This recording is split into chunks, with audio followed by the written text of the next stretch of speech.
Basketball scientist. This video is purely for entertainment and does not infringe on copyrights or laws. The rights to the novel and image belong to the original author. We do not claim ownership. Don't like waiting and want to listen to this fanfic in full now? Subscribe to our Patreon, where you'll find the best fanfics. Chapter 126. The whole team gathers and moves towards the new season. Will sacrificing some personal time and participating in some official activities really help promote Chinese youth basketball? Kellyanne doesn't think so. Just like some Chinese event organizers, when NBA stars visit, they often ask them to show their unique skills and then find a few basketball teenagers to imitate them, as if these basketball teenagers have Sharingan. After watching the superstars demonstrate once and practicing again, they can master these basketball skills and then use them in the game. In fact, it is useless. This is also the reason why Kellyanne chose to decline when directly of the Basketball Association talked to Kellyanne about further cooperation and wanted to organize a summer training camp in Kellyanne's name. If you really want to do something practical in Kellyanne's name, you can find a group of grassroots basketball coaches and let Kellyanne take time to teach them. The effect may be better than organizing a training camp. At least it can improve their theoretical knowledge. However, Kellyanne's cooperation is good for himself. His exposure rate has increased a lot, and most of the news is positive, and his image in the eyes of the public has improved a lot. After becoming more closely connected with Huaxia basketball, his achievements in the NBA were given the label of bringing glory to the country. The real benefit is that advertisers favor him more. This also forced Kellyanne to find an agent for himself, otherwise he would not be able to compete with these businesses, and at the same time he would not have so much energy to handle business orders. Kellyanne did not have any suitable candidates. After thinking about it, he asked Wang Lifan for Hebe's contact information, hoping that she would help introduce one. Although the other party is in the entertainment industry, which is very different from the sports industry, the agent Kellyanne only needs to handle his cooperation with advertisers, mainly business cooperation on the Huaxia side, so there is not as big a gap as imagined. Do a good job of market research on Kellyanne's commercial value, negotiate prices with advertisers, and set the rights and obligations of both parties. Isn't this similar to the work of an artist agent? Hebe understood Kellyanne's needs and reluctantly agreed to help him ask. After dealing with almost all the matters, Kellyanne called Zhu Yi to fulfill his promise of giving you the first interview when he becomes the head coach. The two chatted about many topics, including why Kellyanne decided to leave the Lakers, why he chose the Atlanta Hawks, some opinions on the development of Chinese basketball, etc.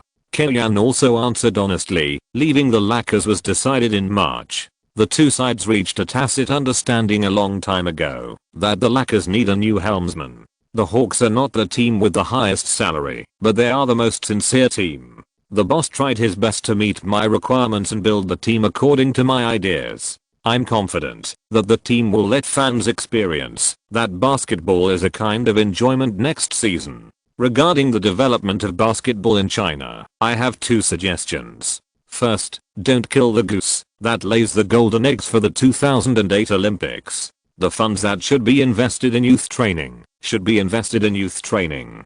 Temporary success or failure is not that important. Second, through market operations and commercial development, do a good job in CBA. Professional leagues are the foundation for the development of each sport. The significance is far greater than Yao Ming, Kellyanne or any other person. Only by laying a solid foundation can China produce a batch of good players in the future. Throughout the interview, Kellyanne's attitude has been very gentle, but when Zhu Yi mentioned Yi Jianlian, Kellyanne's attitude suddenly changed. To be honest, I personally don't like the media's flattery of young players. Yi Jianlian does have the potential to enter the NBA. NBA scouts have set his draft template, based on Nowitzki and Gasol, which is actually the most ideal state. Everyone seems to really expect him to achieve the results of Nowitzki and Gasol after entering the NBA. I think it's too early. Kellyanne said, such an expectation is not good for him. Young people may not be able to recognize themselves in such voices. Once he enters the NBA, he cannot live up to everyone's expectations. At that time, there will be many doubts. No one can say whether he can overcome the gap in his heart. It seems that the draft template of most players will be set very high, but most people can't reach that template. Feeling that Kalyan's words would cause controversy, Zhuyi made up for him. Basically, the template is now Itsuka's, and neither of them made it in the NBA. He is a unique existence in NBA history. Kalyan said bluntly, I have never met Yi Jianlian, and there is no grudge between us. I don't need to say anything that will have a negative impact on him. I just think that it is best to enter the NBA with a correct attitude, the right position, and work hard in the right direction. A negative example in this regard is Kobe Bryant, the #1 high school student in history, who was chosen by the god of basketball to enter the NBA. He was burdened with too many expectations, but he failed to play. How much pressure does Kobe Bryant have? As we all know, Jordan is the god of basketball. God will not make mistakes. God chose you. The formula is derived here, and the answer is Brown himself did not work hard and failed God's expectations of you. Maybe if you let Brown choose once, he would rather enter the league in a less eye-catching way, like other rookies, honestly working from the bench to enjoy his basketball career. Maybe Brown, with a calmer mentality, will achieve better results than now. Kalyan could only say so much, and he threw all the problems on the media and fans. If he made any more prophetic remarks, it might affect Yi Jianlian's market. When he couldn't play well, the fans would blame him for talking nonsense and hitting Yi Jianlian. It was all Kalyan's fault. After returning to Sioux City, Kalyan stayed for another 2 weeks, accompanied his parents for a while, and attended several family gatherings. In mid-August, he set off to return to Atlanta and met Kittles and Roger Mason, who had signed with the team. Kittle signed a 1-year minimum salary contract with the team. Due to injuries, he no longer valued playing time and was happy to sit on the bench and watch his teammates perform. The Hawks had little chance of competing for the championship, and Kittles was not here to hug thighs and get rings. He mainly wanted to develop in the direction of the coaching team, and in the future he would be a shooting coach, assistant coach, etc., and come to the team to accumulate experience first. The Mosquito shooter was not very motivated, and Roger Mason would have more opportunities to become the team's choice at the backup shooting guard position. After signing with the Hawks, he stayed in the gym for the entire summer to train hard in order to stay with the team in the new season. In addition to Roger Mason, Chuck Hayes also spent this summer in the training hall and gym. His contract is not guaranteed, and he has a strong sense of crisis. He may be cut at any time. After all, he didn't even play well in the summer league. In addition to dating Wang Lifen on a daily basis, Kalyan also appeared in the training hall from time to time to practice with the two of them. The level of NBA level trainers is not to be underestimated. In almost a week, Kalyan, who was originally thin, has become much stronger. Kalyan returned to the training hall and trained with Mason and Hayes. This news was known to other players, and some of them returned to the team one after another and invested in daily training in advance. In the Hawks, except for Joe Johnson, Kittles, and James Posey, other players are either players on rookie contracts, or bottom players in the league, or have never played in the playoffs in their lives. They are all eager to prove themselves, and many players are training more in the summer. Paul's scouting report says he weighs 175 pounds, but now he weighs 184 pounds. In less than 2 months, he gained 9 pounds, and his confrontation has been significantly enhanced, but his speed and shooting feel have not been affected. In training, he can do whatever he wants with David Lee's military training. He can either shake the opponent with his skills or simply hit a mid-range shot. He feels much better. David Lee also improved his confrontation by gaining weight, although his defense is still very bad. However, in the competition with Hayes, he still proved why he was a first-round pick, while Hayes on the opposite side was not selected. Although he can't push the opponent with his back, David Lee can push the opponent with a slow 3-step layup and can directly shoot from the mid-range with his height advantage. Whether it is Larry Sander or other members of the coaching staff, they all think that David Lee made a big profit by selecting him at the 26th pick.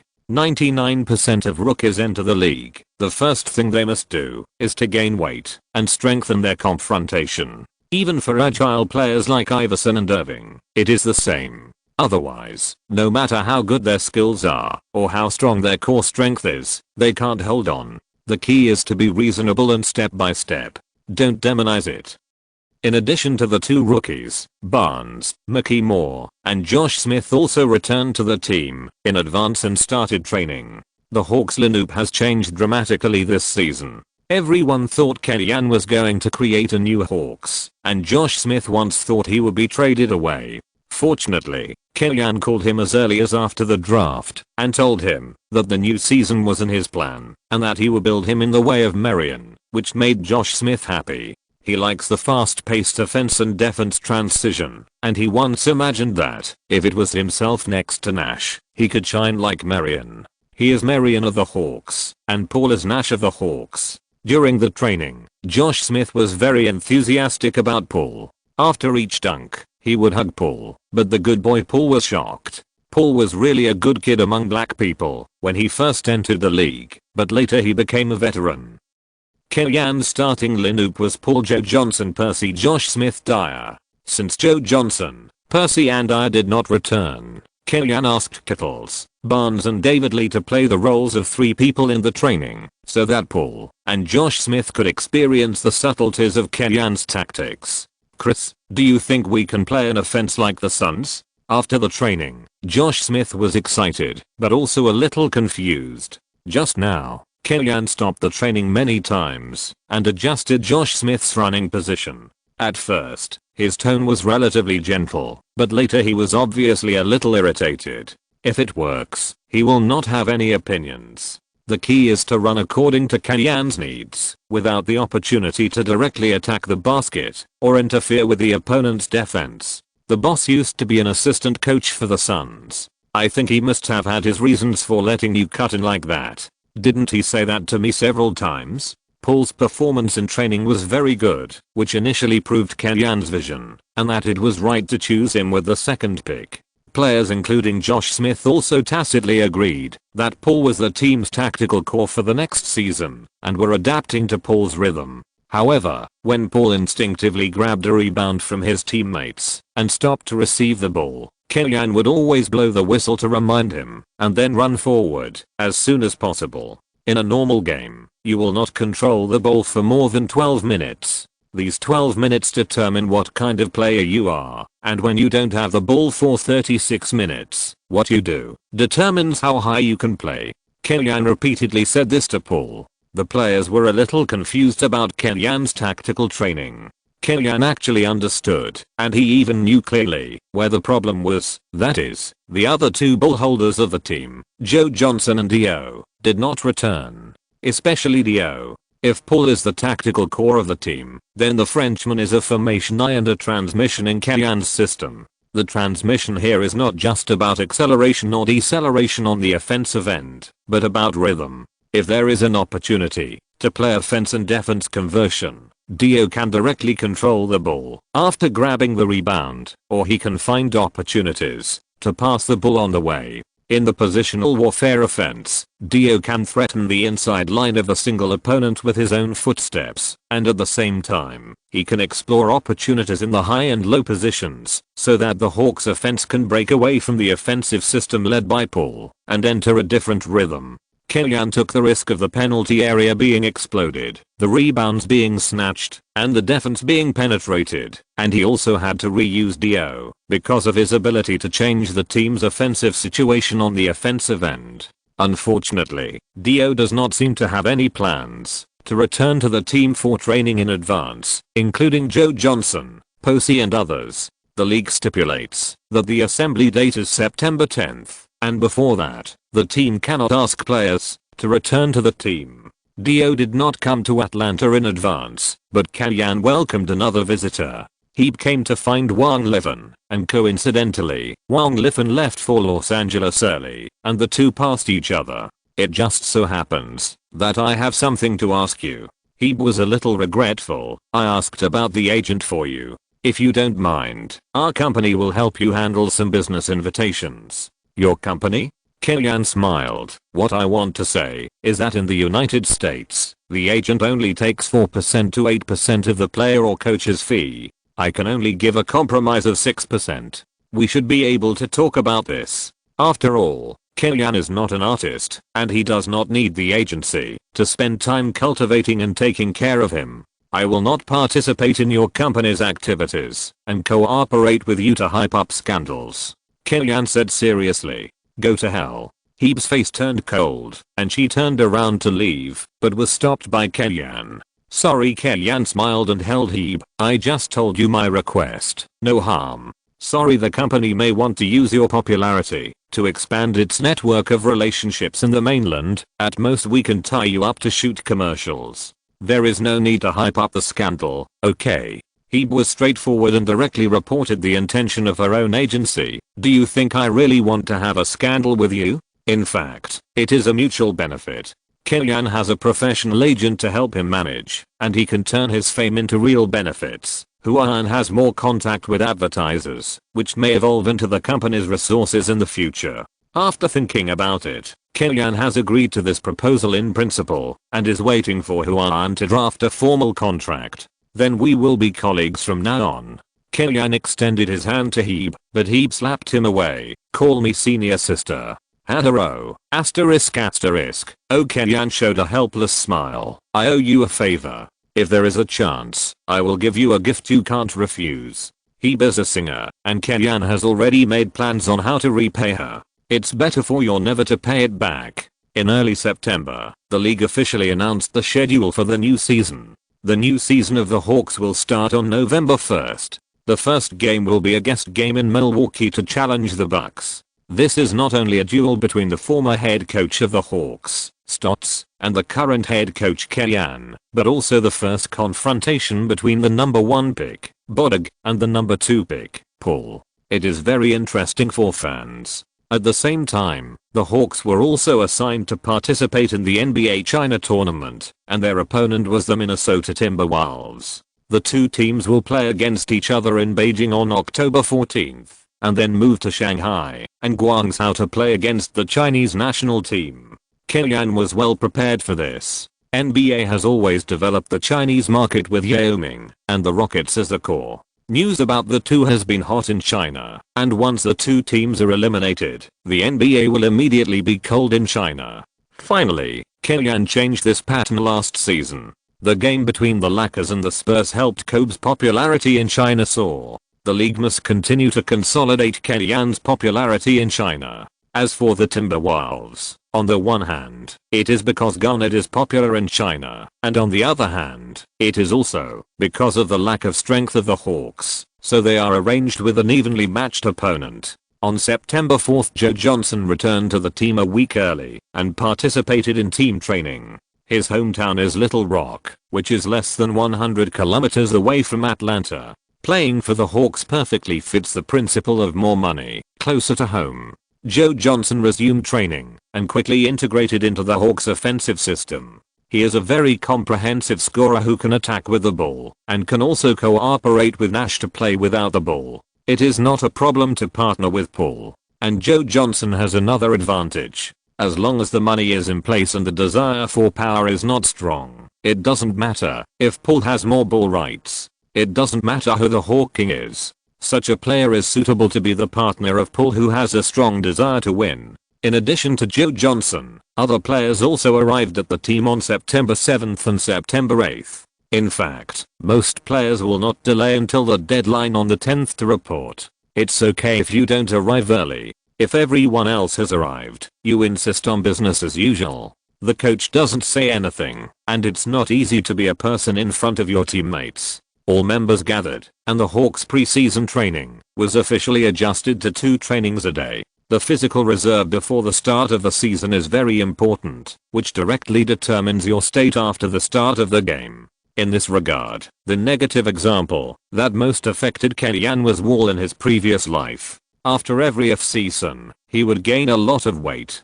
The preseason and the first 20 games of the new season were basically weight loss plus physical training, and then he could slowly enter the game state. Because of this, the Wizards, whose strength seemed good on paper, sometimes couldn't make the playoffs, which was really a joke. On the Hawks side, the players who returned from the holiday were not in particularly bad physical condition. Relatively speaking, Dio and Posey had some fat, but they were not as fat as Dio in his later life. Under Snyder's destruction, they recovered in a week. Compared with weight, Dio's confidence recovered faster. After 2 seasons in the team, Dio had lost the idea of conquering the NBA due to his terrible performance. Suddenly, a young coach who was called a scientist came and asked him to play the center position. Dio was skeptical at first, but when Dio appeared in this position according to Kellyan's request, he suddenly found a feeling of waiting for the clouds to clear and the moon to appear, as if he was supposed to be like this. My. After a positional attack failed, Josh Smith took the initiative to raise his hand to admit his mistake, and then happily hugged Dio, who passed the ball to him. It was after Dio returned to the team that Josh Smith found that many of his original ineffective runs became meaningful. Although the two would make mistakes in cooperation from time to time, this was due to the lack of tacit understanding. The key point is Dio's ability to read the defense and find loopholes. This is the French magician. Looking at the laughter on the court, Kellyan clenched his fist and said to Hornacek beside him. On September 20th, the Atlanta Hawks held a media day at the Phillips Arena, and the new NBA season began. In the Cormac photo, Kellyan selected Paul, Joe Johnson, Posey, Josh Smith, and Dio, 3 future All-Star players plus 1 most improved player. Reporters were surprised to find that the Hawks call list did not include Mickey Moore or David Lee, but instead had 3 forwards, and they could not figure out who the center was. Reporters did not know the huge value of Dio in Kellyan's tactical system, and did not take him too seriously. The focus of the interview was mainly Paul, Joe Johnson and Josh Smith. Paul was the second pick, and Hawks fans had great expectations for him. He has always been humble, but Kellyan's chicken soup gave him confidence. When asked about his goal for the new season, he replied, "I want to be the leader of this team and lead the team into the playoffs." Josh Smith's dunk was one of the few moments for the Hawks to cheer last season. He is also a player that Hawks fans like very much. In the interview, he revealed that the Hawks' tactic for the new season is run and gun. Kimby said he wanted me to play the role of Marion, but after training, I think I'm more like Stoudemire. Haha. Chris Paul is my Nash. From last season's regular season champion to last season's loser, Joe Johnson does not think this is a setback in his career. The Suns' performance in the 2002-03 season was not very good, but they became the first team in the regular season last season. Who says the Hawks can't do it? Kellyan almost dropped his jaw when he heard this. Brother, you can talk more than me. Chapter 127, Top Tactical Design and Top Executor. The subsequent open training session was packed. In the audience, there was even a Chinese female fan holding a support banner with Chinese words proposing to Kellyan. Kellyan's coaching has attracted a considerable number of Chinese fans to the Hawks. Just like after Yao Ming joined the Rockets, many more Chinese went to the Toyota Center to watch the game. This was a surprise for owner wrestler. The Hawks' attendance rate was only 83% last season. Even if the Chinese audience who came to watch the game because of Kellyan can increase the team's attendance by 3%, it would be enough to pay Kellyan's salary for a year, not to mention other things. Not to mention the improvement in competition. Just talking about the help to the team in business, hiring Kellyan is a good deal. The climax of the open training session was the 20-minute group confrontation. Kellyan continued to cooperate with his old partner Hamblin and let Hornacek and Snyder form a team. Both sides took turns to select players until the 14 people were grouped.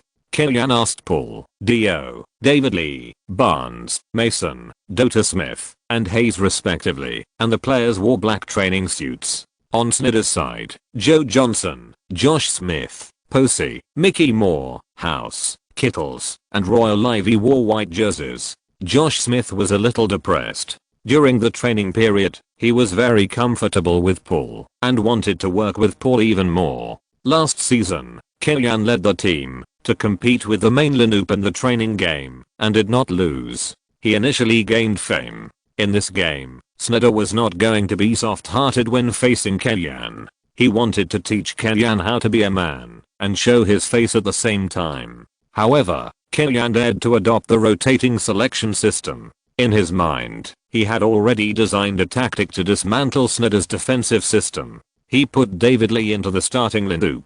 Kellyanne arranged a high double screen tactic for the players.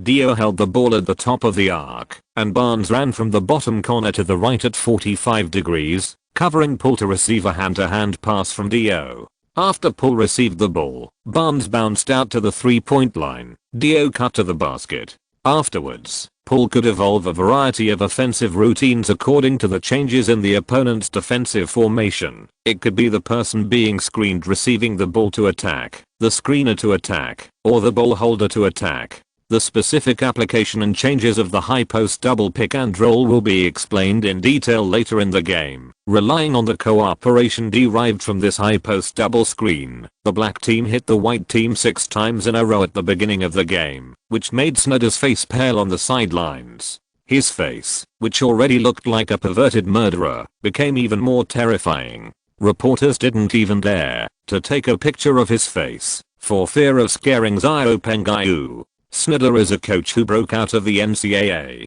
He knows the tactics of cracking the pick and roll very well. According to the different technical characteristics of the pick and roll players, they can be roughly divided into 4 types. One is double teaming the ball holder, that is, double teaming the opponent's ball holder and leaving the opponent's screener empty. This move is suitable for use when the team's double teaming ability is outstanding and the opponent's ball holder is weak in getting rid of the ball. The second is switching defense, that is, the big man switches to defend the opponent's ball holder and switches to defend the opponent's screener on the perimeter. This move is suitable for use when the defensive ability of the team is evenly distributed. The advantage is that it is not easy to miss open positions, which can minimize the opponent's cooperation opportunities. The disadvantage is that it is easy for the opponent to create a mismatch singles. The third is retreat defense, that is, the outer single defender chases the ball holder and the inside player takes a step back.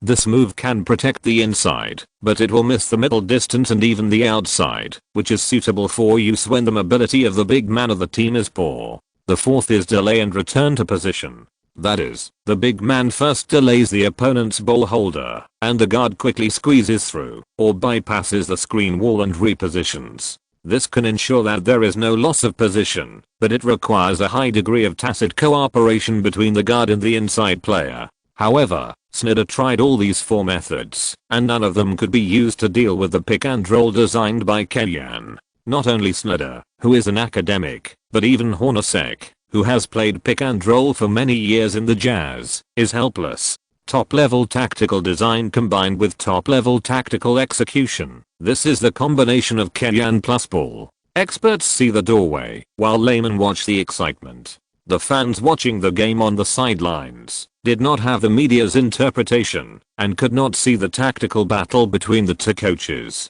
They only felt that Chris Paul, the second pick selected by the team, was really amazing. He could break through, shoot and pass the ball, and the team had hope for the new season. Kellyanne was also very satisfied with Paul. After the draft, Kellyanne asked Paul to strengthen the confrontation while ensuring the shooting feel. It can be seen that Paul worked hard. In the practice game, he made 7 of 10 shots from mid-range, ensuring quality and quantity. On the defensive end, Kellyanne could have focused on Josh Smith, but considering that this was an open training class, if his idea of clamping Josh Smith was learned by other teams, it would be more costly than gain, so Smith was allowed to bombard the basket of the black team. Roger Mason finally got the opportunity to play for the Hawks. He played hard on both offense and defense, and had a strong presence, but he almost injured Joe Johnson, who broke through in a defense. Seeing this, Kellyanne called a timeout and said a few words to Mason. In the following games, Joe Johnson began to keep healthy, basically shooting from mid-range and rarely rushing to the 3-second zone. Even so, he still scored a game-high 18 points. Killing and heartbreaking. At present, the strongest guard line combination in the league should be Kidd plus Carter or Parker plus Ginobili. Kellyanne felt that the combination of Paul plus Joe Johnson could also compete with them. The final score was fixed at 66-55, and the black team won by 11 points. Outside the court, all the fans who watched this team training were still reluctant to leave. A group of half-grown children gathered near the passage, holding basketballs or jerseys in their hands. and shouted after seeing Paul coming out. "Chris, sign for me quickly. I'm your fan from now on. Your shooting is so accurate, can you teach me?" Paul smiled and signed for the little fans and took photos with them. Compared with foreign stars like Joe Johnson, players like Paul who were selected by the team and immediately positioned as the core of the team after the draft are more likely to be favored by fans. Although he was tactically beaten in this game, Kellyan was quite satisfied with Snyder's performance. He still played the role of Smith in the defense and let House find opportunities to shoot decisively from the outside, which was quite a moneyball idea. In the evening, Kellyan called Hamblin, Snyder, and Hornacek to have dinner together. Snyder immediately asked Kellyan how to crack his high post double pick and roll. "Frank knows that I have always been responsible for the design of offensive tactics, and I'm not good at defense," Kellyan said self-deprecatingly, just like Einstein participated in the development of nuclear weapons, but he could not contain the harm of nuclear weapons. Snyder was choked by Kellyan's words. "If the opponent follows suit, what can you do? But when I was in the Rockets, I met a guy whose idea of defending pick and roll was very different. He liked to use a partial 3-on-2 defensive strategy, usually double teaming the ball handler, and at the same time, one person on the weak side would come over to block the screener, or cause the ball handler to make a mistake, or force him to leave the dangerous position, and then quickly rotate back to his position." Kellyan took out a pen and paper and drew a tactical diagram on it. This defensive strategy may be feasible. Unlike Hamblin, Snyder will definitely start his own business in the future, but Kellyan did not hide his ideas from him and directly told him his ideas. Many times, tactical literacy is improved in this kind of communication and collision. But I don't think I've seen the Rockets defend pick and roll in this way. Hornacek thought for a moment and wondered. "Because they have Yao Ming," Snyder said, "this kind of defense requires a big man with enough coverage, which is not suitable for Yao Ming." Kellyan nodded. As expected of the future head coach of the Jazz, he really saw through it and found the key at once. "Your friend is quite good. What's his name?" "Tom Thibodeau. An old virgin." Kellyan laughed and scolded. "Also, you are wrong. We are not friends. Snyder has his own understanding of defense. With him, maybe the Hawks defense will be slightly better than expected." In the next 2 weeks, the team's training plan was adjusted from 2 training sessions a day to 3 training sessions in 2 days, and the training intensity was appropriately reduced. Players can arrange additional training according to their physical conditions, and the coaching staff does not force them. People are not made of iron. During the long season, Kellyan and his brains will feel that they are not energetic enough, not to mention that the players often fight on the court. On October 5th, the Hawks played their first preseason game. Because they had to play in the China games, they only had 6 preseason games this season. The opponents were mainly the Wizards, Magic, Bobcats, and other teams in the Southwest Division, plus the Grizzlies, all of which were relatively close opponents. In order to compensate the Hawks for traveling to play in China, 3 of the 4 games were played at home, which would allow a wrestler to earn more ticket money. The opponent in the first game was the Wizards, who also changed their core this season. Although it was a preseason game, the fanatical Hawks fans still filled the entire Phillips Center, and a considerable proportion of Chinese fans came to watch the game, estimated to be more than 10%. In the preseason games, the main players of the team usually show up, play for about 20 minutes, and give back to the fans. The Wizards are no exception. Arenas, Daniels, Butler, Jameson, and Hayward are basically the team's main lineup for the new season. Before the game started, Butler also came to Kellyan and greeted him. Thanks to his outstanding performance last season, Butler has just reached an early renewal contract with the Wizards for 5 years and $46 million. Although it is still less than $10 million for Butler, he has come to a new environment and is not sure about his prospects in the Wizards. He decided to take the bag first. In fact, Butler would rather be traded to the Hawks than to the Wizards, and would rather play under Kellyan. Unfortunately, in the NBA, players cannot control their own destiny. Kellyan also encouraged Butler a few words, and even the Hawks home commentator words praised Kellyan. It can be seen that, although Kobe has only been with the Lakers for 1 season, his performance still conquered the Lakers players. Eddie House and Matt Barnes both chose to follow him, and Karen Butler is also grateful to Kimmy. We look forward to Kimmy's good performance in the Hawks. Before the home DJ introduced Kellyanne, he compiled a long prefix before Kimmy, such as the brain of the Oriental Dragon, crazy scientist, the Earl of Lightning, etc. Kellyanne once studied theoretical knowledge at the Cologne Sports University in Germany. He has an eclectic style of deploying troops, and is good at taking the opponent by surprise, and launching surprise attacks at unexpected times. Regardless of the differences in their respective fields, they are somewhat like the famous World War II General Manstein. DJ gave him this title, which is appropriate. In response, Kellyanne just smiled. He still likes the title of scientist. The ball was thrown into the air by the referee. As expected, Josh Smith lost the jump ball. Butler grabbed the basketball, clenched his hands hard, went through a ceremony, and then handed the ball to the team leader Arenas. Arenas received the ball and advanced quickly. The 5 players of the Hawks quickly returned to defense. Paul took the lead and stopped Arenas, who had already entered the 3-point line and was about to break in. Arenas forced to break in and hit Paul, which directly knocked Paul off his feet. With a change of direction, he immediately shook off Paul and rushed to the basket. After Paul was knocked away, Josh Smith immediately came back to make up for the defense and used his speed to merge with Arenas into the 3-second zone. Arenas came to the right side of the basket and suddenly stopped his pace. He raised the ball with both hands and pretended to shoot. Josh Smith jumped high, ready to block the shot. A smile flashed in Arenas' eyes. He put his hands away and shook off Josh Smith. He easily created a time difference and scored on the rebound. 2:0. In the next 5 years, Arenas will be one of the top scorers in the league. With his strong body, he is also the type that Paul is afraid of. The Hawks attacked in a positional battle. Paul dribbled the ball across half court. Dio shook to the corner and reached for the ball. Paul passed the ball to him and went straight inside. Dio did not stop to receive the ball and turned around with one hand to pass it inside. Paul received the ball under the basket and passed it from Jamison's waist. Josh Smith cut in from the right and just caught the basketball. He took a step to take off and smash the ball into the basket with one hand. The fans at the scene cheered immediately. This was an attack that had not been played in the training game. From the gorgeous pass to Smith's dunk at the end, it was a natural result. The Wizards continued to attack. Arenas used his body to break Paul's defense. After the 3-step layup, he suddenly twisted his body in the air and passed it to the outside. Jamison pushed Josh Smith away and stepped back to the 3-point line. After receiving the ball, he adjusted a little and stood up for a 3-point jump shot.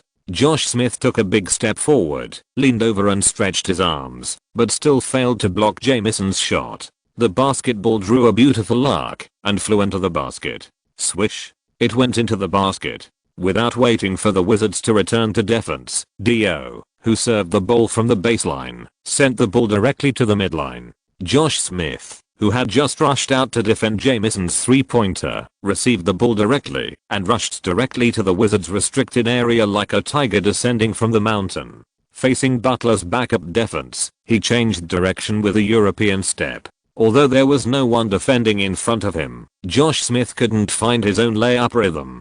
He stepped out the last step of the European step and barely adjusted to a comfortable shooting rhythm.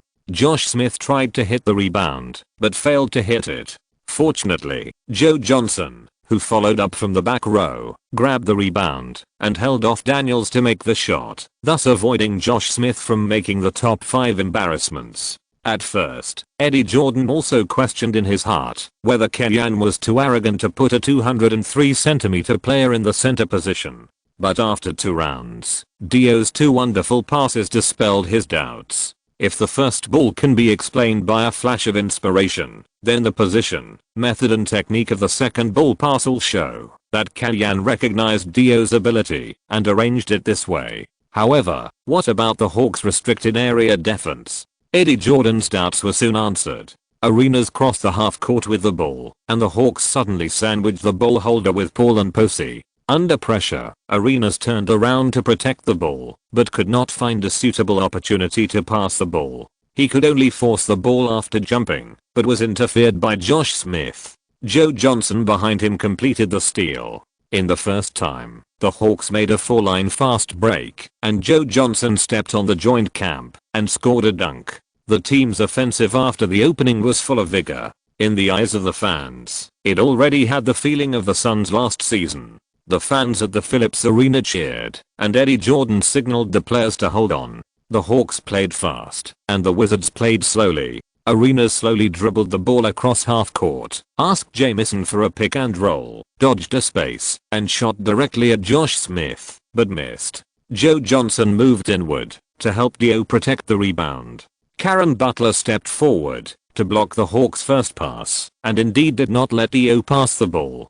Dio made a fake move, shook Butler, and then dribbled the ball directly himself to accelerate. While moving, Dio discovered the loophole in the Wizards' defense and pretended to pass to Josh Smith, who was diagonally cutting into the penalty area. With a flick of his wrist, the ball was passed to James Posey on the wing, who took an open three-pointer but missed. If we had Dio last season, maybe we could really go one step further, Hamblin said excitedly. It's not that great in training, but in the real game, Hamblin really saw Dio's magic. Even more amazing than in training. Compared with Odom last season, Dio is much worse in physical fitness. His dribbling is not as fancy as his opponent, and his ability to attack the basket should also be a little worse, but his passing is really at the level of a top point guard. Not only is it just the unexpected or unpreventable route for the opponent, but even the strength is the most comfortable for teammates. After receiving the ball, Odom advances after grabbing the rebound, more like a tank, advancing to the top of the arc. If the opponent does not return to defense in time, he will rush directly to the basket to kill. If there are teammates on both sides, he will pass the ball. If that doesn't work, he will slow down the rhythm and play positional play. Dio is like a mobile turret from the moment he grabs the rebound. He can see the opponent's defensive loopholes at any time while moving and send long passes, mid passes, and short passes to attack your dangerous areas. Only 7 minutes into the game, the score was already 23-14, with the Hawks leading by 9 points at home. You know, the Wizards were one of the top 4 teams in the Eastern Conference last season. Is this an eagle? Is this an African harpy eagle? The most powerful eagle in the world. During the official timeout, the fans cheered to their heart's content. Even if it was just a preseason game, they hadn't had such a good time in a long time. Chapter 128, A Summer of Gaps. After the official timeout, the Hawks replaced the substitutes, while the Wizards kept Daniels on the court as a substitute. Daniels was the third archer in the unparalleled arrow formation of the Supersonics last season, averaging 11.2 points per game. With his outstanding performance this year, he got a 4-year, $24 million contract from the Wizards. Although Daniels was promoted to the starting lineup in the Wizards, he still played as the 6th man. When he played with the main players, he played the role of a fixed point shooter and waited until the main players went off the court to rest before taking over the ball. His strength is pretty good, and he made the team's offense colorful with the floor-flowing point guard like Blake. Relatively speaking, the offense of the Hawks substitutes seemed quiet for a while, except for David Lee, who barely had the ability to attack independently. Others such as House, Mason, Barnes, and Mickey Moore all had certain shooting abilities, but they mostly digested the opportunities created by their teammates and did not have the ability to attack independently. Even if the players performed decently on the defensive end, the lack of output on the offensive end also made it inevitable that the lead would be slowly eroded by the Wizards. This also exposed the problem that the Hawks bench lineup lacked a ball handler. Perhaps this is indeed a small problem, but Kalyan really doesn't think it is a problem that affects the team's goal this season. The Hawks have 3 ball handlers. If it really comes to the regular season, Paul and Joe Johnson can lead the bench at certain times in the game. As long as someone creates space, House and David Lee are very good assistants. The Hawks also have Kittles, a mosquito shooter who is much better at handling the ball than Roger Mason. It's just because of the preseason that Kalyan felt that this veteran with a slightly glass attribute needed to be used sparingly, so he didn't let him play. Some people may feel regretful for missing Monterellis and Louis Williams in the draft, but if the Hawks really have a second round pick, Kalyan will also choose Blatch or Gortat to solve the team's inside problem, instead of giving 2 rookies a chance to level up. The Hawks have a weak foundation and there are many problems that need to be solved. There must be a priority. At the same time, it is not good to have too many rookies in the team, as there is not such a high tolerance rate. In the first quarter, the Hawks led by 1 point at 29:28. In the second quarter, Kellyanne began to match the lineup. Paul, Mason, Barnes, Josh Smith, and Mickey Moore played together, focusing on the D'Antoni-style run and gun. Mickey Moore was light in weight and lacked confrontation, so the defense of the Hawks lineup emphasized a quick double-team rotation and occasionally defended the inside line. Both of these moves are easy to lose three-pointers, so the defense of three-pointers is not good. But once the Wizards missed a three-pointer, the rebound bounced far away, and the Hawks grabbed the rebound. The counter-attack threat was great.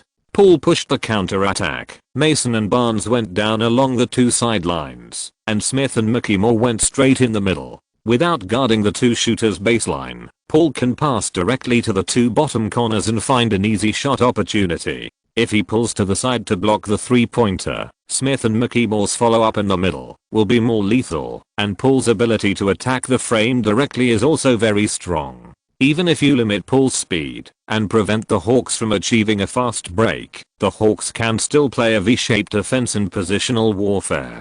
This is what Kellyanne learned from D'Antoni when he was with the Suns. With two shooters in the bottom corner and two inside players at the same time, and the wing players not coming to help defend, Paul and Smith can easily create offensive opportunities with pick and rolls. When the wing players come up to help defend, Paul will pass the bottom corner for an open long shot.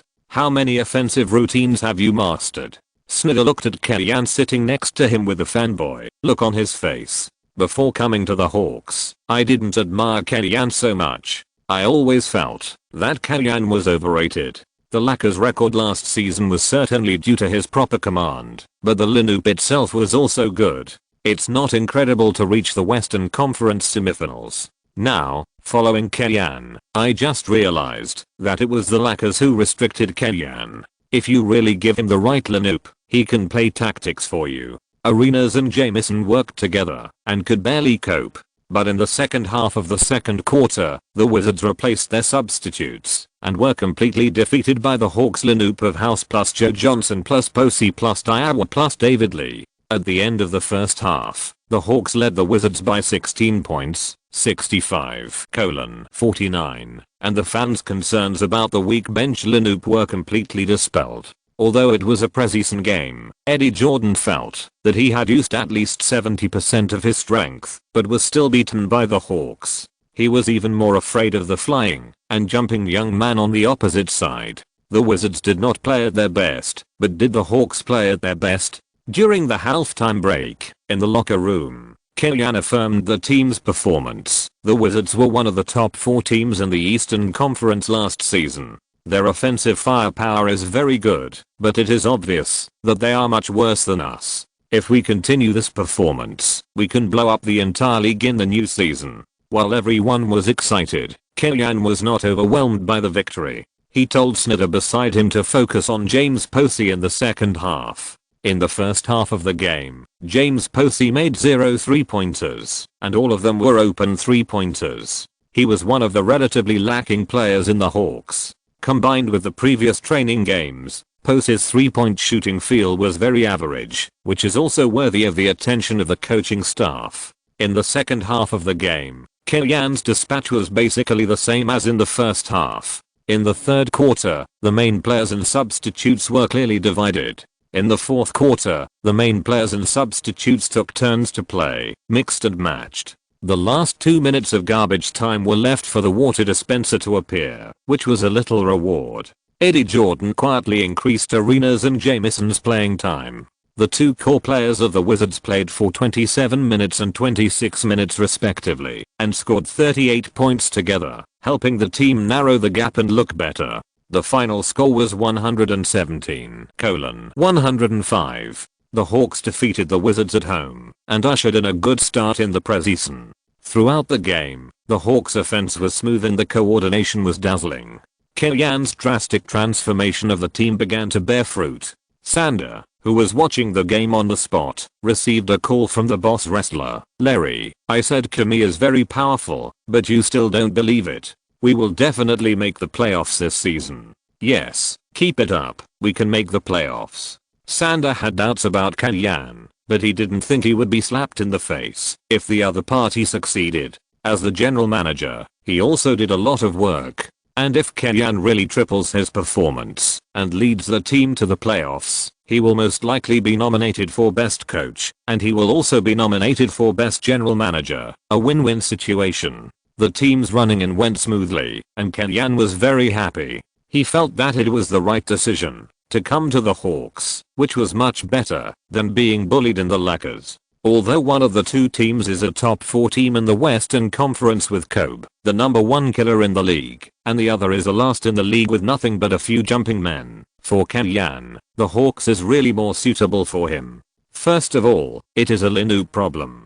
Because Kalyan led the Lakers to the playoffs, the draft order went down, and the team could not get Bynum through the draft. Even if he stayed, at most he could get David Lee. If Anderson's drug abuse happened normally, the team's inside strength would be obviously weakened. If Kalyan stayed with the Lakers, he would probably only have the right to suggest trades. The Lakers' valuable players are nothing more than Kobe, Odom, and Butler. If Kupchak doesn't let him move Odom, he can't basically trade for anyone. The second pick of the Hawks turned into Paul, who is at the quasi all-star level, in his hands. The team's vast salary space can bring in Joe Johnson, who is at the quasi all-star level, Josh Smith, who was originally one of the few positive assets, and Dio, who only D'Antoni, and he can figure out how to use. Without commenting on who is stronger or weaker than the Lakers, at least from the perspective of team building, Kalyan's improvement of the Hawks is a qualitative leap. The second is the comparison of the external environment.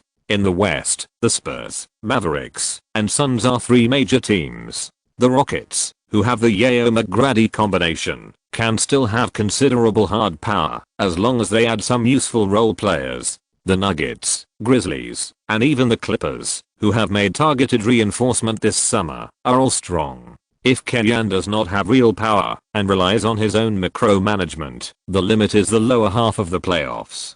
The Hawks are in the relatively weak Eastern Conference. If they win more than half of their games, they will surely enter the playoffs. If they win 50 games, they can strive for a top half ranking. It's not that he has no ambitions and likes to bully weak teams. It's just that a relaxed environment allows him to make more experiments. James knows that staying in the Eastern Conference can bring him a lot of benefits. Finally, it's about interpersonal relationships.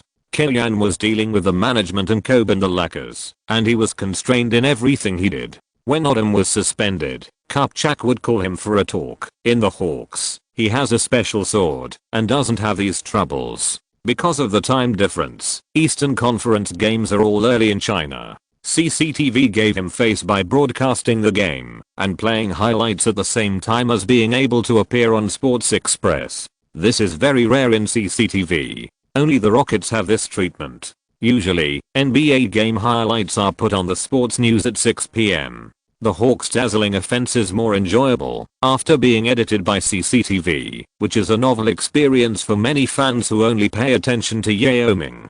Because this is completely different from the Rockets' basketball. However, there are still fans on the forum who are not optimistic about him. The ideas of some experts are deeply rooted in people's hearts. Offense wins fans. Defense wins championships. Whoever controls the inside line wins the world. Whoever controls the basket can control the whole court. Stop talking nonsense. Wait for the China derby and see who dominates who. After a day of rest, the Hawks ushered in the second preseason game of the season, playing against the Charlotte Bobcats at home. Joe's draft vision has always been criticized, but in this year's draft, they chose Raymond Felton, which is not a big mistake. The team's main point guard Knight is a data brush. Although the average data of 15 plus 7.5 per game is very good. In fact, there is no basket on the outside, no confrontation on the defensive end, and he has a lot of ball rights. How many points do you have to give out? Therefore, the Bobcats draft strategy is to choose whoever of the 3 great point guards falls. In the end, Felton fell, so they chose Felton. This is a headache and a symptomatic operation.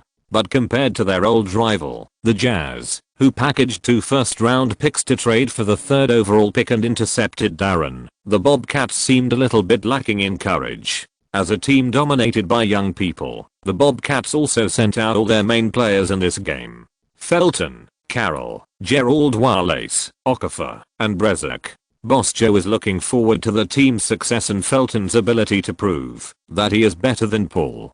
Josh Smith beat Brezek in a jump ball. Joe Johnson received the ball and dribbled it to the front court to pass it to Paul and then ran to the right corner. Paul and Dio set a pick and roll in the middle, broke through with the ball, changed direction and jumped to get rid of Okafor from the right. Wallace made up for the defense and Paul jumped up and faked a shot and passed the ball to the bottom corner. Joe Johnson shot easily without anyone watching and hit the 3-pointer steadily. 3-2-0. The Bobcats attacked and Felton passed the ball to Okafor, letting him challenge Dio. Okafor received the ball in the low post on the right side, turned to the baseline, and was blocked by Dio. Then he turned to the middle and was followed by Josh Smith. His intention to pass the ball was too obvious, so Paul intercepted the ball. It's not that Dio's defense is strong, but the Bobcats' poor offense is a bit serious. Okafor, as an inside player, is a typical strong defense but weak offense, but he is the first offensive point of the Bobcats' positional warfare.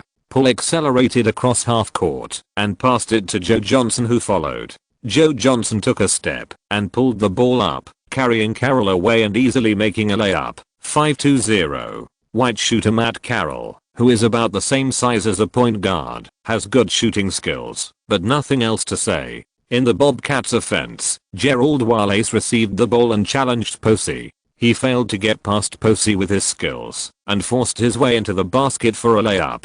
The layup was blocked by interference, and the rebound was taken by Posey who returned to defense, so the Hawks failed to make a fast break. Paul dribbled across half court, and Dyler went to the corner to receive the ball. The Bobcats defended the pass, but not the shot, giving Dio 1 step of distance.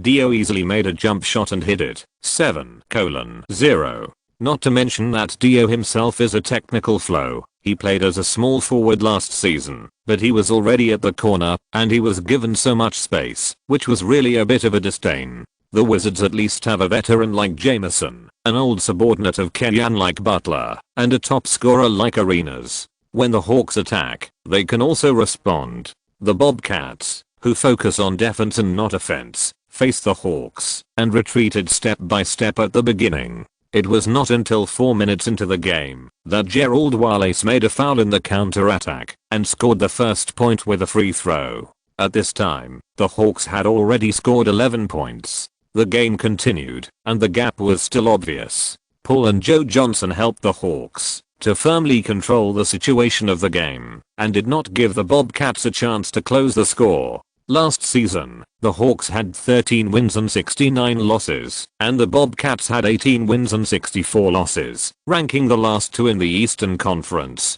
This does not mean that the Bobcats are better than the Hawks, but that the Hawks are more thoroughly in a slump.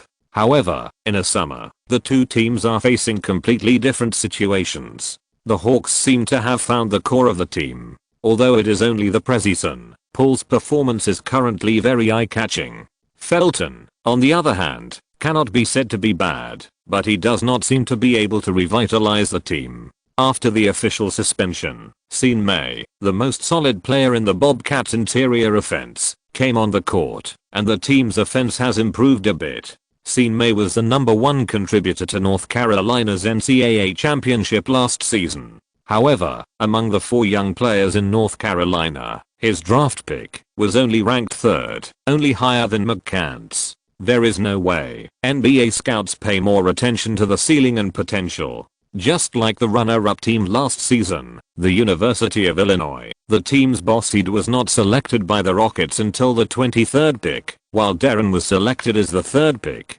SYNOPSIS has average physical condition. He is short in height and has no explosive power when playing in the interior. His shooting range is limited to the free throw line. His strength advantage in college is not easy to play in the NBA against meat shields. However, facing the fast, but not strong interior group of the Hawks, SYNOPSIS is the guarantee of scoring on the offensive end. I don't know whether to say that the Hawks' interior defense is too weak, or that SYNOPSIS' strength advantage is really a bit foul in the NCAA. Seeing that SYNOPSIS was turning the tide in the interior of the Hawks, and he was successful, no matter how he played, the Bobcats head coach Bickerstaff simply increased his playing time to help him build confidence. In contrast, Kellyan was not in a hurry to do any targeted defense against SYNOPSIS in the preseason. He rotated normally to ensure that the players had a better understanding of each other. Both head coaches have their own demands. Kellyan focuses on training soldiers and winning games by the way, so as not to disappoint the home fans. Bickerstaff's goal is to train rookies, including Felton, SYNOPSIS and sophomore Okafor, who all played for more than 30 minutes. The final score was 111-100, and the Hawks won 2 consecutive games in the preseason. In the whole game, Paul played for 22 minutes, scored 8 points, 6 assists, 4 rebounds and 3 steals. The data looks average, not even as good as Felton's 13 points and 7 assists, but the fans who watch the game know that Paul won the direct matchup between the two. Sometimes Excel really can't reflect the real game.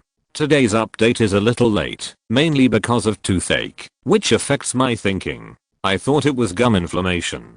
I took anti-inflammatory drugs in the afternoon and found that it didn't work. It might be tooth decay. It's Friday, so I have to wait until Monday to go to the hospital for treatment. Today's word count is less, and tomorrow it will be 6k to 7k if nothing unexpected happens. If you're listening to this novel on a channel other than Fanfic World, it means they downloaded and uploaded it without effort. We cordially invite you to visit our channel, Mundo Fanfic Novelos. There you'll find the original version of this story and you can explore many other novels of various genres. We're waiting for you to immerse yourself in a world of incredible novels. Chapter 129 Garnett's Tricks. After playing 2 preseason games in the United States, the Hawks embarked on a journey to China.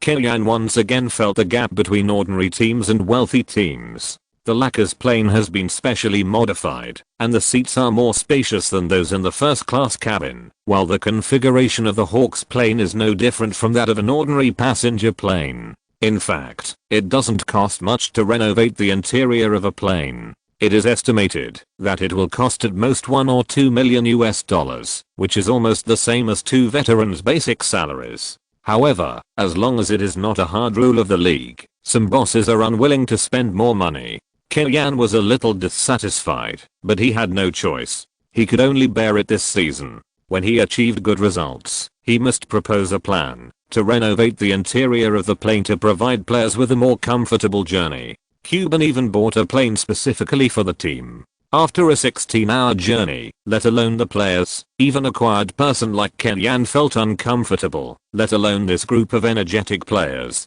Arriving in Beijing, it was a sunny morning. In order to welcome the Eagles, the Basketball Association also made sufficient preparations and sent a special person to welcome them. CCTV and many media also sent reporting teams to follow the Eagles' itinerary. The Eagles don't have many big-name stars. The most famous player may be Matt Barnes, because he played for the Lakers last season and had a good appearance rate in the second round of the playoffs. Therefore, most of the attention is on Kellyan. Not long ago, Kellyan came to Beijing alone. This time, he returned home with his own achievements, and the impact is definitely different. After more than half an hour of signing and interviews, the Eagles were able to leave the airport, get on the official bus, and go straight to the hotel where they stayed. Back at the hotel, under Kellyan's order, the players returned to their rooms to adjust to the jet lag, and no one wanted to go out for a travel. Kellyan himself came to the hotel's conference room and met with the publicity department staff from Cadillac with his agent Zanka arranged by Huan. After handing over his advertising contract to Huan Agency, Kellyan's fame was quickly converted into tangible benefits. He signed 3 commercial endorsements in Huaxia successively, with an average price of $2 million per year. Among them, Cadillac gave the most, which was a 2-year endorsement contract of $6 million, plus a Cadillac DTS. As the spokesperson's responsibility, Kellyan only had to shoot 2 sets of promotional videos, and he could not be photographed driving other vehicles. Kellyan's requirements for the car were not so high. and he did not think that $6 million was hot, and he quickly reached an agreement with the brand. Just wait to return to the United States, and then change the car. After resting in the evening, the staff woke up the players separately. Everyone had a simple meal in the hotel, and then took the bus to the stadium for field adaptation training. Although it was just training, a large number of fans still appeared in the stadium. They shouted Kellyan's name from time to time on the sidelines to show their enthusiasm. As a reward to the fans, at the end of the training, Kellyan asked Josh Smith to show two slam dunk contest level dunks on the spot, which aroused the cheers of the fans, and Josh Smith, who gave a wonderful performance, was also loved by the fans. Oh my god, are NBA players' dunks so domineering? It's really different to watch it live and in front of the TV. Americans' physical fitness is really not the same as ours. How can we have players so strong and so able to fly? 98% of NBA players are basically the second in command of the national team in our country.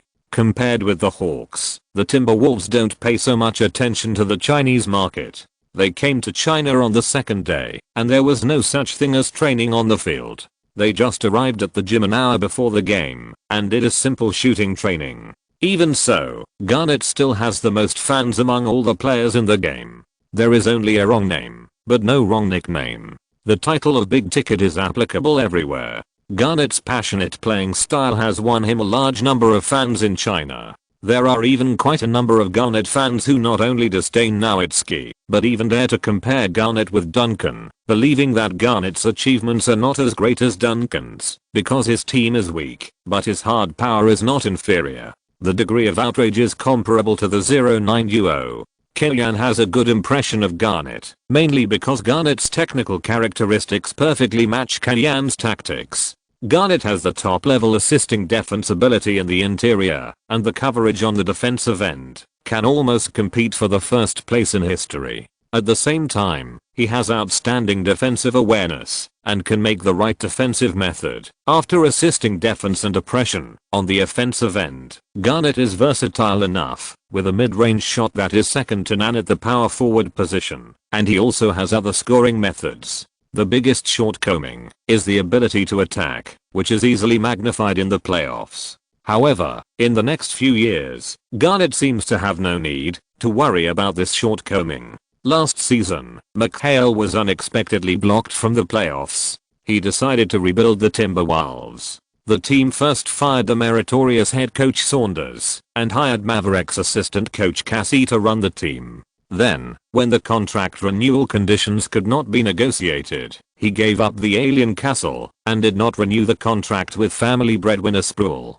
He promoted Zerbiak and signed American Jackie Chumjeric with a large sum of money to reorganize the team's backline. The Timberwolves reduced the team's total salary, but at the same time, their strength declined very seriously. Even if Garnett is still in his peak form, it is not easy to make it to the playoffs. The starting lineup of the Hawks has not changed much. The reorganized Timberwolves also need to run in the preseason to adjust the new lineup. The lineup of Jerick, Hassel, Zerbiak, Garnett, and a lower Candy looks really average. Especially compared to the Hawks, it seems that only the power forward position has a clear advantage. With the referee's whistle, the game officially began. Garnett made a successful jump ball and passed the ball to Hassel. The Timberwolves have the ball. Let's see how they plan to attack. CCTV also sent a guest commentator to comment on this preseason game. In The Sound of Yoga, the Timberwolves' Jerick took the ball and landed near the sideline, passing the ball to Garnett in the low post. After receiving the ball, Garnett leaned on Dio behind him, slashed back twice, and made a turnaround jump shot, giving the Timberwolves the lead. While there was a burst of jubilation at the scene, there were still many fans of Garnett. The Hawks attacked. Paul and Dio played pick and roll, attracted Garnett to switch defense, and then passed the ball to Dio. Dio faced the basket and played Jerick alone, relying on the rhythm to advance inside. Paul pulled outward, involving Garnett, who was switching defense. After Garnett was pulled to the perimeter by him, he suddenly ran back again, set a screen with Posey, who came from the bottom corner, shook off Garnett's defense, received the pass from Dio, and shot before Zerbiak made up for the defense. Good shot. The pass and run on the strong side were very clever, and Paul's shot was really steady. Yang Yi exclaimed. Jerick advanced to the half court and continued to pass the ball to Garnett. The Wolf King continued to force the basket, attracted double teaming and passed the ball to Zerbiak in the bottom corner. The latter received the ball and touched Posey, then took a step inside and shot from mid-range, but missed. Aloha Candy grabbed the front court rebound, tipped in the ball and scored, causing Josh Smith to foul. The Eagles' lineup is destined to be a weak spot in the backcourt rebound protection. Kellyanne told Joe Johnson and Posey to protect appropriately, but he could only try his best to cover it up, and there was no way to solve this problem. Afterwards, Aloha Candy missed the free throw. Dio protected the rebound and sent a pass from the backcourt, catching the Timberwolves off guard again. Paul held the defense and passed the ball to Joe Johnson, who received the ball at the free throw line and pushed Hassel away for a layup. 4:4. The Hawks started the fast break very quickly. Dio, as a player, has not performed well in the team in the past 2 seasons. But Kellyanne still reused him as soon as he came to the Hawks and put him in the center position. Although he is prone to losing rebounds, his passing is really amazing. Yang Yi did some homework on the Hawks' previous preseason games. Garnett showed his superstar qualities again, playing pick and roll with Jerick. After receiving the ball and pushing Paul away, he turned around and passed Josh Smith and made a layup. 6:4. The Hawks' restricted area defense has obvious loopholes. Even if Garnett is not known for his strong offense, he can still be tough against the inside combination of Dio and Josh Smith. Dio ran to the baseline and quickly sent the ball. The Timberwolves learned their lesson and immediately returned to defense. Except for center Aloha Candy, the Hawks played 4v4 in the first half. Joe Johnson singled out Hassel and missed the mid-range shot. Hassel, a player who sounds nice, is a defensive expert, but in fact, he is a player with no special features. He has no shooting and no breakthrough on the offensive end. He can't do anything. He puts all his energy on the defensive end, but he is not as outstanding as Bo when in single defense, nor as effective as Battier in assist defense. The reason why the defensive data is not bad is that on the one hand, he is hardworking enough, and on the other hand, the team has Garnett flying up and down to intimidate the opponent. The Timberwolves attacked, and after continuously giving the ball to Garnett, they finally changed players to attack. Zerbiak played a pick and roll with Aloha Candy and made a quick shot. 8:4. Castle and Sproul left, and Zerbiak basically became the second in command of the team. However, if NBA Tom Cruise wants to support the Timberwolves, there is still a lot to improve. Paul crossed the half court with the ball. Dio ran to the front court and fell into the corner. Josh Smith ran the strong side tactic. Garnett followed and kept directing his teammates to run. But when the Timberwolves' defensive attention was all on Paul and Dio, Joe Johnson tied down the Timberwolves' 2 defenders by running without the ball, pulled to the outside to receive the pass from Paul without stopping, and threw the ball into the penalty area in the air while receiving the ball. The action was very chic, and Aloha Candy was unable to catch up and watched Posey easily hit the rebound and score. Finally, Posey made some achievements on the offensive end. Posey smiled, shook hands with Joe Johnson, and retreated to the backcourt. The Hawks' interior defense has loopholes, but the perimeter defense is very good. Posey himself is a defensive stalwart. Although Paul is a rookie, his defense is definitely among the top point guards. Joe Johnson is not good at defense, mainly because he moves averagely in the second position and has poor explosiveness. Just don't let him defend small and fast. If Cassie launches an offense around Garnett, he can achieve good results. Once he lets others dominate the team's offense, it will immediately stagnate. In comparison, the Hawks have more people who can handle the ball. In positional warfare, there are 3 ball handlers, and the offense and defense are switched. All players attack. The Timberwolves gradually cannot keep up with the rhythm of the Hawks. The Timberwolves were still a Western Conference Finals team last season, and they also won the lottery championship as the 9th in the Western Conference last season. In addition, fans still hold the view that the West is strong and the East is weak, and Western lottery teams can enter the playoffs in the Eastern Conference, which may be a little disappointed with the result of this game. However, on the field, the result presented is that the Timberwolves only have Garnett as a strong point. Even Zerbiak, who seems to have an advantage, is not efficient in single-handedly playing against Posey. This is the case when Kenyan always insists on single defense and does not double team. If the Hawks adopt more double teaming and let Hassel go in the rotation of assisting defense, I'm afraid that the Timberwolves will have a harder time on the offensive end. With a 6-point game entering the official timeout, Kenyan affirmed the performance of the players and then replaced Posey with Barnes and Dio with David Lee and did not adjust other positions. It is impossible to say that Kenyan has no selfishness when leading the team back to China to play the preseason. He certainly hopes to show his fans a better performance and let Chinese fans enjoy a higher level of basketball. Kenyan did not make a living as usual, which disrupted Cass's scoring plan. Paul, Joe Johnson and others also understood the coach's intention and maintained their offensive firepower tacitly. At the end of the first quarter, the team led the Timberwolves by 14 points with 38:24. In the second quarter, Kenyan, like in the previous games, alternated between two lineups. While maintaining the strength of the lineup, he did not give the Timberwolves a chance to catch up. Even when Garnett was resting, he directly widened the score difference to more than 20 points. Although he knew that the Huaksha game was Kenyan's home court and the Hawks might play seriously, Cassie really didn't expect the Hawks to be so disrespectful. The score difference reached 20 points in less than 20 minutes. Wouldn't they win by 48 points in the whole game? The official timeout, Cassie used the 20-point difference to stimulate the players. The Timberwolves, who were deeply indignant, also began to increase their intensity in the next game.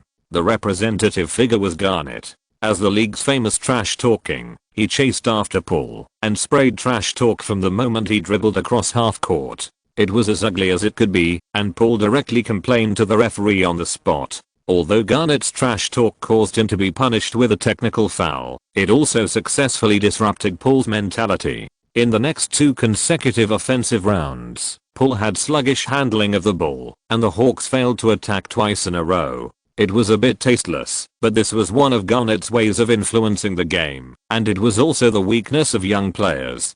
Garnett's trash talk made many young players who regarded him as an idol unbearable.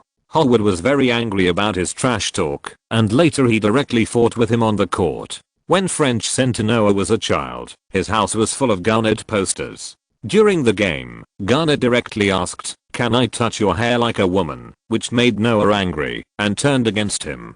Garnett likes to bully newcomers. It is rumored that when he was a newcomer, he paid tribute to his idol Jordan and was also scolded by Jordan. I don't know whether this is true or not. Anyway, there are not many examples of Jordan bullying rookies, but there are many examples of Garnett. Kenyan did not call a timeout to adjust, allowing Paul to overcome this difficulty on the court. From college basketball to the professional arena, some things must be experienced and some things must be faced. It is impossible that someone scolded Paul on the court today and Kenyan replaced him to protect him. In the next game, someone did something to irritate Paul and Kenyan replaced him to comfort him. People always have to learn to grow up on their own. Paul's abnormality and the improvement of the Timberwolves' defensive intensity made the gap between the two sides narrow rapidly. At the end of the first half, the score was 65:52, and the score difference had reached 13 points. Back in the locker room, Paul was a little ashamed. He felt that his performance was terrible. However, Kenyan did not blame him, but praised him and Dio for organizing the team's offense well. But I hope you can handle the ball more resolutely in the game, Chris. You are a point guard with a high basketball IQ. Play the way you think is right. Kenyan said to Paul, "Don't think too much. What is the best way to get young people out of self-doubt? The best way is to let him have an epiphany in the game. Just like a shooter, he can't make 3-pointers in a row, and he has lost his confidence in shooting. What should he do? It's not to train hard to find the feel, it's not to do any psychological counseling, and it's not to adjust the playing style, but to give him confidence so that he can still shoot bravely when the next opportunity comes." Back on the court, the second half of the game continued. For Paul, this game turned into a war. His war with himself. What made the Hawks feel relieved was that even though Garnett was still constantly using trash talk and small moves to interfere, Paul did not lose his mind. He still maintained a sense of reason while breaking through his own boundaries and did not let the Timberwolves narrow the gap. He also showed his cunning side, calling Dio's pick and roll, breaking through the defense of Jerick and Aloa in succession, and passing the ball to Josh Smith, who cut in before Garnett made up for the defense. The latter faced Garnett, who was out of position on defense, and with the idea of venting his anger for Paul, he viciously smashed the ball into the basket. Then, Paul mocked Garnett twice in response, and Garnett, the king of strong mouth, did not have the situation of being unable to argue with his opponent. He sprayed a few words back, but did not notice that Josh Smith had already pounced on him behind hustle.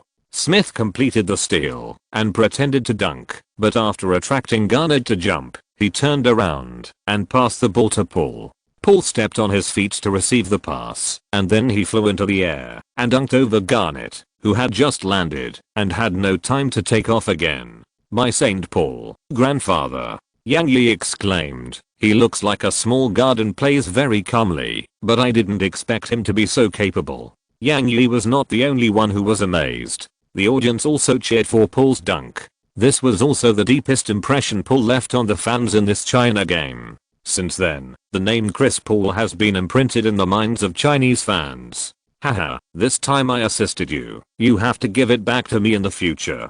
On the way back to defense, Josh Smith pushed Paul as a celebration. "No problem. I'll give you 10 more." Smith didn't control the strength of the push well and used the same force as the dunk. Paul was almost pushed down, but his face was still full of smiles. Turning back, Paul proudly raised his eyebrows at Garnett. He finally used the right way, not the right way, but the way that was very refreshing, to give Garnett a taste of his own medicine. After being dunked over by Paul, Garnett was a little embarrassed. In the next ball, he took the initiative to go to the low post to ask for the ball, and then he forced Dio to get back on the court. However, after attracting a double team, he passed the ball to Aloa, who was unguarded under the basket, and assisted his teammates to complete the dunk. On the way back to defense, Garnett put on a relaxed expression and continued to mess with Paul's mentality. However, Paul, who regained his composure, was not impatient. He completed a fake pick and roll with Dio, forced a breakthrough from the wing to attract the defense, and then passed the ball to Dio, who was at the free throw line. Anderson sent a ground pass, and Joe Johnson ran back to shake off hassle and hit a steady mid-range shot. This time in the China tournament, we really got to know a very promising newcomer, Paul, the second pick of this year. His control of the ball is really master level. In the future, if he develops normally, Paul will definitely become an all-star player. Yang Yi did not hesitate to praise Paul. Perhaps he was born to appreciate players like Paul. Kellyanne was also very pleased on the sidelines. For Paul, who was in the newbie period, it was obviously too early to face the big boss Garnett, but the superstar seedlings were different. The core of the Hawks' future must have a calm brain and strong nerves. In the future, Paul will face many tests, but with the experience of passing this level, I believe that he will be more confident in the future. Compared with this valuable experience, the victory or defeat of a preseason game may not be so important. The final score was 123:105. The Hawks won 3 consecutive preseason games. Considering that the next preseason opponent is a Chinese men's basketball team, it is only a matter of time before they win 4 consecutive games. At the end of the game, Kellyanne came to the technical table and shook hands with Cassie. Cassie smiled prettily and said, "Kimmy, your transformation of the Hawks is really successful. I'm optimistic that you will enter the playoffs." Kellyanne smiled and said, "Maybe you should also work hard. The situation of the Timberwolves is very bad," and Kellyanne did not hypocritically say optimistic words. The ice is not frozen overnight. Unless a time traveler comes, the Timberwolves' problems can't be solved. In the court, Garnett also hugged Paul, his eyes full of admiration. "Come on, Chris, the future is yours." The Timberwolves players left the court one after another. Kellyanne came to the center of the court and punched hard. Then, the scene became a sea of joy. Although the atmosphere of lighting, DJ, and music is not as good as that of the Philips Arena, the enthusiasm of the fans is not inferior at all. Thank you for supporting our preseason. I hope this game will make everyone feel worthwhile. I also hope that in the future, if there is a chance, I can have the opportunity to lead the team again and meet everyone. Thank you. After the game with the Timberwolves, the Hawks rushed to the Magic City as soon as possible to prepare for the second game with the Chinese national team. There was not much suspense about the outcome of this game. The Basketball Association also knew it well and directly invited Kenyan to watch the national team's training before the game and was not afraid of him spying on military intelligence. When Kenyan arrived at the training ground, he also met Yi Jianlian, Dufeng, Zhu Fangaiyu and Wang Zizi, who had just returned to China, and he simply greeted everyone. Before this summer, Kenyan was not even part of the domestic sports circle, and he was very unfamiliar with everyone. When they met for the first time, except for Wang Zizi, no one else had much good feelings towards Kenyan, an outsider. A very personal experiences. What does Kenyan's success have to do with Chinese basketball? It seems that there is no relationship. He is not an athlete, nor is he a local coach trained locally. His tactical knowledge and basketball concepts are either learned from old Nelson or obtained from further studies at the Cologne Sports University in Germany and cannot represent Chinese basketball. It doesn't matter whether you admit it or not. Sometimes the westernization movement is not necessarily suitable for China, and sectarianism always exists. If we discuss it further, it may be because he was born in Su province. As we all know, in the Chinese men's basketball team, in addition to Yao Ming's unshakable core position, the Guangdong Hongyuan team is the leader. Kenyan's remarks to Yi Jianlian were unfriendly, and his teammates felt sorry for him. Instead, it was the head coach Jonas who welcomed and thanked Kenyan for his arrival. Kenyan repeatedly rejected the invitation of the men's basketball team, which was very important for Jonas to carry out his work. Kenyan also affirmed Jonas's work and hinted that he would not join the other team's coaching staff and affect the other party's work. When the time came to the evening, the game itself was not suspenseful. The gambling industry did not even consider opening a win-loss plate for this game, but only considered how many points the Hawks could win. How many points could they win specifically? According to Kenyan's prediction, without Yao Ming's national team, the Hawks could win as many points as they wanted, and it was difficult to clarify how many gaps there were between the two teams. Then let the players play according to their interest. After all, for the Hawks, there is no training value. Kenyan even gave the command of the game to Snyder, who was in charge of the on-the-spot command, while he took a break from his busy schedule and observed the national team players 12:0, 21:2, 29:4. Obviously, Snyder took the game too seriously. He used full court pressing to target the weakness of the Chinese team's point guard. It was very difficult for the Chinese team to even pass half court. Before the official timeout, he beat the Chinese team players so hard that their faces turned green. The fans at the scene could cheer for the Hawks' dunks at first, but later they felt it was inappropriate. Snyder knew it was time to stop without Kenyan's reminder. If they continue to play like this, Paul may experience his first 58 in his life. Chapter 130 Team Opening Game. With a big lead, Snyder chose to replace the main players and let the substitutes play. The offensive firepower was still fierce. Facing Wang Zizi and Yi Jianlian, David Lee turned into Paul Gasol and played well. Eddie House on the outside did not hold back and made accurate three-pointers from the outside. Fortunately, they also knew to let the defense go, and the environment on the offensive end of the Chinese men's basketball team was a little loose, and the team was at least able to score. Yoga and Zhang Heli, who were responsible for the commentary, also relaxed a little, not as awkward as at the beginning. Kenyan hoped that Yi Jianlian would re-understand the NBA through such a game. David Lee, standing opposite him, had excellent offensive skills. He could not only fight against hard shots in the paint area, but also shoot mid-range shots from 10 feet away. His coordination ability was also visibly strong. He was selected by the Hawks with the 26th pick in the first round. Of course, it can be said that Yi Jianlian's selling point is not his immediate combat power, but his potential. He has the explosive power and speed of a black man under his yellow skin, a good mid-range shot, and a vast Chinese market behind him. It is not easy to compare him directly with David Lee, who has a normal ceiling, but in the final analysis, the potential that can be realized quickly is a meaningful potential. NBA, no one will accommodate you. In the last 3 quarters of the game, the Hawks let the main players show up in every quarter, mainly to train the substitutes and water dispenser players. David Lee and Hayes became the most shining people in the game. The former scored a large double-double of 34 points and 17 rebounds, more than Wang Zizhi and Yi Jianlian combined. Although Hayes only played for 9 minutes, he stood on the free throw line 4 times and shook the audience 4 times. No one knew what his free throw rhythm was. Yi Jianlian was even deceived by him to enter the line early. Until the fans left the stadium, there were still many fans imitating Hayes' weird free throw posture, talking and laughing. In an interview with CCTV after the game, Kellyan also commented on this game. In this game, the Hawks showed some strength. I hope this game will be a warning to everyone, and those players who have NBA dreams will understand the strength of the NBA through such a game.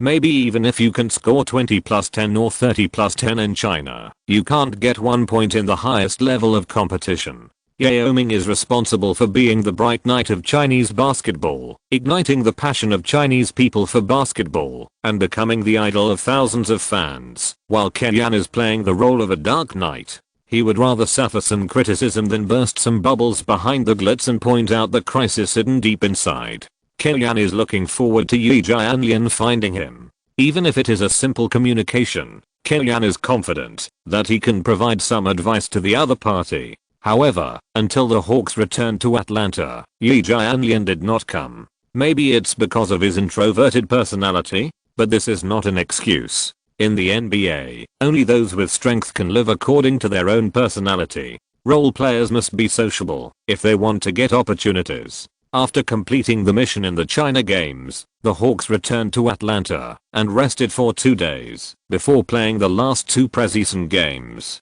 The Hawks lost to the Grizzlies 109-118 away and defeated the Orlando Magic 113-99 at home. The Hawks ended the preseason with a record of 5 wins and 1 loss. Although the results of the preseason are not counted, the strength shown by the team is not fake. The Hawks lineup is much stronger than it looks. Joe Johnson is worthy of his price and Paul is a strong contender for the best rookie, but the media is most amazed by Dio. After a round of preseason games, Kellyan has completely found the use of Dio. After the preseason, the first official strength list of the NBA was announced. The defending champion Spurs ranked first as expected. They did a great job in the offseason. After Finley joined, Ginobili came to the 6th man position, with no burden at all. His playing time was reduced, but he was able to play his role in less time. In addition to the metaphysics of the odd-year championship law, the Spurs are indeed the strongest in the league. The Pistons, who were defeated by the Spurs 4-2 in the finals, ranked 2nd. In the finals last season, they fought the Spurs for 6 games. If it weren't for Horry's buzzer beater, they would have probably played 7 games. The core lineup of the team has not changed much this season. 2 meat shields, Cato and Amir Johnson, have been added to the interior, just to have more people and more power when strangling the Big Shaq and Duncan. The Miami Heat ranked 3rd. Wade is more mature than last season. No one can suppress him at the shooting guard position except Kobe. The team has also added a number of veterans, and is working hard towards the championship. The Mavericks, Suns, Pacers, and Rockets ranked 4th to 8th. The Hawks ranked 19th. 8th in the East, which means that the official believes that the 11th in the West can enter the playoffs in the East. This is very true. In addition to the official strength list, the Hawks' national live broadcasts have also increased this season. The league stipulates that each team must appear on the national live broadcast stage at least twice every season. The Hawks only had 2 last season, and this season has risen to 4. In China, CCTV will broadcast 31 games of the Hawks, second only to the Rockets' 57 games. With their reputation gradually rising, the Hawks came to Milwaukee to prepare for the first game of the new season. There are many grievances in the Hawks' away game against the Bucks. First of all, there is a direct dialogue between Bodog and Paul, the number 1 and number 2 picks in the same year. In recent years, there has been a coincidence in the NBA draft. The number 1 and number 2 picks must be good. Duncan and Van Horn in 1997, Aloha Candy and Bibby in 1998, Brandon Francis in 1999, Kenai and Martin and Swift in 2000, Kwame Brown and Chandler in 2001, Yao Ming and Jay Williams in 2002, James and Millisick in 2003, Howard and Okafor in 2004. In the past 8 years, only the 2 pairs in 1999 and 2004 were considered to have both passed, and in other years, one of them was the other. Everyone wants to see who is more reliable, Paul or Bodog. The second is the grudge between Stotts and Kellyanne. To be honest, this has nothing to do with Kellyanne himself, but is mainly the fault of the 2 teams. The Hawks promoted Stotts to be the head coach last season. The team's strategy was to play badly, but the team ended up with the worst record in the league. They thought Stotts was not someone who could lead the team to rise, so they fired him. It was more or less a bit like a scumbag who put on his pants and didn't recognize people. The Bucks' first choice for coaching was also Kellyanne, who even went for the interview, but general manager Van Dueg was unwilling to delegate power to Kellyanne, and Kellyanne himself also regarded the Bucks as a backup, so the trip was not made in the end, and then the Bucks invited Stotts. It is unknown what Stotts himself thinks, but under the media's hype, he came with the emotion of revenge in this game. Paul played well in the preseason, but the Bucks really don't regret using the number 1 pick to choose Bodog. The team already has TJ Ford and Mo Williams at the point guard position, who are quite strong. Instead, after choosing Bodog, they formed an inside combination of Bodog and Magua, which is already considered well off in the East. The most stupid operation of the Bucks in the summer was not to choose Bodog with the number 1 pick, but to lock in last season's most improved player Bobby Simmons with a 5-year, $46 million contract, the one who packaged Elijah Anlian to the Nets and traded Richard Jefferson. Bobby Simmons is a typical 3D player. To be honest, he has good conditions, with height, wingspan, and good confrontation. But even so, in a season with a salary cap of only $49.5 million and a luxury tax threshold of $61.7 million, it is also stupid to give such a player a 5-year contract with an annual salary of $9 million. Not to mention that Bobby Simmons has a fatal flaw, glass man. The Bucks have a certain advantage in the interior, but the backcourt and wing are obviously at a disadvantage. If the Hawks can bring up the tempo and make the Bucks' 2 interior players run around, the balance of victory will fall to the Hawks. After warming up, the players of both teams came on the court. The Hawks start Paul, Joe Johnson, Posey, Josh Smith, Boris Diaw. The Bucks start TJ Ford, Michael Reed, Bobby Simmons, Magnoli, Bodog. The referee threw the ball into the air and the game began. The number 1 pick faced Josh Smith, and he had an obvious height advantage and easily passed the ball to his teammates. Reed received the ball, dribbled 1 step, and passed it to Ford, and immediately started running. Reed used an off-ball pick and roll to get rid of Joe Johnson, and cut into the interior, attracting Josh Smith to switch defense, and ran out from the left side after a circle under the basket, and then set a 45-degree off-ball screen with Simmons. Facing Reed's off-ball movement, Josh Smith was somewhat lost after the switch. Kellyanne expected him to be like Marion, but it must be said that except for running and jumping ability and the degree of stretching in the air, Josh Smith still has a big gap with Marion in other aspects. Reed pinned down the Hawks defense, and Bodog blocked Joe Johnson in the paint and shot the ball back. The number 1 pick scored his first goal in his NBA career, which was also the team's first point of the new season. Bucks fans cheered for this. The Hawks served the ball, Paul dribbled across half court, and handed the ball to Joe Johnson, who faced the basket, and posed a 3-threat posture. After a step, he broke through on the right side, and was accurately predicted by Simmons. He protected the ball with his back to the basket, leaned on Simmons, turned to the baseline and shot. The action was very smooth, but Bodog made up for the defense in time, and jumped up to interfere, and the ball went out of the basket. Magnolia grabbed the rebound, but before he could protect the ball in his hand was touched up, and he went to fight for it again, and his whole body was pressed on Paul who had just taken the ball. Paul, the second pick, steals +1. Dio throws the ball from the sideline. Paul plays a high pick and roll with Josh Smith and passes the ball. Josh Smith receives the ball at the free throw line, shakes off Ford who switches defense, and rushes towards Bodig, but is knocked to the ground. In the first round of offense, the two inside players of the Bucks were fouled once each, which is not a good sign for the Bucks. Josh Smith made both free throws. 2:2.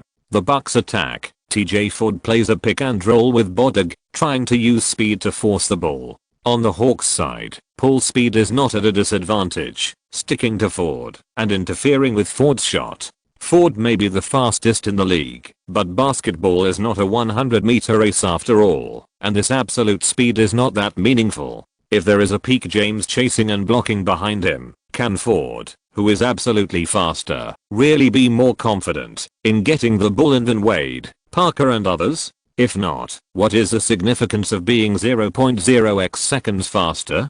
Dio got a good position, protected the rebound, and dribbled past Magnolia with a change of direction.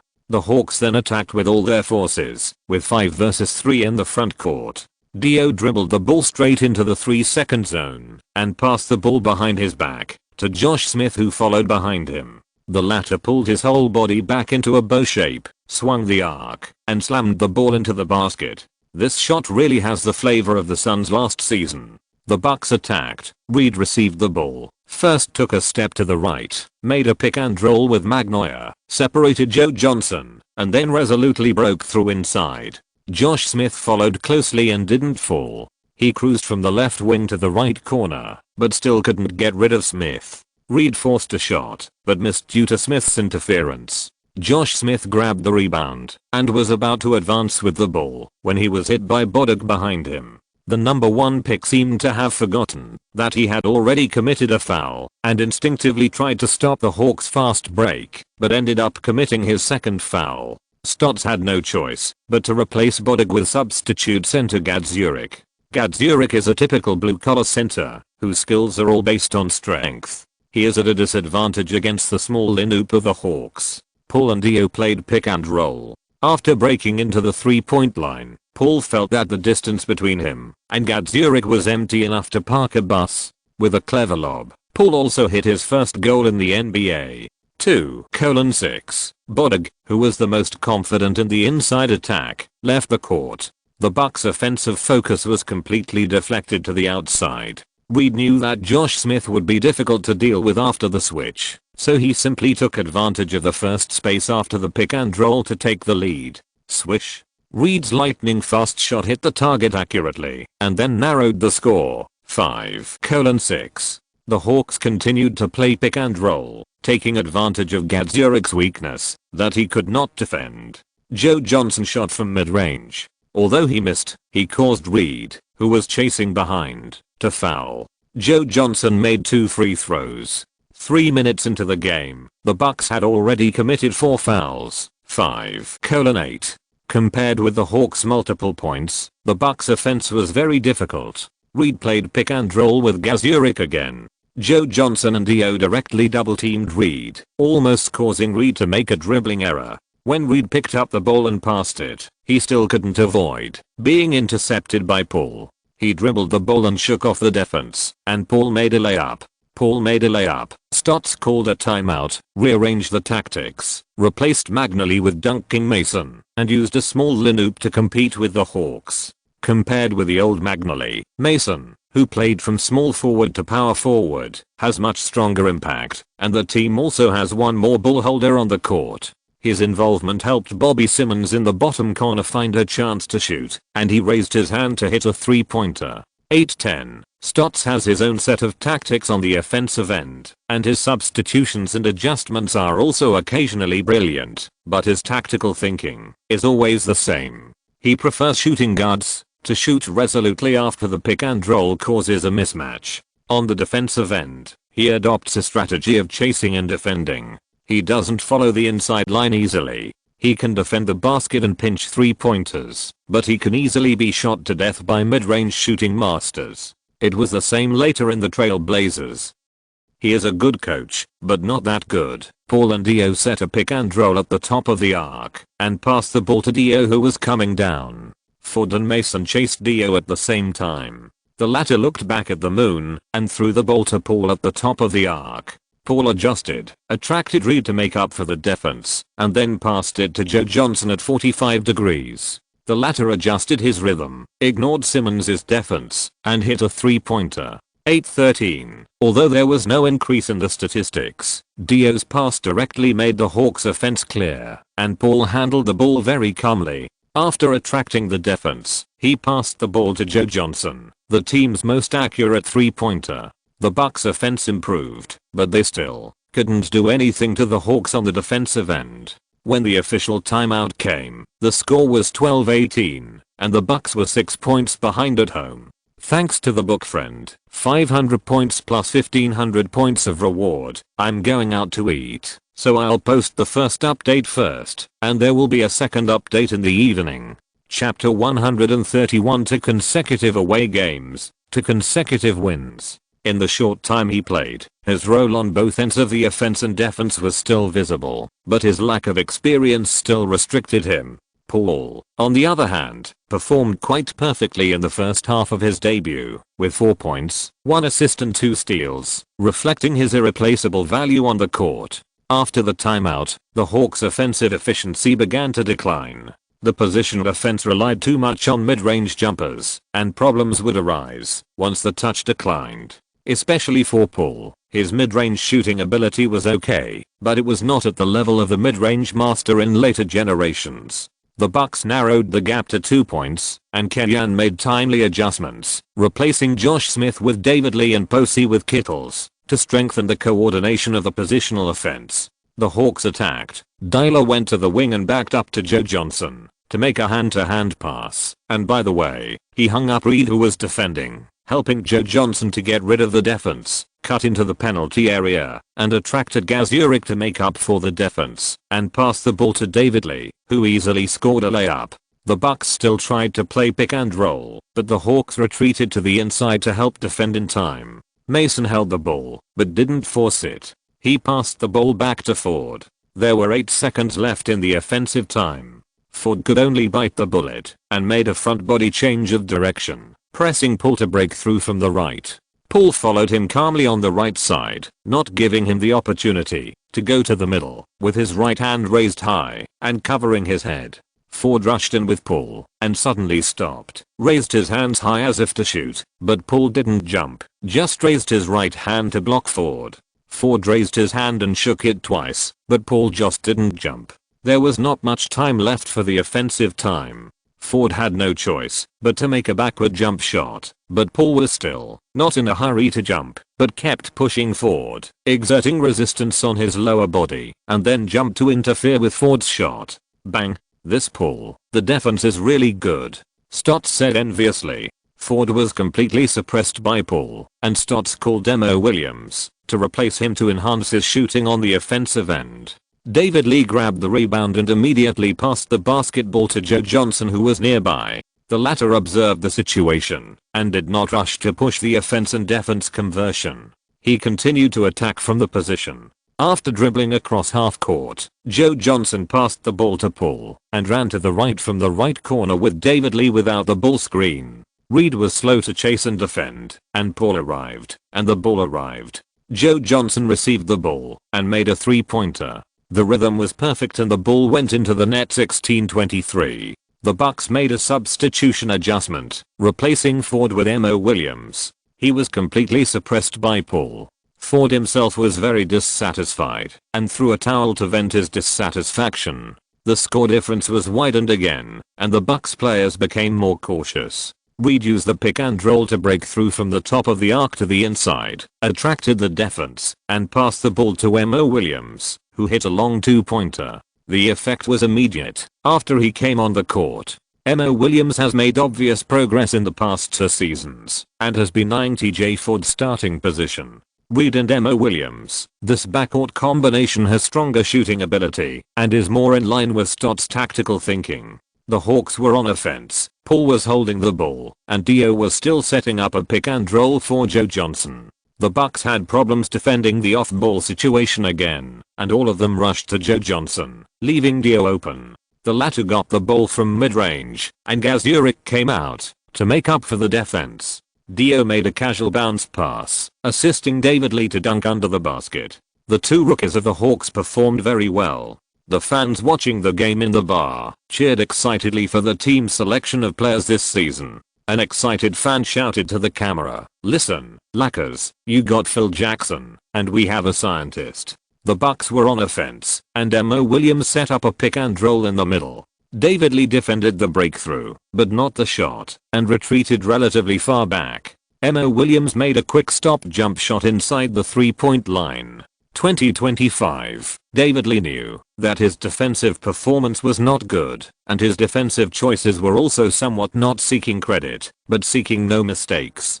Killian and Stotts are both coaches who focus on offense over defense. Although the rhythm on the court is not fast, they are very capable of dismantling the opponent's defense in positional warfare. After the first quarter, the Bucks were 9 points behind 25:34. In the second quarter, Killian sent Eddie House, Joe Johnson, Kittles, Mickey Moore, and David Lee to form a death 5-shot loop. The Bucks replaced Bodig in the second quarter and let 1995 number 1 pick Joe Smith assist him in the interior. The outside players are Ford, Charlie Bell and Mason. It is hard to say whether Stotts underestimated the Hawks' defense, but he obviously overestimated Bodig's offensive ability. Bodig was selected as the number 1 pick. His advantages are that both offense and defense and his ability to coordinate are above the standard. He is a highly technically mature interior player, basically the top configuration of the so-called European Great White Bear interior player. I know Australia is Oceania, but you asked him to score points in the face of double teaming, when his teammates could not open up space, which is obviously difficult for him. TJ Ford, Charlie Bell, Mason, none of them is a stable 3-point shooter. The Hawks can shrink the defense unscrupulously to double team Bodig. Anyway, you can't make a shot from the outside. Although Mickey Moore is thin and may suffer a little in confrontation, his advantages are also obvious. He moves very quickly and can keep up in time after the ball is transmitted to the perimeter. On the offensive end, he and David Lee pulled to the corner at the same time, vacated the restricted area, and gave Joe Johnson enough space to play low singles. Charlie Bell or Mason couldn't defend Joe Johnson. The main Lanoop lost a little, and the substitute Lanoop lost a little, and the difference between the two sides slowly widened. Seeing that the difference was heading for 20 points, Stotts replaced the main players and stabilized the situation. With Mo Williams, Reed, and Simmons opening up space, Bodig's efficiency on the offensive end improved accordingly. But on the defensive end, the Bucks still couldn't contain the Hawks' output. Joe Johnson went off the court to rest, and the dual-core driver Paul and Dio could still ensure the smooth operation of the Hawks' offense. In the first half of the game, Paul delivered comprehensive data of 9 points, 6 assists and 3 steals, which made the commentator of the game full of praise.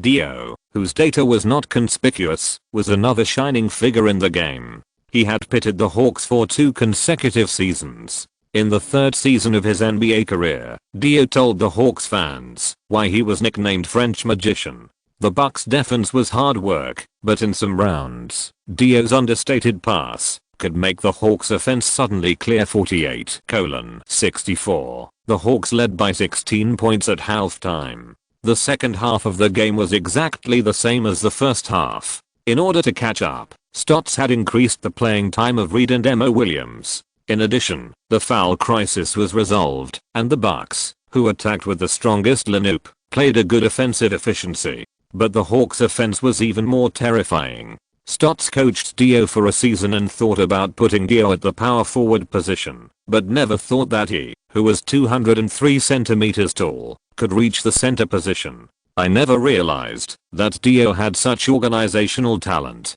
It seems that he has put all his skills into passing the ball and is proficient in various passing methods. Of course, there are some very penetrating through passes, but more passes are from a god's perspective. That is, when you watch it from the sidelines or in front of the TV, you think that this pass is ordinary and you can pass it as long as you want. But when you are in the court, and in this position, you don't realize that you can pass it like this. Not only Stotts, but the entire league and even the entire basketball world has never had a person who plays like Dio. Halfway through the fourth quarter, the difference between the two sides once reached 34 points. Then Kellyanne replaced the main players and allowed the Bucks to recover some points. After all, it was the opening game, and it was at the opponent's home court, so the face that should be given should still be given. The final score was fixed at 104-128, and the Eagles successfully hunted the deer away.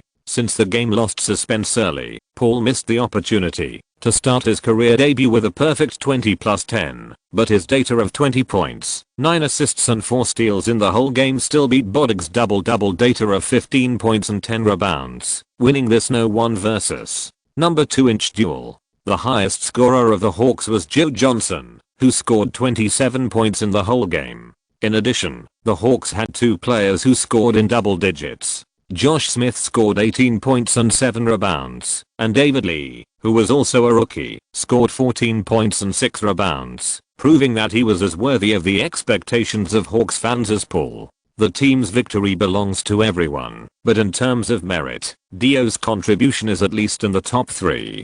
The data of 6 points, 7 rebounds and 6 assists is not bad, but it can't reflect his role at all. This can be seen from the remarks of Kellyanne and Stotts after the game. Compared with Kenny, I'm like a fool. I never thought that Dio could be used like this. Stotts said self-deprecatingly. This is not entirely self-mockery. Looking at the entire NBA, who else but Kellyanne would let a 203cm player play center? Rather than saying that Stotts doesn't know how to use Dio, it's better to say that Dio has found his mentor. This is just one game. I believe that in future games, everyone will see Boris make more wonderful passes on the court. I'm very confident. Kellyanne led the team to a big victory. CCTV highlighted him, and fans on the internet also had a heated discussion. Even though they let the game go in the fourth quarter, they still scored 128 points. I think the Hawks can compete with the Suns to see who has the best offensive team in the new season. This game was indeed a beautiful win, but the Bucks are really too weak. It's only one game, don't brag too much.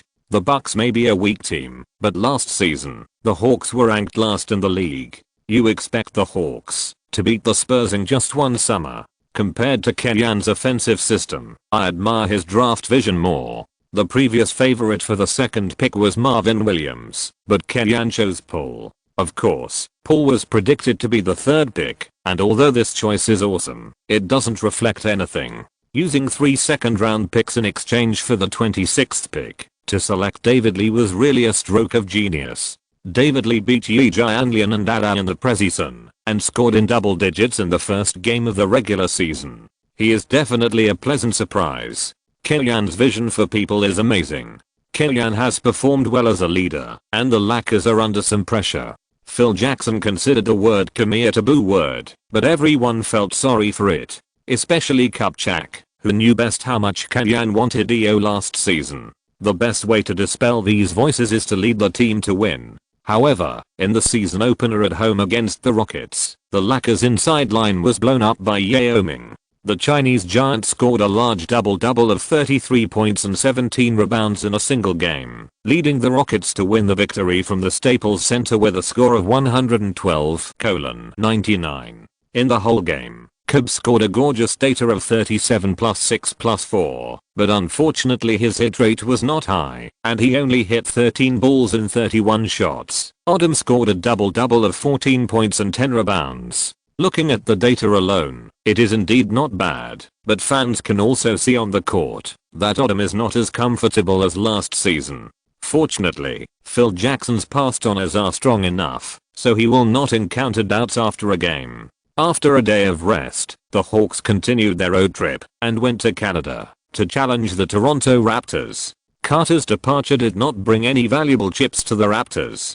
The 7th pick obtained by playing badly last season was converted to Villanova, and the 16th pick obtained by the trade was converted to Graham, who were directly entrusted with important tasks. However, the Raptors, located in Canada, lack appeal in the free agent market, and the management still finds it difficult to repair the team's shattered lineup.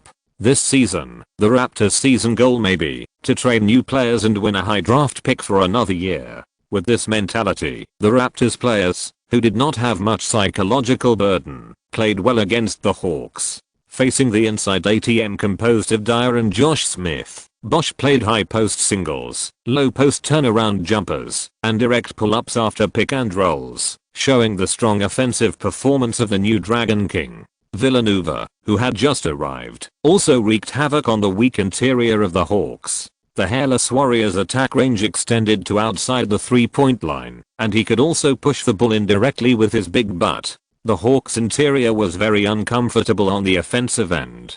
But even though the Raptors' interior combination scored 43 points together, the Hawks still won the victory without bloodshed. Facing the Spanish point guard Calderon, whose advanced data was very good, Paul showed the technical characteristics of an American point guard who was faster, stronger, and more powerful, scoring 21 points and 9 assists. Joe Johnson also blew up Mike James on the outside. Although the Raptors' Bosh plus Villanova combination was good on the offensive end, it was basically defenseless on the defensive end, or in other words, there were too many defensive loopholes on the outside line, and they couldn't block them. They watched 5 Hawks players score in double digits 102:120. The Raptors lost at home, and Kenyan won 2 consecutive away games, which made a good start for his coaching career in the Hawks. Whether it was taking over the Lakers midway through last season, or taking charge of the Hawks, who are at the bottom of the league this season, Kenyan was able to play an immediate role, improving results while playing beautiful offense, which also made his personal believers more and more. After all, the vast majority of fans definitely want to see gorgeous offense, rather than iron-blooded or even dirty defense. However, the Bucks and Raptors were teams that did not make the playoffs last season after all. Beating them can only mean that the Hawks have made greater progress than them. If they want to fulfill their promise to at least triple the team's results or even advance to the playoffs, Kenyan and this Hawks team need to prove themselves when facing higher level opponents. He is ready. Supplementary content from last night. Chapter 130 to the Fighting Ones are here. 78-101. The home team was ahead. The first home game of the Hawks in the new season ended in a painful defeat. The first official game in the Phillips Arena made the home fans return home disappointed. Kenyan was very regretful. But facing the Hawks and the Pistons was like Superman encountering kryptonite. From the lineup structure to the team's playing style, they were on the restrained side. Ben Wallace's defense range from the 3-second zone to the 3-point line suppressed the Hawks' backcourt double guns significantly. Coupled with the strong pressure exerted by the Pistons' defensive stalwarts on the outside, the Pistons completely strangled Paul. In the first half of the game, Paul made 1 of 7 shots and only scored 2 points. On the defensive end, Billups used his big ass to eat him alive, and both offense and defense were completely blown up. Joe Johnson barely maintained his output, scoring 21 points on 7 of 19 shots. In this game where he was beaten, at least he retained a little dignity for the Hawks. After the score difference reached 20 plus, the intensity of the confrontation imposed by the Pistons declined. With Kenyan's tacit approval, Paul brushed his scoring data to double digits, contributing 11 points and 6 assists in the whole game. David Lee also contributed 11 points and 6 rebounds. As a substitute, he was one of the few bright spots of the Hawks. The score of 78 points was the lowest score in the game since Kenyan took over as coach, and the Pistons were also the only opponent that Kenyan had never defeated since he took over as coach. Just like the former bad boys who desperately sniped Jordan, the Pistons have always been obliged to play the role of grindstone. Fortunately, a defeat did not shake the fans' confidence in the Hawks. As some fans said, the team is still very young, and the reconstruction has only taken the first step. No one can make the Hawks, who ranked last season, have the strength to challenge the runner-up team in the finals in just one summer. The next day, the news reported the Hawks' defeat, but few people belittled them for it. The forum was still dominated by encouraging voices. Some fans even try to find joy in adversity and find bright spots in failure. For example, David Lee, who joined the team at the end of the first round, but scored in double digits in all 3 games of his career, has become very popular among the Hawks fans. Judging from his current strength, David Lee should be a lottery pick. On November 5th, the Hawks will have a back-to-back game, and will continue to play at home against the Cleveland Cavaliers led by the young Emperor James. On the other side of the Pacific Ocean, CCTV has included this game in its broadcast plan. Yang Yi, who has a strong interest in pool, has basically contracted the Hawks broadcasts this season, and will be a guest and partner with Yoga. In the studio, Yang Yi introduced the situation of both teams. The Hawks have achieved 2 wins and 1 loss since the start of the game, defeating the Bucks and Raptors respectively, and losing to the Pistons, temporarily ranking 5th in the Eastern Conference. The Cavaliers currently have 1 win and 1 loss. They have 1 less game to play, defeating the Bulls and losing to the 76ers. This game is also a dialogue between James and Paul. Paul is the most eye-catching rookie this season, with excellent scoring and organization, and a clear idea of handling the ball. There is a certain threat to James, the position of the future number 1 in the league. It must be said that Yang Yi's vision is still good, and he dares to express his own opinions, and he praised Paul to a very high position in his words. Compared with Zhang He's sales style commentary and Dazu's great Michael Jordan every day, Yang Yi's commentary is daring to predict, and he is often slapped in the face. After shooting warm-up, the starting players of both sides quickly pulled to the middle of the court and shook hands one after another. The starting lineup of the Hawks remains unchanged. In this game, they hope that Posey and Josh Smith can work together to limit James, but this is not easy without a big center in the interior. The Cavaliers starting lineup: Damon Jones, Larry Hughes, James Gooden, Zydrunas Ilgauskas, which is also the starting lineup of the first 2 games. The Cavaliers' reinforcement plan in the summer off-season perfectly reflects Mike Brown's idea of building a 1-star and 4 shooters system for James. The team renewed the contract with the high center forward Zydrunas Ilgauskas with shooting ability at a high salary, and signed the space-type inside player Marshall and the shooting point guard Damon Jones in the free agent market, all of whom are people who open up space for James. The joining of Washington thief Larry Hughes can not only improve the team's defensive ability in the backline, but also serve as a secondary attack next to James. There is actually no big problem with this idea itself. The problem lies in the selection of players. The city of Cleveland lacks attraction, and James's reputation value has not accumulated to the level that can attract other people to join him. The Cavaliers missed Ray Allen and Michael Reed in the free agent market, and had to use a high price to grab Larry Hughes, who is not as good as Joe Johnson, who is slightly cheaper. The Cavaliers' other signings were also overpriced, although owner Gilbert was willing to spend money to build a team around James, and was willing to pay the luxury tax. But luxury is not something you can pay if you want to, and overpriced signings are easily seen as a fool by the agent group. Josh Smith really didn't want a jump ball to be abused, but there was no way. Josh Smith was the best in the team's starting lineup. He couldn't let Dio play, right? Jumping with Big Z, who was a head taller than him. Josh Smith-Alexander, as expected, lost the jump ball. The Cavaliers attacked, and the game officially began. After several passes, James rushed into the inside, attracted the defense of Posey and Dio, and bounced off the ground to pass the ball to Ilgauskas next to him. The latter did not hesitate at all, and jumped up to shoot. A hand flew in front of him, and blocked Ilgauskas' ball fiercely. Paul on the outside picked up the ball and rushed forward. Facing James' pursuit, he did not take credit. He braked to block James behind him, and shook his wrist to pass the ball to Joe Johnson on the right, who easily dunked. The attack of this ball originated from Josh Smith's block.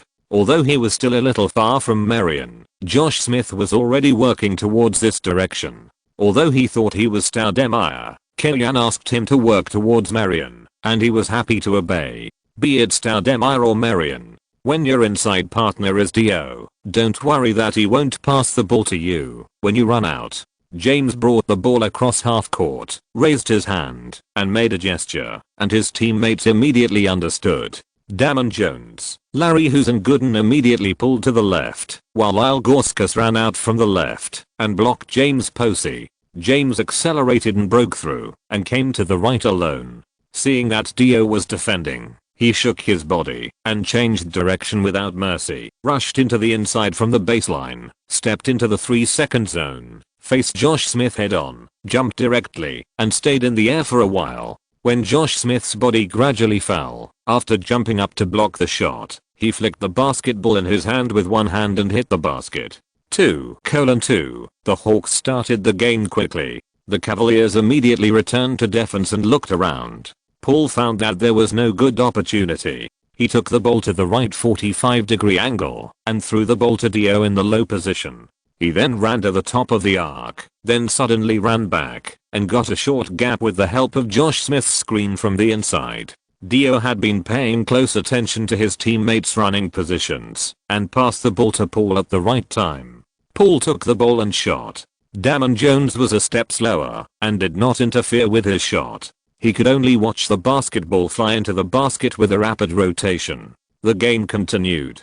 Posey led the defense throughout the game to delay James's dribbling time across half court. Then Joe Johnson and Posey formed a double team. James passed the ball to Hoos. Paul switched defense and Joe Johnson entangled with Damon Jones again. Hoos tried to single out Paul, but he did not expect the rookie to defend so well. 2 attempts failed, and the attack time was close to 24 seconds. There was no other way. He made a sudden move, forced Paul away, took a step forward, and was about to shoot, but was interfered by Josh Smith who ran out. Dio and Joe Johnson blocked him and helped Paul to steadily get the rebound. James' instinctive reaction to the double team was to pass the ball. Larry Hoos was a one-on-one player with a unique style of play and was not good at outside shooting. If the ball stopped in his hands, even if he could get it out again, the Cavaliers would not have enough time to organize another attack. When it came to James, he had to force the attack, but it would depend on whether the Hawks could defend James. Players like James cannot be defended. The key is to keep him trapped in an environment of fighting more with fewer people. Chapter 133 Dare to Dethrone the Emperor. Paul pushed forward to the front court, still running on the strong side with Dio and Josh Smith. James switched defense and blocked Paul who was running to the bottom corner after receiving the ball. Then Gooden came to double team and pressed Paul in the bottom corner, being forced into the corner by 2 big men. Paul found the ball route in a flash and sent the ball from Gooden's crotch. Dio followed up and received the ball, and the situation in front of him suddenly became clear. James and Gooden were still in the bottom corner, and Big Zed was just pulled to the corner. The Cavaliers' restricted area was empty. Almost immediately, Hoos, Gooden, and James chased back to the restricted area at the same time, trying to fill the position. But this also left Dio too many ball routes. When Dio broke into the basket, the basketball in his hand was passed back to the bottom corner again. Paul, who stayed in the bottom corner, easily received the ball, and there was no one in front of him. Even though James was strong and energetic, he didn't have the fighting spirit to rush to the bottom corner to make up for the defense. Paul even had time to dribble the ball and adjust the rhythm. He shot easily as in training and hit it from Paul's crotch pass to Dio's return pass. After attracting the defense, the two people's handling was a stroke of genius, completely dismembering the Cavaliers' defense. Yang Yi, who was in the commentary booth, also cheered for the Hawks' wonderful cooperation this time in the league. The only team that can play such cooperation may be the Hawks. With Weber's decline, Dio is becoming the best inside player in the league. Unlike other commentators who always comment from the perspective of the Rockets, Yang Yi has become the commentator who praises the Hawks the most, intentionally or unintentionally. In addition to Kenyan's factor, Paul, Dio and the entire Hawks style of play are very much to his taste. After the pick and roll, James ducked into the Hawks' restricted area, and Josh Smith and Joe Johnson quickly blocked all the ways. James suddenly paused, turned around and jumped up, and Josh Smith jumped up from the side and blocked the shot. James' raised hand shrank back, and his low hand passed between Smith and Joe Johnson. Gooden magically appeared under the right basket, steadily caught the ball from James, and easily jumped up to hit the ball into the basket. 7:4. Josh Smith took the ball and retreated to the baseline and quickly sent it out. Larry Hoos, who had been lying in ambush for a long time, suddenly got stuck in front of Paul and suddenly intercepted the ball.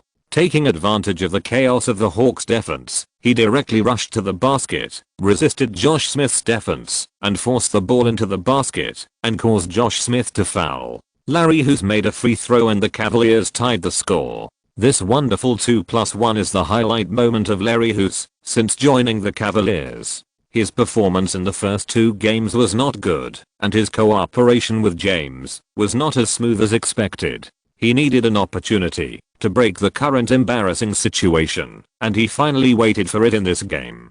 The Hawks attacked in a positional battle. Larry Hughes led the defense against Paul throughout the game. Several aggressive attempts to steal the ball were all flexibly shaken by Paul. Compared with the skill of dribbling, there are only a handful of players in the league who are more stable than Paul. Facing Paul's floor again, Larry Hughes rushed forward again, but Paul slapped the ball from behind with his left hand, followed by his right hand, leaned forward, and suddenly started to break through Larry Hughes' defense. James moved to the free throw line immediately, trying to make up for the defense. Paul pretended to pass the ball to the right, shook James, and then made a horse riding and archery posture, shortened the distance between himself and the basket, and scored lightly on the rebound. 9:7. This posture also reminds people of last season's MVP, Nash of the Suns. The Hawks' offensive efficiency has improved significantly this season. In addition to Kellyan's arrival, Paul's performance of 8 assists per game is crucial. Fans are also willing to compare him with Nash. Although the Cavaliers' offensive efficiency is also ranked in the top half of the league, in fact, they are an out-and-out defensive team. The reason why they can play a good offensive efficiency is mainly because James can convert most of the opponent's mistakes into fast break opportunities after the pressure defense causes mistakes, like a fast-moving tank, which the opponent can neither catch up nor stop. The Hawks' positional warfare offense is very stable. If they can't score, they almost don't fight for the front court rebounds and return to defense as soon as possible. When they are in position to fight positional warfare, the Cavaliers' offense relies more on James. This is of course monotonous, but the Cavaliers have the confidence to do so. James is reliable, mainly for 2 reasons. First, James' physical fitness is not like that of carbon-based creatures, infinitely close to the level of Saiyans. It is common for him to play 42 minutes and 44 minutes in a game, and he still breaks through in the 4th quarter with all his strength. Second, under his own strong breakthrough strength, the referee also whistles him frequently, and fouls are given for balls that can be blown or not. The Hawks' offense is full of tricks, but James' wolf-like breakthrough nailed the gap between the 2 sides at the free throw line. After the first quarter, the Hawks led by 4 points 35:31. In the second quarter, James did not rest and continued to play, actively facing Joe Johnson, and stuck to the point of single Joe. Eddie House and Barnes turned into blacksmiths. Barnes was fine, and although he missed shots from outside, at least he could still consume James on the defensive end. Eddie House's failure to make 3-pointers from outside was really a negative effect, which was also the reason why no one was interested in him except for the Hawks' minimum salary offer during the off-season, even though he played well in the Lakers in the second half of last season. In 3.5 minutes, the Hawks only scored 2 points from David Lee's tip-in, and the Cavaliers beat them 13:2, directly overtaking the score 37:44. Kellyan called a timeout in time to adjust the tactics and lineup, and recovered the offense in time, but Paul and Dio's appearance failed to control the rhythm of the game, and the Cavaliers' offense was still extremely fast. The Hawks lost 33 points in the second quarter, and ended the half with a 7-point deficit of 57:64. In an adverse situation, when it was necessary to control the rhythm, Paul failed to stand up, which was also the gap between him and the top point guards. During the halftime break, Kellyan gave the players a lesson in the locker room, changed the tactics, and played fast with the Cavaliers. Run and gun. When you have the chance, don't give the Cavaliers a chance to defend. Shoot in time when there's an open space in front of you, and be more resolute when you are confident in mismatched singles. The Cavaliers, except for James, are not that good at running. We can win if we get the rhythm right. This was also an adjustment made by Kellyan to his mistakes in the first half. He was a little too wary of James's impact, and at the same time, he was confident that the team's performance in positional warfare was better than that of the Cavaliers, so he took the initiative to slow down the rhythm. The tactics did not achieve a corresponding effect, and the young players in the team were worried about gains and losses. He looked at Dio again and said seriously, "Boris, you have to do your best to protect the backcourt rebounds in the second half. We can't lose rebounds anymore. I estimate that the Cavaliers will be more aggressive against you in the second half. So, try not to dribble forward to avoid being fouled. The team's positional battle organization also depends on you. Come on, we haven't lost yet. Of course, we haven't lost yet." Paul shouted loudly, "Everyone cheer up and run faster." Although he is only a rookie, Paul has a strong leadership temperament and is happy to say encouraging words to his teammates on and off the court. In the case of Joe Johnson's more introverted personality and Dio's lack of weight, Paul took the initiative to assume more important responsibilities. At the beginning of the second half, the Hawks took the lead in attacking. Paul dribbled across half court and passed the ball to Joe Johnson. Joe Johnson suppressed Larry Hughes with his back to the basket and forced his way into the inside. After distracting James' attention, he suddenly passed the ball again. Dio caught the ball and passed it to Paul, who was cruising outside the left 3-point line without pausing. The moment Paul received the ball, he faked a breakthrough to induce Damon Jones to retreat and then made a shot from the outside. Damon Jones tried to block him, but he stumbled and lost his balance. Paul easily broke into the inside and made a layup before Gooden came up. 59:64. Compared with Paul's fake move to complete the breakthrough while moving, James' breakthrough was simpler. He only needed to give him the space for the first step to complete the start. His strong core strength could ensure that he always maintained a stable body balance during the collision and directly hit the basket. Dio guarded the basket, Josh Smith made up for the defense from the weak side, and Posey followed behind. James was 1 against 3 and failed to get the ball to the basket. He looked at the referee immediately. However, this time, the referee did not call a foul. The physical contact just now did not reach that level. Dio grabbed the rebound, but did not pass the ball immediately. Instead, he took 2 more steps forward, attracted Gooden to defend, and then sent the ball to the front court. Before Joe Johnson could start the attack, the referee whistled, and Gooden fouled Dio without the ball. In the last game against the Pistons, the Hawks' weakness of not having a good breakthrough player was exposed. Mike Brown told the players that if they noticed that the Hawks were going to play a fast break, they could use foul tactics to delay it if necessary. Killian shook his head and shouted a few times on the sidelines. It seemed that he was arranging the sideline ball tactics, but in fact it was a psychological warfare to interfere with the thoughts of the Cavaliers players. Joe Johnson, who was at a 45-degree angle on the weak side, cut into the penalty area with the help of Josh Smith's screen. James switched defense in time, and Joe Johnson moved to the bottom corner of the strong side without stopping. Paul stepped forward to give him a screen and hugged James, who was chasing him. Joe Johnson got a short space.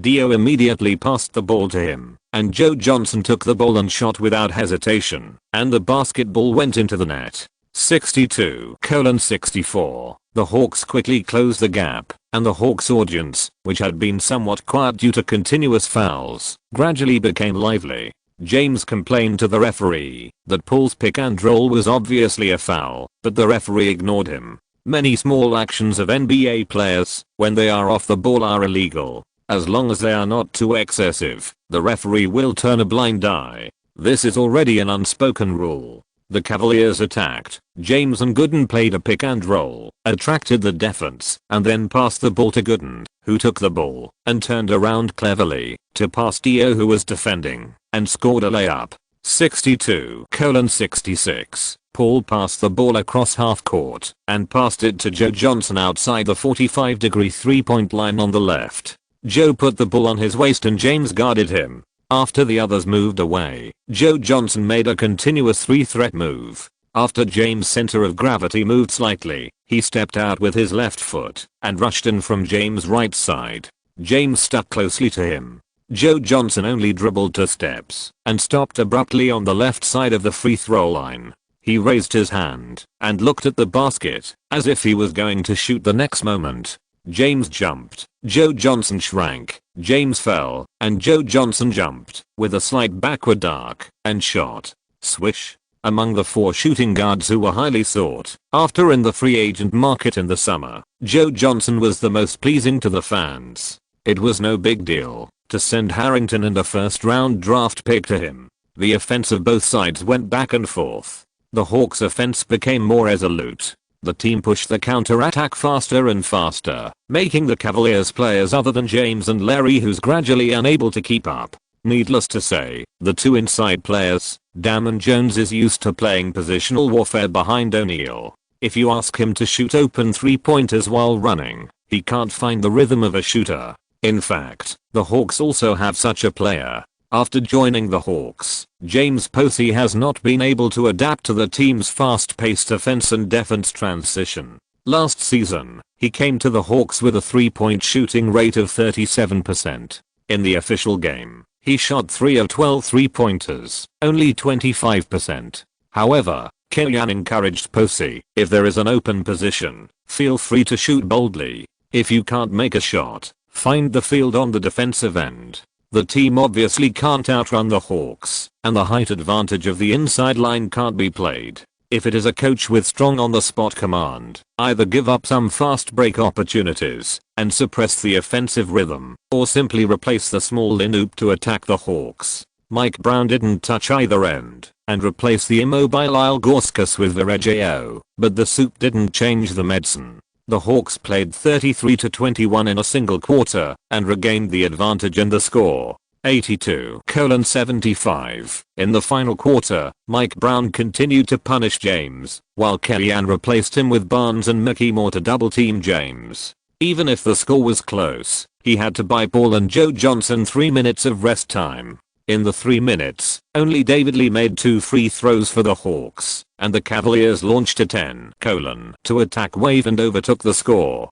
Kellyanne called a timeout to replace the main players except Posey. After the timeout, Paul and Dio played pick and roll, attracted the defense, and passed the ball to Dio at the top of the arc. No one from the Cavaliers blocked Dio outside the 3-point line, and they watched Dio shoot outside the 3-point line. 87-85. Dio played as a starting small forward for most of the season last season. Although his 3-point shot was unstable, he still had it. Every time the team was about to start, someone from the Hawks would stand up and pour cold water on the Cavaliers' fighting enthusiasm. In the next round of offense, James seemed to have lost his soul. He broke through and passed the ball directly out of bounds, adding another mistake. The Hawks attacked. Paul forced Damon Jones to attract James' defense to the right.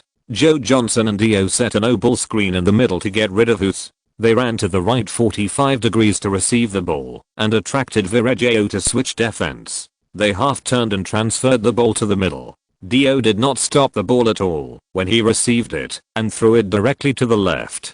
Posey received the ball at the baseline. There was no one in front of him. Damon Jones had been brought to the basket by Dio and watched Posey lay up and score the ball. The Cavaliers attacked. James received the ball and was double-teamed. He passed it to Larry, who's behind him. Larry, who singled out Paul, swayed left and right, turned around and shot a jump shot, but missed again due to interference. Josh Smith grabbed the rebound and gave it to Dio, who passed it to Paul to try to launch a counter-attack. Paul accelerated to the small penalty area, suddenly stopped and made a shooting gesture, and was knocked down by James, who was running behind him, and got 2 free throws. Being outsmarted by Paul, James looked sad and seemed to find it hard to accept. He was a little mentally broken, which was not a good sign for the Cavaliers. Paul made 2 free throws. 89-85. The game continued, and James once again forced the ball and scored the ball despite the strong defense of 2 people. 89-87. The coaching staff of the Hawks stood up collectively and made a traveling gesture.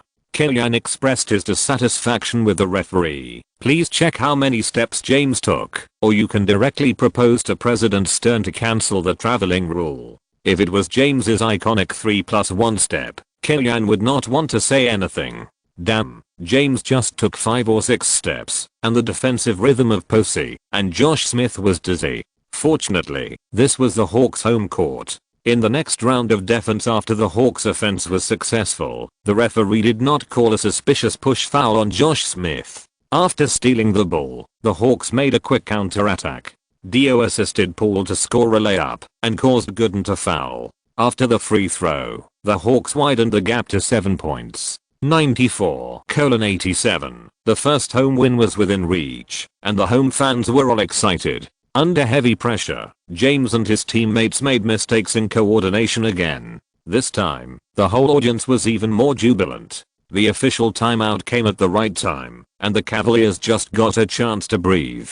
But the head coach's on-the-spot command ability was not enough, and the breathing opportunity could only be used for breathing. On the other hand, on the Hawks side, Kellyanne made another personnel adjustment, replacing Barnes with Mickey Moore, adding a high point in the interior to contain James, and at the same time freeing Josh Smith to the small forward position. After the timeout, the situation was still in the hands of the Hawks. The Cavaliers struggled several times, but ultimately could not make any waves. The two sides were deadlocked until there were 2 minutes left in the game, and the score difference was still in double digits. Mike Brown then replaced the main players and conceded defeat. After one round, the Hawks also replaced the main players. The water dispensers of both sides came on the court, and the last 2 minutes were just a formality. In the end, the Hawks defeated the Cavaliers 108-99 and ushered in their first home win of the new season. Throughout the game, Paul was the undisputed best player on the Hawks side. With his improved offensive desire in this game, he scored 23 points and 9 assists. He was still just a little short of his first double-double in his career, but as long as he got his mind right, I believe 10 plus assists will be a natural thing. Joe Johnson performed averagely in the first half, but fortunately he performed well in the second half, scoring a team-high 24 points. He deserved recognition for his ability to withstand James' firepower in the fourth quarter. At the same time, he was also the first Hawks player in 10 years to score 20 plus in all the first 4 games after joining the team. In the previous 3 games, Dio played basketball. That stats don't reflect the effect. Although it was still the case in this game, Dio's statistics looked much better. The data of 10 points, 9 rebounds and 7 assists is the best data since Dio joined the Hawks. After increasing the frequency of personal offense, Dio seems to be more eye-catching. In the whole game, the best data was of course LeBron James with 34 points, 8 rebounds and 7 assists. Judging from the data, James deserves the evaluation of honor in defeat. But looking at the whole game, James is really good, but compared with some superstars that Kellyanne has played against before, the sense of oppression is indeed not that strong, which is not reflected in the data. At the beginning, he led the team to a record of 3 wins and 1 loss. When he left the court, Kellyanne also enjoyed the cheers of fans, especially Chinese fans. Many people called him Kellyanne instead of Kimmy, which also made Kellyanne feel closer. Chapter 134, Spending Money Recklessly and Causing Chaos. In the first week of the season, Kellyanne received a lot of praise for leading the Hawks to 3 wins and 1 loss. When he took over the Lakers midway through last season, no matter how weak the Lakers were, the media and fans subconsciously felt that the Lakers' true strength was probably between 4th and 8th in the West. Kellyanne led the team to 6th place in the regular season and defeated the Supersonics in the first round of the playoffs, which was considered normal performance of an excellent coach. In the second round of the playoffs, he fought a bloody 7-game battle with the Spurs, which was considered to show the potential of a top coach. In the Hawks, he led a weak team that had been playing badly for many years, personally participated in the team's reconstruction, and brought the team new atmosphere, and new core right from the start. The team's eye-catching play also attracted a lot of attention, which was also brought by Kellyanne. The Hawks were completely labeled with Kellyanne's label, which earned him even higher praise. Kellyanne's attention in Atlanta increased, and even his girlfriend Wang Lifan was exposed by the media. Some gossip media broke the news that Kellyanne chose the Hawks because his girlfriend was from Atlanta. As soon as this news came out, Wang Lifan became a hero of the Atlanta Hawks, and Kellyanne was also labeled as loving the country more than the beauty.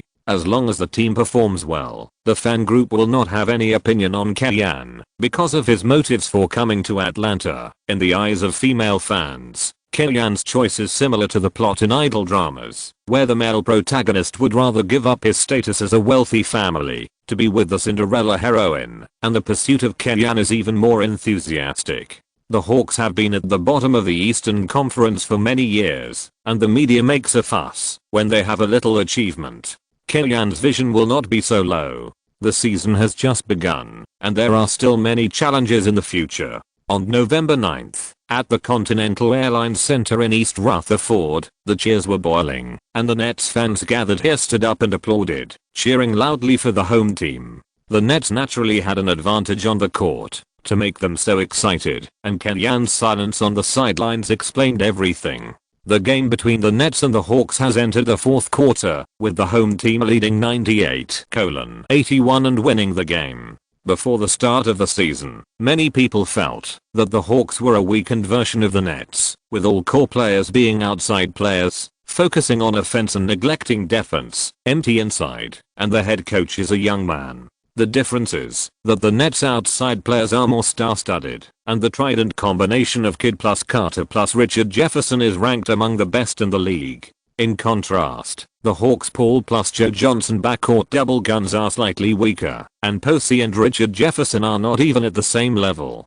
This game basically confirms this point. As a rookie, Paul is already comprehensive enough, with no shortcomings in all aspects of technology, and has achieved a proper balance between personal offense and organizing the whole team. But in addition to height, he can't quickly improve his game experience, which can only be polished through one game after another, and there is no shortcut. Facing the experienced Kidd, Paul exposed his immature side, especially in the control of the situation. Kidd's mind is clearer. Under Kidd's connection, Carter and Jefferson joined forces to score 51 points, completely suppressing the Hawks' wing. Swish.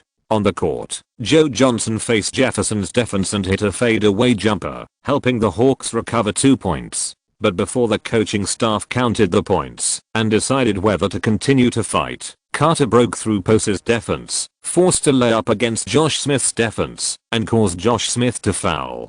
Kellyan shook his head helplessly, made a timeout gesture, and prepared to replace the player and admit defeat. As the referee's whistle sounded, the Hawks players walked to the bench dejectedly. This game was different from the one they lost to the Pistons. Before the game, everyone felt that they could fight. Losing a game that they were looking forward to was more uncomfortable than having a fight. But this is also the norm in the league. 50% of the teams lose every day, and at least 2/3 of them feel that they have hope of winning. Although Kidd's average statistics are not as good as Paul's, and Carter's statistics are not much better than Joe Johnson, who has just entered the candidate for the best player of the week, when the game really starts, you can see why the opponent is an all-star player who has been on the battlefield for many years, while the Hawks players still need to prove themselves.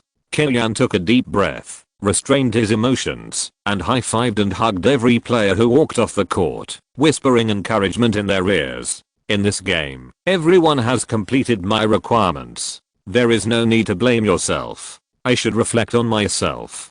Kellyan said, there are 82 games in the season. No one can win all the time. Playing well in the remaining games is the most important thing. After the timeout, Kellyan replaced the substitute lineup, allowing Roger Mason and Hayes, who had almost no playing time before, to feel the atmosphere of the game during garbage time. The Nets also replaced their main players after the timeout. The players on the team are either veterans or have a serious history of injuries. Lawrence Frank must reduce their losses. Although the Nets still have the foundation of 2 Eastern Conference champions, their overall strength is at least one level lower than that of the Heat and the Pistons. Last season, they almost failed to enter the playoffs due to Kidd's injury. Fortunately, they robbed Carter from the Raptors before the trade deadline and played the 3rd place in the Eastern Conference in the second half of the season, which allowed them to enter the playoffs. This also proves that it is dangerous for a team to lose any core player due to injury. A few minutes of garbage time passed quickly, and the final score was fixed at 108-94.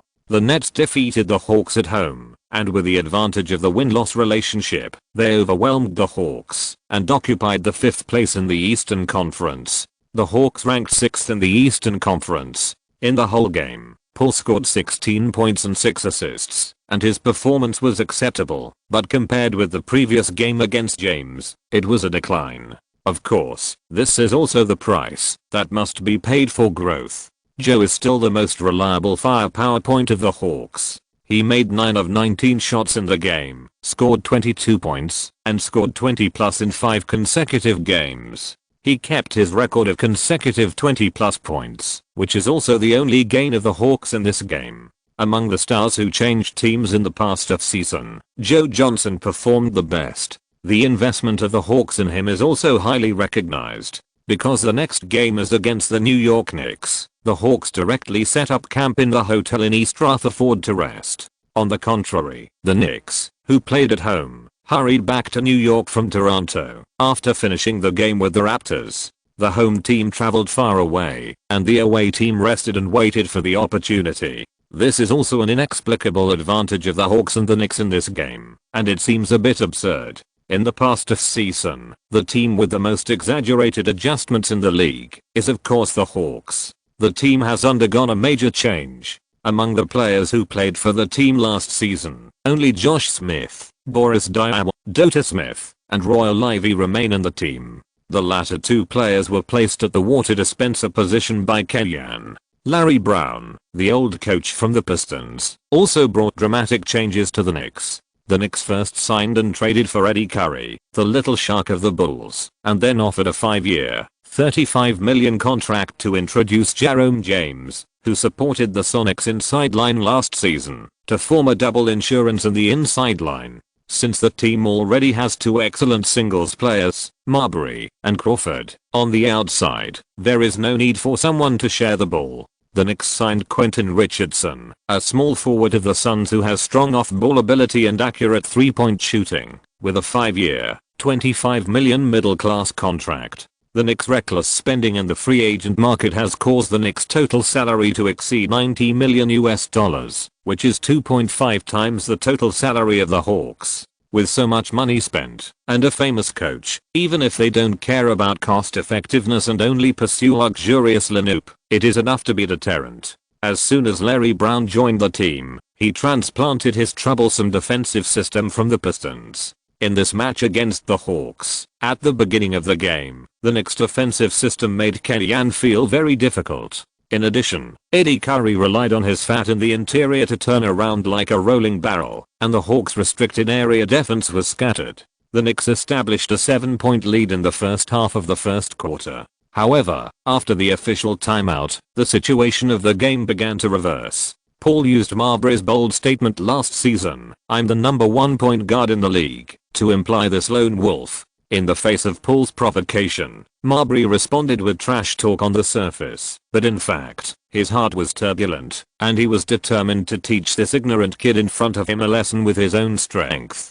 The Hawks' interior confrontation was weak, and it was very uncomfortable to face Eddie Curry, who had good weight and skills, and he couldn't stand it in various ways. But if Marbury launched an attack directly from the outside, and happened to face Paul, who was very good at defense, he would fall into the trap of the Hawks. Sure enough, in the next round, Marbury did not pass the ball to Eddie Curry, but broke through the basket himself. Paul predicted accurately, and blocked the route. Marbury pulled the ball back, and made a quick stop jump shot on the left side and faded away. Josh Smith got the backcourt rebound, and passed it to Paul for a fast break. Paul dribbled the ball through the half court at full speed, and passed it to Joe Johnson, who inserted on the right. Joe Johnson took the ball, and dribbled one step, forcibly pushed Crawford away, took off and shot a one-handed dunk. 1914. Crawford has excellent skills and excellent singles ability, but he is light, and has almost no flesh on his body. He can't stand up to others. As the nominal team leader, if Marbury listens to the coach and runs the tactics honestly, others will not dare to mess around. Once Marbury ignores the coach's arrangements and plays his own game, Crawford, who just suffered a setback from Joe Johnson, will follow suit. Completely ignoring Eddie Curry's request for the ball in the low post, he dribbled past Joe Johnson like a butterfly through flowers, broke into the basket, and scored with a difficult pull-up shot. 21-14. The fans in Madison Square Garden were still celebrating Crawford's goal, and the Hawks had already started to counterattack. Eddie Curry, who couldn't get the ball on the offensive end, was not very enthusiastic about returning to defense. The Hawks had all their players in position for offense, and he hadn't even crossed half court yet. Seizing the opportunity of 5 versus 4 in the front court, Paul broke into the basket to attract defense and passed the ball to Posey, who was ignored in the bottom corner. Posey, who had never made a comfortable three-pointer since joining the Hawks, finally found the right rhythm and steadily hit his first three-pointer of the game. 21-17. After being hit by 2 consecutive counterattacks by the Hawks, Larry Brown's face turned black on the sidelines, and he stood up and cursed. But how can the Knicks lone wolves change with just a few curses? Marbury continued to force Paul, relying on his height advantage to suppress Paul, and then attracted Josh Smith to help defend and pass the ball to Jerome James, who wanted to dunk, but was directly pulled by Dio. Jerome James missed 2 free throws and made another turnover. This time, Marbury was even more reluctant to pass the ball. The Hawks attacked. Paul and Dio played pick and roll. The latter caught the ball and made a direct shot, hitting it again. The score difference was reduced to only 2 points. The Knicks attacked. Eddie Curry was called out to play pick and roll for Marbury, and the Hawks double-teamed Marbury. The opponent faced 3 people and 6 hands, and the ball was blocked as expected. Paul was quick-eyed and quick-handed, and took the ball for the second time, and was immediately knocked to the ground by Richardson. The Knicks couldn't beat the ball, so they turned to hitting people. The Hawks teammates quickly surrounded him, especially Josh Smith, who made the biggest move. Richardson knew he was in the wrong, and spread his hands to explain to his old teammate Joe Johnson that he had no ill intentions, but it was still difficult to dispel Josh Smith's anger. Fortunately, neither side made any irrational moves, and Paul himself was not seriously injured. After watching the video, the referee called Richardson for a first-degree flagrant foul, and Paul got a chance to throw one of 2 free throws.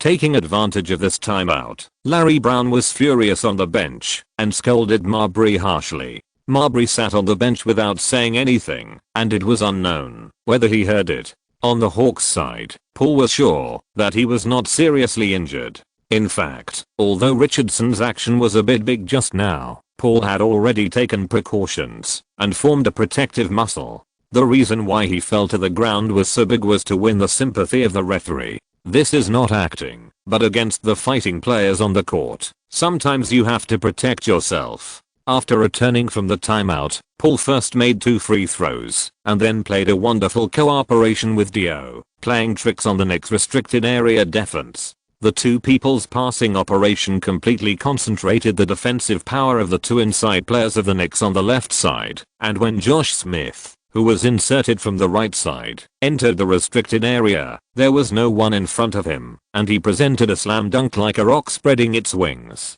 After an 11:2 attack wave, the Hawks overtook the score, 21-23. The Knicks' offense still did not improve. Marbury honestly handed the ball to Eddie Curry, who was asking for the ball in the low post, and then stood outside the 3-point line without moving, with an expression of "I'll see how you fight 3 people alone." Eddie Curry, who had not had the ball for a long time, faced a hard-won opportunity and insisted on forcing the shot regardless of the 3-man double team of the old Hawks. The shot was missed. Including his assistant coaching career, Callahan has been in the NBA for more than 3 years. He has seen teammates fighting among themselves, but he has never seen such a chaotic team as the Knicks. Marbury either played alone or threw the ball to his teammates out of anger and then stood still.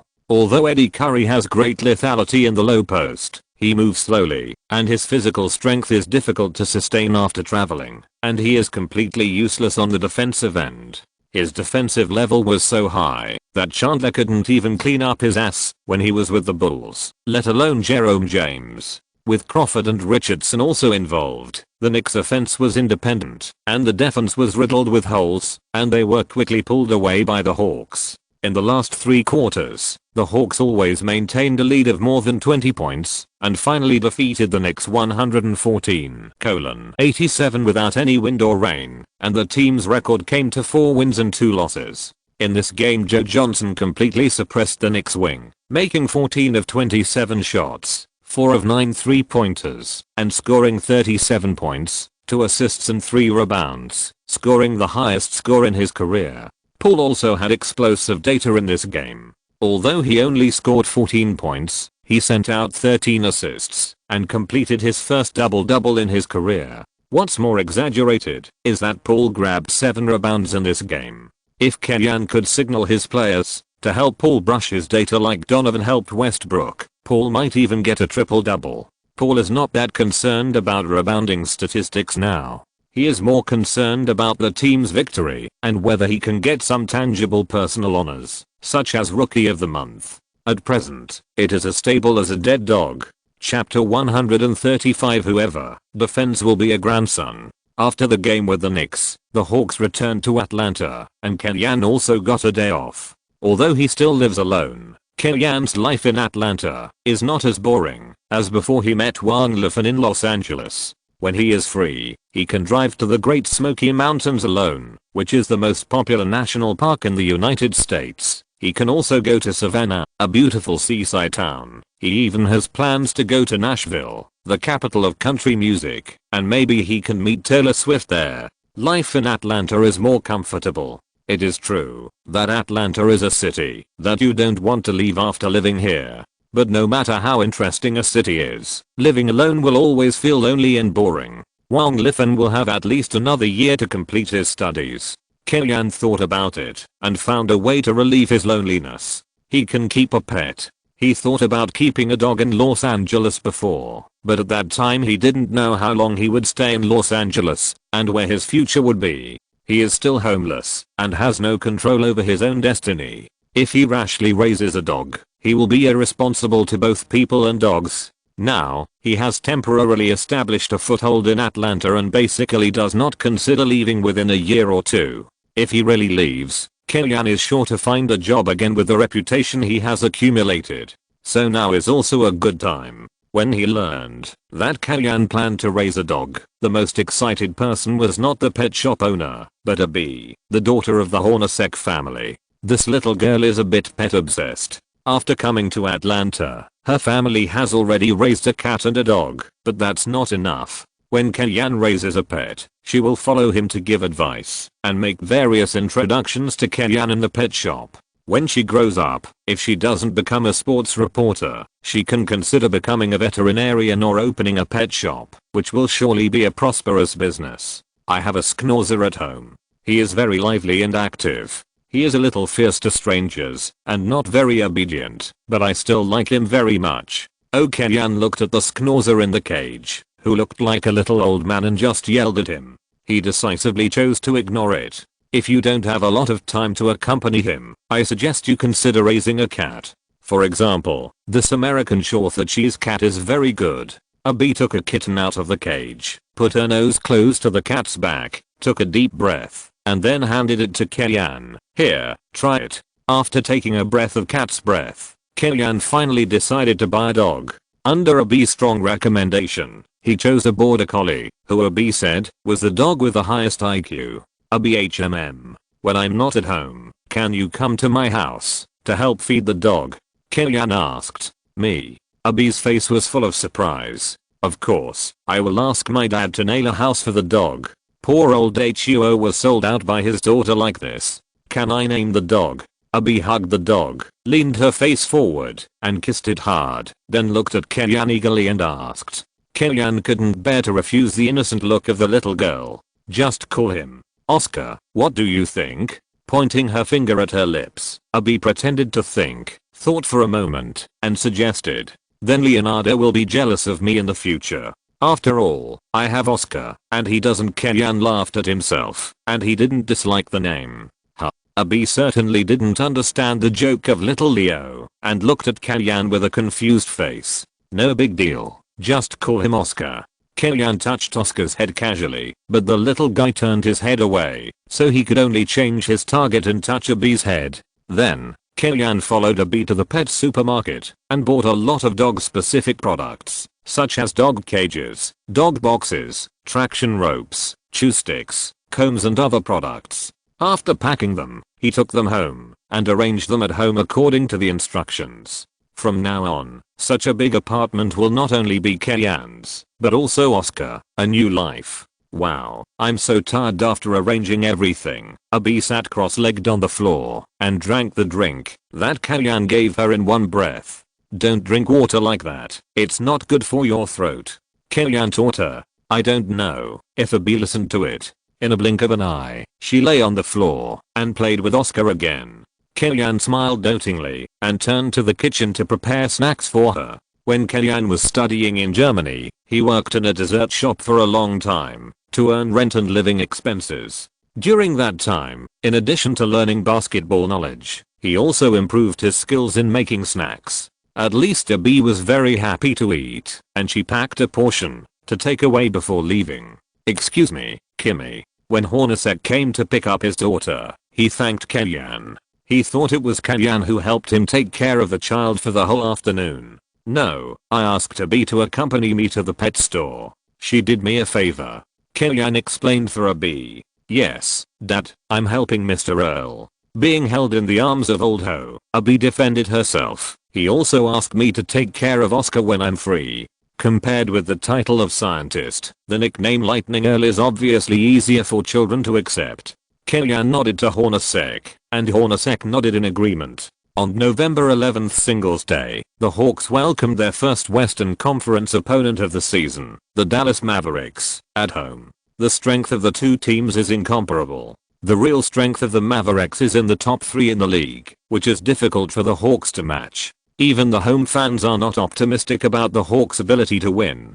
Kellyanne has no confidence against the Pistons, Heat, and Spurs. However, among the top teams, the Mavericks and the Suns, Kellyanne feels that he can still fight. This is not to say that the Mavericks are weaker, it is simply a matter of style. With the historical case of the Warriors, who also played a run and gun style, defeating the Mavericks in the playoffs, Kellyanne followed suit and knew what tactics to use to limit the Mavericks. It all depends on the player's execution. Josh Smith lost the jump ball as expected, and the Mavericks won the ball. The game officially began. Jason Terry steadily controlled the ball and came to the front court. Nowitzki and Josh Howard made a double screen for Terry on the strong side.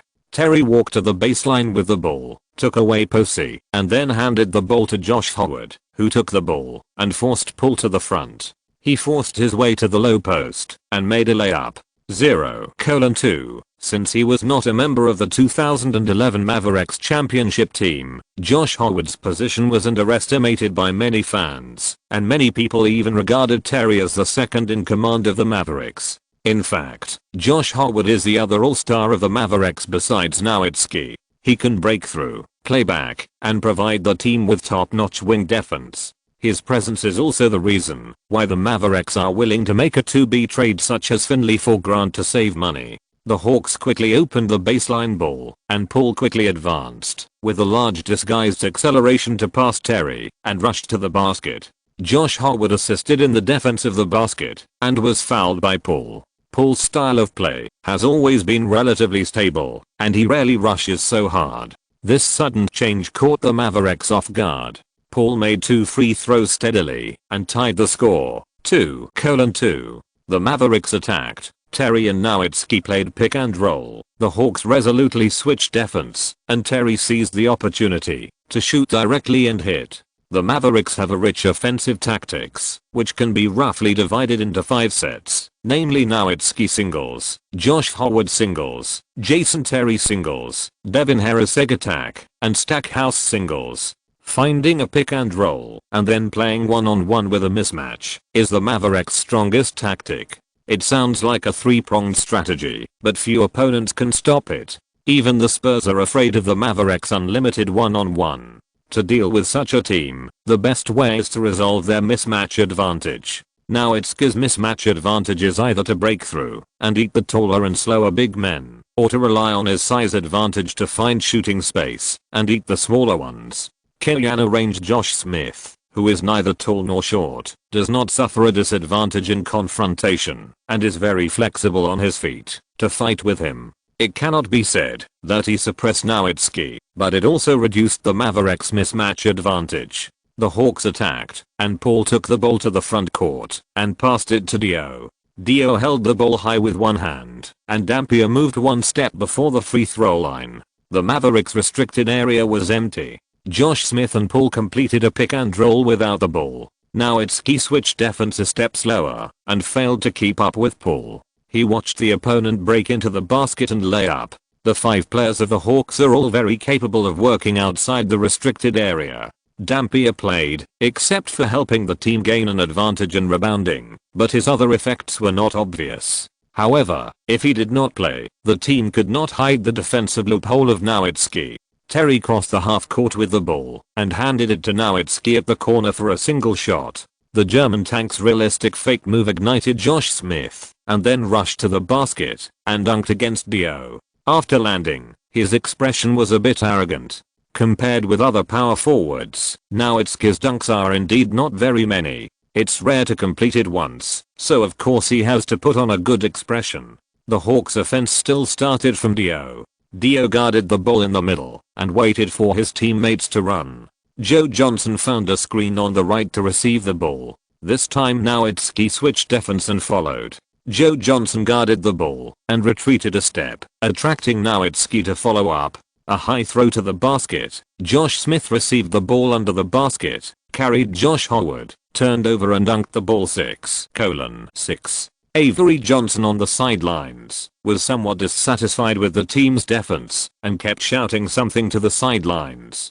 Kellyan himself didn't know that after the Mavericks were eliminated by the Suns in the Western Conference semifinals this year, the Mavericks' internal management had initiated a discussion on Kellyan replacing Avery Johnson, but it was not passed in the end. Even so, Avery Johnson understood one thing to some extent, that his current performance was not recognized by the Mavericks management, and his position was not stable. Kellyan on the opposite side was the favorite of many teams in the league.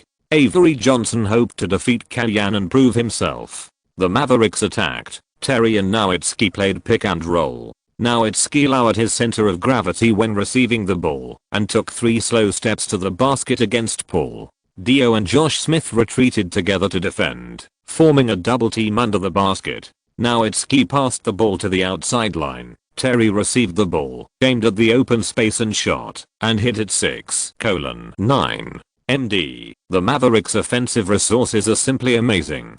Kellyan shook his head speechlessly. Do you think the Mavericks' tactics are very smart? No, it was just a crushing firepower. Back and forth, these few moves, the opponent just couldn't stop it. The Hawks responded. Paul and Dio played pick and roll, and after shaking off Dampier, he made a mid-range shot. This was Paul's 6.8:9. Paul performed very well, and Yang Yi, who was commentating on this game, was happy and said with a smile, no matter how both sides shoot, they will win. No matter who wins, this game is good. The fans at the Phillips Center were also cheering wildly. This game was very exciting, and they were fascinated. In the middle of the first quarter, Avery Johnson replaced Griffin and Howard. Harrison Stackhouse took the field, and Kellyan replaced Josh Smith and James Posey with David Lee and Kittles. Both sides had the attitude of whoever defends is the grandson, stabbing each other with knives. In this regard, Kellyan is an expert, and the Mavericks are the ancestors. The two sides played a big score of 38:40 in the first quarter. If the NBA played this score every game, David Stern would be so happy. In the second quarter, both sides sent out rotation lineups. The Mavericks had 5 players: Devin Harris, Stackhouse, Josh Howard, Keith Van Horn, and Diop. On the Hawks side, Joe Johnson and Josh Smith, who had reserved some strength in the first quarter, brought Eddie House, Barnes, and Mickey Moore to fight, and the gap on the cards was also obvious. There is no way the Mavericks' total salary is more than $80 million, and the Hawks is less than $40 million. Even if the price-performance ratio is fully maximized, it can't be compared. However, although the Hawks bench lineup is at a disadvantage on paper, the Mavericks bench lineup has a flaw. Van Horn is too soft and Diop is too slow. The former is not very good at confrontation, and his defensive awareness is also average, and he can't hold up people. The latter only has the skill of holding up people, which is very useful against O'Neal, whose mobility has declined after his age, but the effect is much worse when encountering Yao Ming or Duncan, who are also low post killers, but have better skills. Joe Johnson and Mickey Moore played pick and roll. If Diop didn't follow up, whoever Josh Howard defended would have the shooting space. Diop followed up, and Van Horn couldn't stand the impact of Josh Smith inside. The Hawks' move perfectly hit the pain point of the Mavericks. Facing the Mavericks' offense, the Hawks adopted the strategy of shrinking the defense line and strengthening the inside defense to limit Harrison Howard's breakthroughs and singles. The two people with the strongest shooting ability in the Mavericks, Nowitzki and Terry, sat off the court, and their ability to open up space was greatly reduced. Harris and Howard, whoever held the ball to attack, the other person could be left open on the outside. Diop is also an offensive black hole. If his teammates really created an easy scoring opportunity for him, the Hawks would not hesitate to cut the shark and send him to the free throw line. Kellyan suppressed the Mavericks through his tactical adjustments. In this situation, Avery Johnson fell into a state of confusion and couldn't come up with a plan to deal with it for a while. After an 11:3 attack wave, the Hawks overtook the score, 49:43. Avery Johnson finally called a timeout, then made adjustments, and put Nowitzki back on the court. You think Nowitzki is great? Sorry, Nowitzki is really great. This is a conversation that Kellyan imagined in his mind. In this game, he tried to let Josh Smith go around to limit Nowitzki's receiving the ball, tried to let Paul speed up the game, and tried to use Nowitzki's defensive loopholes to target the Mavericks. Kellyan tried his best to transplant the Warriors' Black 8 game strategy, but he still couldn't target the opponent. Even the double teaming tactics against Nowitzki was useless. The Mavericks had too many people who could break through and shoot. Kellyan made up his mind and replaced Paul and David Lee. If he couldn't defend, he would continue to fight with the Mavericks. The Mavericks attacked. David Lee and Josh Smith double-teamed Nowitzki, and Josh Howard received the ball outside the three-point line, dribbled one step inside, and shot from mid-range. 49:45. Paul held the ball and played pick and roll with David Lee. The latter found an opportunity to play against a smaller player, but he couldn't get past Stackhouse. His layup was interfered. Barnes cruised to the basket, forcibly took the rebound from behind Josh Howard, and made a tip-in. 51:45. Nowitzki came on the court, and the Mavericks offense had a backbone. The Hawks didn't double team him. Nowitzki played against Josh Smith, held the ball and played singles, turned around and shot, and scored after the pick and roll. The Hawks double teamed. Nowitzki started to pass the ball, and other teammates could also hit the ball. When Terry returned to the court, the Hawks defense was even more distracted. At the end of the half, the Hawks were 5 points behind the Mavericks at home, 68:73, and the situation was turned back by Nowitzki alone. One Duncan and one Nowitzki. These two guys are really strong in offensive ability. During the halftime break, Kellyan rearranged the team's offense and defense conversion speed in the locker room. When it's time to double team Nowitzki, double team him resolutely. The last priority of the rotation of assisting defense is Josh Howard. If Nowitzki passes the ball to Dampier in the interior, you can choose to use the foul tactic to send him to the free throw line. Kellyan emphasized. The initiator of the Hack-a-Shack tactic was the old Nelson, the head coach of the Mavericks at the time. Whether you discuss it from the perspective of fatalism of tit for tat, or Kellyan is the spiritual disciple of old Nelson, it is reasonable to use the Hack-a-Shack tactic against the Mavericks. Josh, after the pick and roll, when you face the guard, you must play inside. Jason Terry and Devin Harris are thin and weak, and they are at a disadvantage in confrontation. Adrian Griffin is so much shorter than you. Your advantage is obvious, you must use it. Dampier is a foul king, get him off. We have a greater advantage.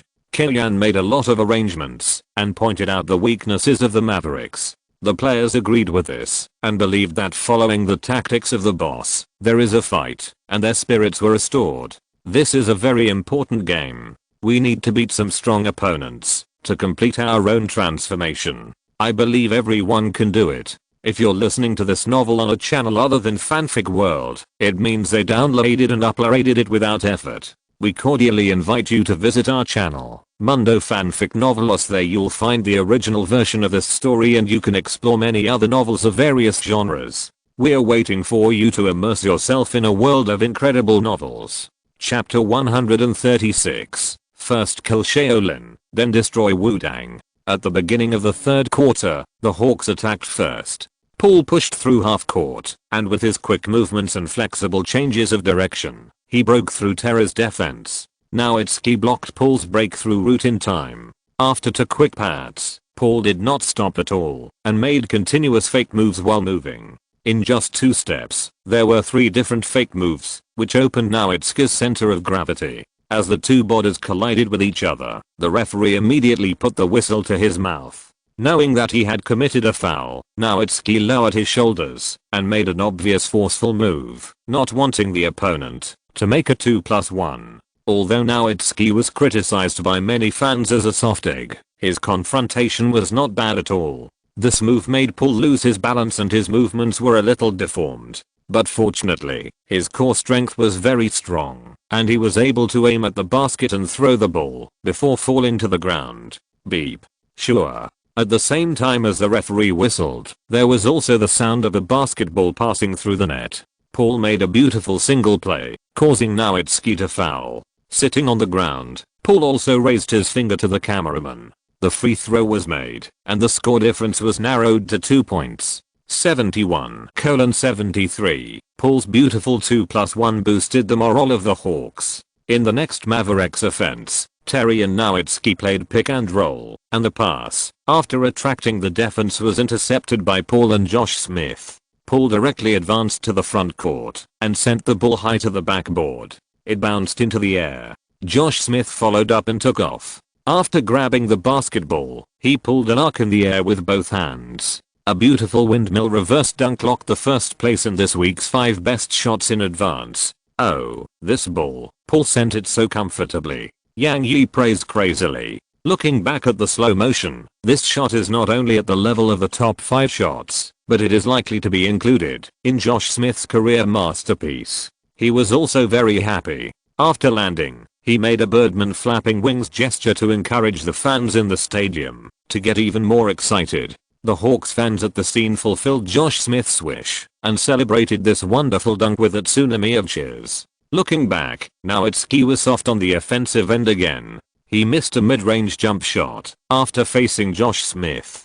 Dio grabbed the front court rebound and sent the ball out before Dampier blocked it. The Mavericks returned to defense immediately, but made a mistake in a hurry and missed Joe Johnson at the top of the arc. The latter drew his bow and arrow and hit a 3-pointer steadily. At the beginning of the second half, the Hawks played an 8:0 climax, forcing Mavericks head coach Avery Johnson to call a timeout, 76:73. After the timeout, the Mavericks attacked. Nowitzki stood at the corner, and Josh Howard and Griffin moved crosswise to try to find an opportunity. The ball was still in the hands of Jet Terry. He came up and set a pick and roll for Terry. After the break, Nowitzki went to the left 3-point line to wait for the ball back, creating a better space environment for Terry's breakthrough.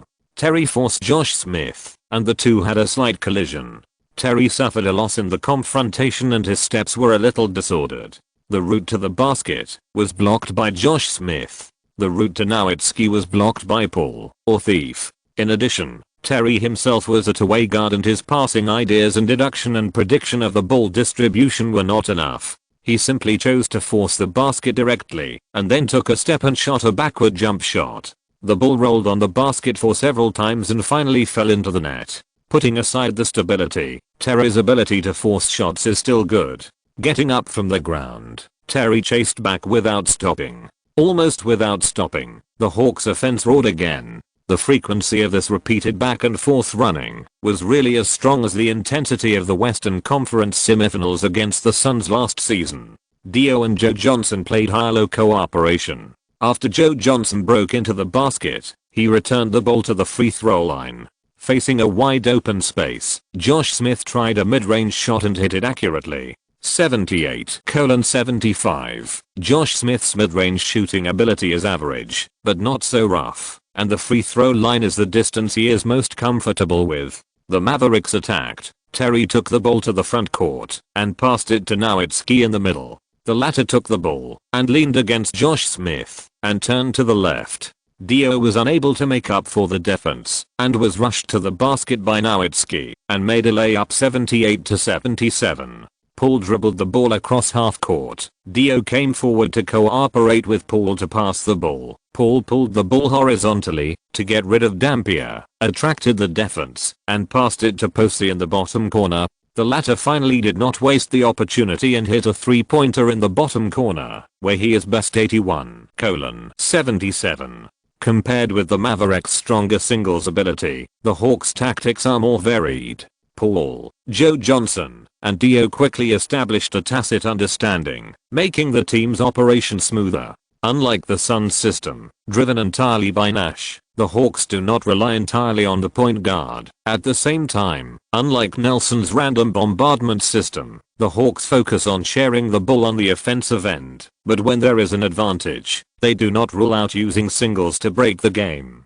Josh Howard cut into the Hawks' inside line sharply and completed a dunk against Dio. But before he let go of the basket and landed, Dio, who was dunked by him, was about to start. The Hawks' offense surged like a tide, and the accelerated rhythm made Dampier's point completely useless. On the defensive end, his lack of mobility was magnified. When Diarra went outside the three-point line, as long as he followed him out, the Mavericks' restricted area would have problems, and if he didn't follow him out, the Hawks would naturally form a multiplayer situation on the outside.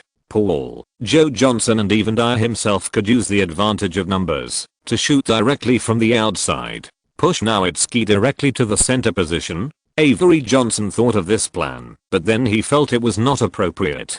This is equivalent to giving up the team's own inside advantage and following the opponent's rhythm. In order to reduce Nowitzki's pressure on the defensive end as much as possible, the Mavericks gathered 3 meat shields in the inside, including Dampier, Diop and Benga, but there was no more mobile inside. Even if there was an Ajara type, the Mavericks could match the Hawks' Lanoop, but now, for the first time, Avery Johnson felt that the team's Lanoop was still lacking.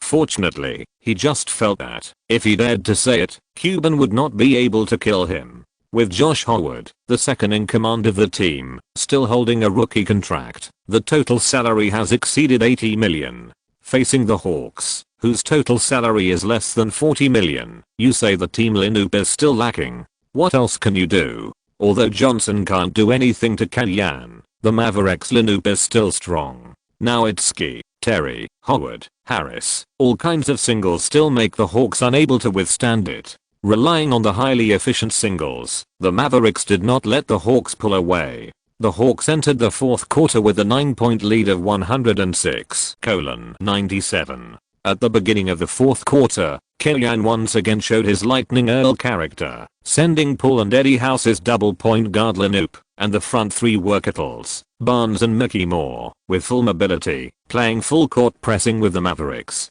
Although Devin Harris has great potential, he lacks experience after all, and like Terry, he is also the type of person who is more focused on personal offense than revitalizing the team. Facing the double team of Paul and Mickey Moore, he was very reckless and relied on his own speed to force through the defense, resulting in 2 turnovers. On the other hand, the Hawks relied on accurate outside shots to play a small climax of 8:0, and the score was pulled to 17 points at once. After the timeout, Avery Johnson did not replace Harris, but replaced him with Terry to cooperate with Harris to advance across half court.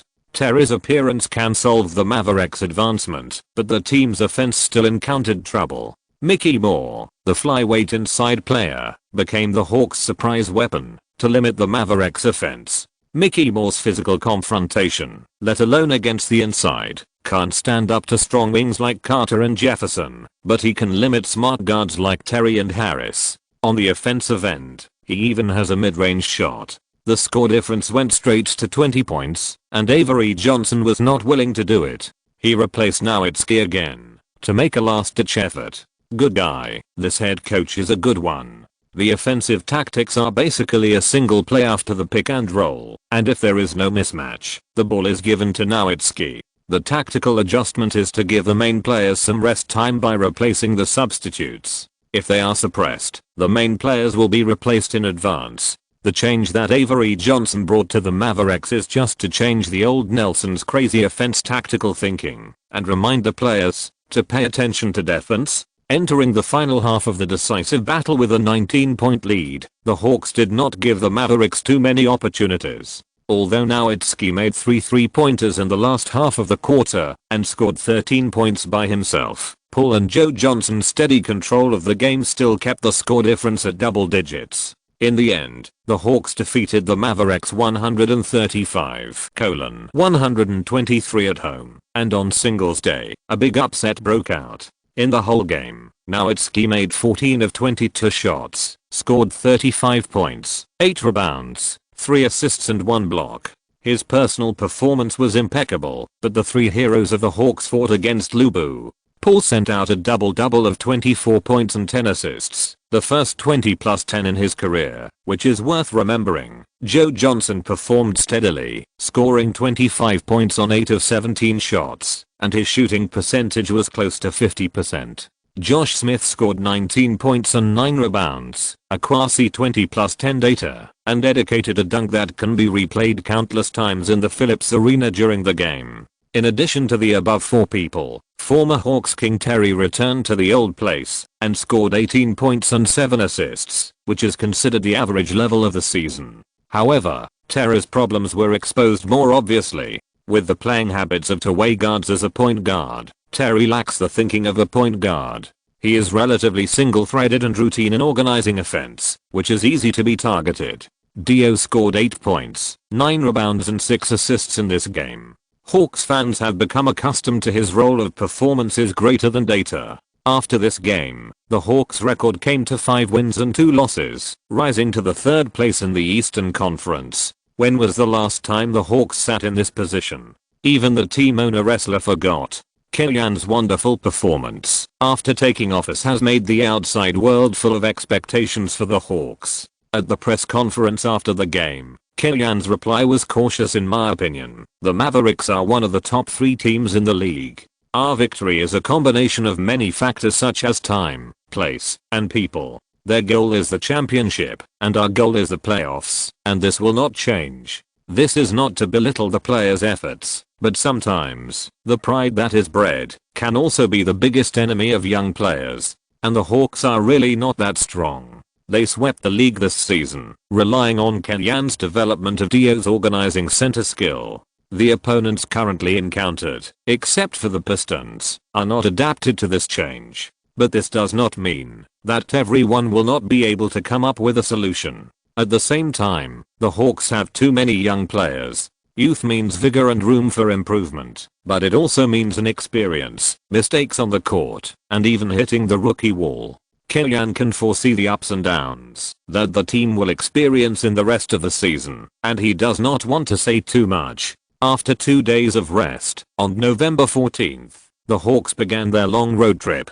In the first game in the West, the Hawks visited Houston and challenged the Houston Rockets led by Yao Ming. The second season of the Yao-McGrady combination was tragic. They were plagued by injuries from the beginning. McGrady sprained his knee in the 3rd game of the season against the Hornets and was expected to miss 3 weeks of games. The dual-core team was missing 1 core, and the Rockets' strength was greatly reduced. Fortunately, the rookie Luther Hyde selected by the team this season stood up after McGrady was injured. In the past 3 games, he averaged 19.4 points per game and made 38% of his 3-pointers. He gave Yao Ming some support and helped the Rockets win the game against the Lakers. The Rockets currently have a record of 3 wins and 4 losses, ranking 10th in the Western Conference. They have not been left behind by the playoffs, and there is still hope for the season. The Hawks are a small ball team. When facing a slow-paced team like the Rockets with a big center, the most important thing is of course the rhythm.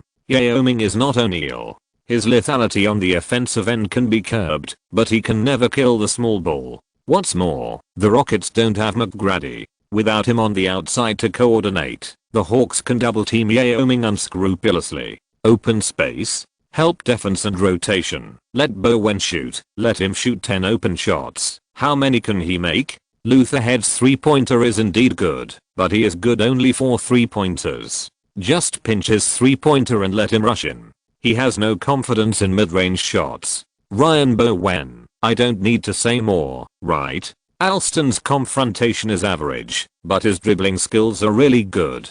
Chris, you should pay attention to the defensive position, and don't blindly steal the ball. Street bulking can't pass people in the NBA. Uncle HUO, old HUO, tell me about your family. Killian threw the question to Hornacek. Except for a mid-range shot, when he pulls to the free throw line, Juwan no longer has many stable scoring methods. He no longer has explosive power. Hornacek introduced. Although the Rockets strengthened the lineup of role players during the off-season, looking at the substitute lineup of street bulking, Uncle HUO, Uncle Mew, Derek Anderson, Hyde, Bowen, Swift, John Lucas III, John Barry, Wesley, Killian still felt sorry for Yao Ming. It is said that the Yao-McGrady combination is not as good as the OK combination, but if you let Kobe and O'Neal lead these role players, they basically can't beat the Spurs. Among them, only Alston is probably a qualified starter, and then, there is no more. Even if he is placed in the Hawks, Uncle Mew can only be the third center in the interior. Because it is a Chinese derby, CCTV has focused on promoting this game, specially sent a reporting team to the Toyota Center, and also exchanged Yao Ming and Killian for a photo before the game. Although the Hawks have a gorgeous style of play, good-looking play, and better results, the Rockets still lead the Hawks with a 91% support rate among Chinese fans. The commentators Yang Jian and Zhang Heli, who are far away in China, also completely stand on the Rockets' standpoint to comment. The Hawks' 9% support rate comes partly from Killian's fans, and partly from Yao haters. Sometimes the commentary is too biased towards the Rockets, even to the point of being brainless, which will disgust some people. For example, before the game, when talking about who he was more optimistic about, it was obvious that the Hawks had a complete lineup and better results, but Zhang Heli insisted that the Hawks were in the East, the opponents they played were not strong, the Rockets had the advantage at home, and there were superstars in the team, and a lot of other reasons to be optimistic about the Rockets. The progress of the game was basically contrary to the picture portrayed by Zhang Heli. Dio, the poor defense inside player of the Hawks, resolutely came around to limit Yao Ming's receiving the ball from the beginning, and behind him, James Posey let Ryan Bowen go, and as long as Yao Ming received the ball, he would double team him immediately. It was a skill for Yao Ming to get the ball in when he played 1-on-2.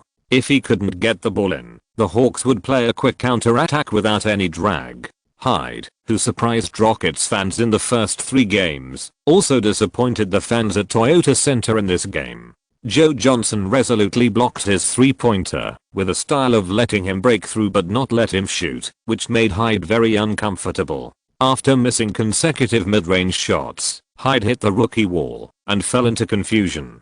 His hitting the wall made Yao Ming even more crying without tears. At the end of McGrady's injury, there were too few people on the team who could respond to him on the offensive end and help him share the pressure. He could only carry his huge body to compete with the Hawks and watch the Hawks widen the gap.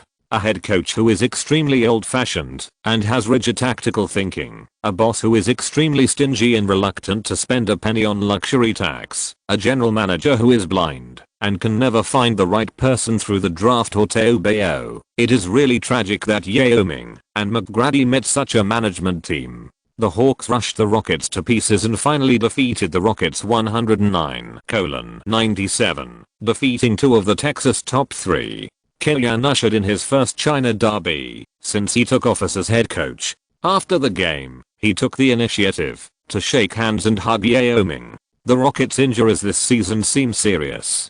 Killian said to Yao Ming, maybe this season is not destined to belong to the Rockets. That's not bad. When McGrady comes back, we can make a push. Although Yao Ming was a little tired, he was still very confident. As a teammate, he knew how strong McGrady was. But as a time traveler, Killian knew how fragile McGrady was. Maybe the Rockets this season were cursed, with all the players suffering from injuries. Come on. Chapter 137, a temporary setback. Thinking about never? On the plane, Killian was deep in thought. Hamblin came over and handed him a cup of coffee. No. Killian paused, thinking about the Rockets. Hamblin was a little confused. The game was over. Why was he still thinking about the Rockets? From an objective point of view, where do you think the Rockets will be this season? Killian raised his head to ask Hornacek for his opinion. Regular season. This. Hamblin hesitated for a moment. Anyway, there will be no problem in the playoffs. Although Van Gundy doesn't know how to adapt, his defensive system is really powerful. On the offensive end, we have Yao Ming and McGrady, so there will be ways to score. 5-7 in the West?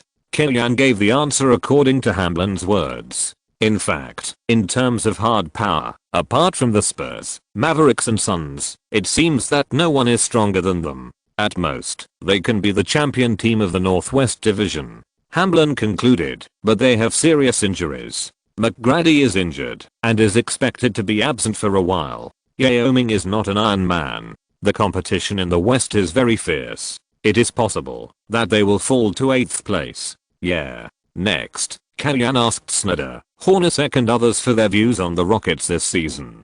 Hornacek and Hamblin basically agreed that with the Yao McGrady combination as the bottom line, plus Van Gundy's defensive system, to ensure the bottom line, the Rockets are at least the top 8 teams in the West, while Snyder gave the opinion that the Rockets may fall out of the playoffs because the role players of the Rockets are too weak. Combining the more macro perspectives of the 3 assistant coaches, everyone is still quite optimistic about the Rockets' advancement to the playoffs. After understanding everyone's opinions, Killian had a plan in mind and set his sights on the Rockets, who were cursed. Without affecting the Hawks' fighting power, getting the Rockets' lottery pick is also an opportunity, giving Killian more room for maneuver in the future.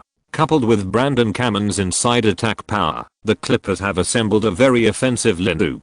No matter how fast the Hawks' offense and defense rhythm is, the Clippers insist on themselves, slow down the pace, and fight with the Hawks. Veteran Castle firmly controlled the rhythm of the game, steadily delivered ammunition to Brandon Cammon, continued to attack the Hawks inside line, and devoured Dio alive. There are 2 strong low post singles in the league, and I'm afraid it's only the Clippers, right?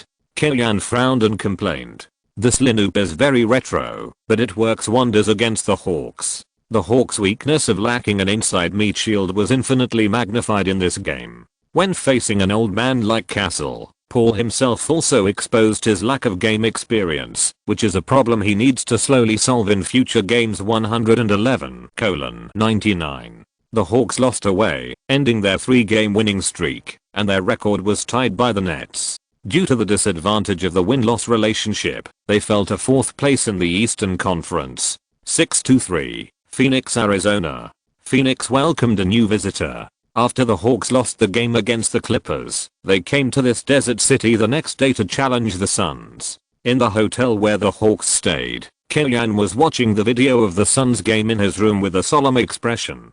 D'Antoni is indeed the league's leading offensive master. Without Dio, he simply pushed Harrington to the center position. Under Nash's guidance, Harrington fully utilized his offensive advantages. He could force players smaller than himself after the pick and roll, and could pull to the outside on the left side to hold the ball and even hit 3-pointers. He averaged 16 points and 9 rebounds per game, becoming the 2nd highest scorer of the Suns. After losing Joe Johnson and Quentin Richardson, the Suns strengthened the team's wing positions with Bell and James Jones respectively. The 2 of them combined to hit 4.5 3-pointers per game, basically filling the outside firepower of Joe Johnson and Richardson. Of course, Bell and James Jones certainly cannot provide Joe Johnson's singles and organization, which is also an inevitable loss for the Suns. In this regard, D'Antoni's solution is that Nash controls more ball rights and Marion takes over part of the task. In the case of Stoudemire's season-ending injury, he supports the team's offense. On the bench, the rise of Brazilian Lightning Barbosa is a new discovery for the Suns. This 3rd-year guard has the league's top speed, and his breakthrough in the counter-attack is impressive. Although his shooting is slightly inferior, he is not the type that can be left open. Jim Jackson was the starting small forward of the Rockets last season, and this season he also came to the Suns to hold thighs. Brian Grant and Kurt Thomas, two veterans, can help the Suns stabilize the defense in the restricted area. It can only be said that D'Antoni and other Suns management have tried their best to strengthen the team's lineup when the owner Sava is unwilling to pay the luxury tax, but the departure of Joe Johnson is still a big blow to the Suns. At 10 o'clock the next night, the game between the Suns and the Hawks officially started at the American Airlines Center. Since the US Standard Time is based on Washington time, and the distance between the West and the East is too far, spanning 3 time zones, the game time in the West is very late. The two teams have a deep relationship. Killian was once an assistant coach of the Suns, and his tactics were also influenced by D'Antoni to a certain extent. Nash and Paul are representatives of the new and old generations of point guards in the league, currently ranking 1st and 4th in the assists list. Joe Johnson played with Nash and Paul in the past 2 seasons, etc. Before the game started, the atmosphere between the two teams was very friendly. Killian and D'Antoni, Paul and Nash shook hands and greeted each other. At the beginning of the game, the two sides started to attack each other, without any preparation, just bombarding each other. In the 7 minutes before the first official timeout, the Hawks and the Suns played fast and fast, launching attacks as soon as they had a chance. An attack took no more than 14 seconds from initiation to completion, and the fast-paced offense and defense conversion was dazzling. I don't know how much ratings TNT would lose if it didn't broadcast this game.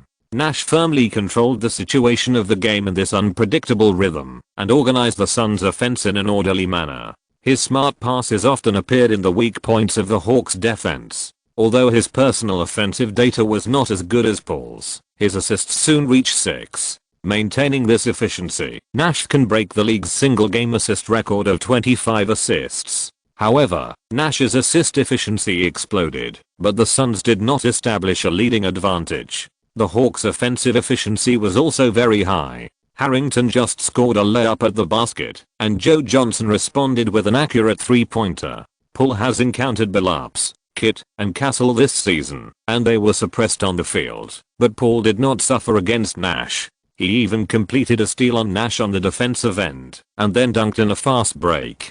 This was his first dunk in the NBA regular season. After landing, he hugged the basketball and kissed it. But as Nash continued to push the pace faster, Paul gradually became a little powerless. This is a gap in basketball awareness. Since joining the Mavericks and playing under Old Nelson, Nash has been exposed to small ball. He is the most adaptable point guard in the league to this offensive rhythm, while Paul was a very balanced point guard in college, and the comprehensiveness he showed after entering the league can be seen. He can play singles, pick and roll, fast break and counter-attack, and even shoot 3-pointers. Many times, his first reaction to handling the ball is not to risk to send a long pass, but to play more safely. There is no difference between these two styles, but Paul's control over the game is indeed not as good as Nash's. The rhythm of the game was pushed very quickly by Nash, and Paul's somewhat safe handling of the ball became conservative, delayed and even missed the opportunity.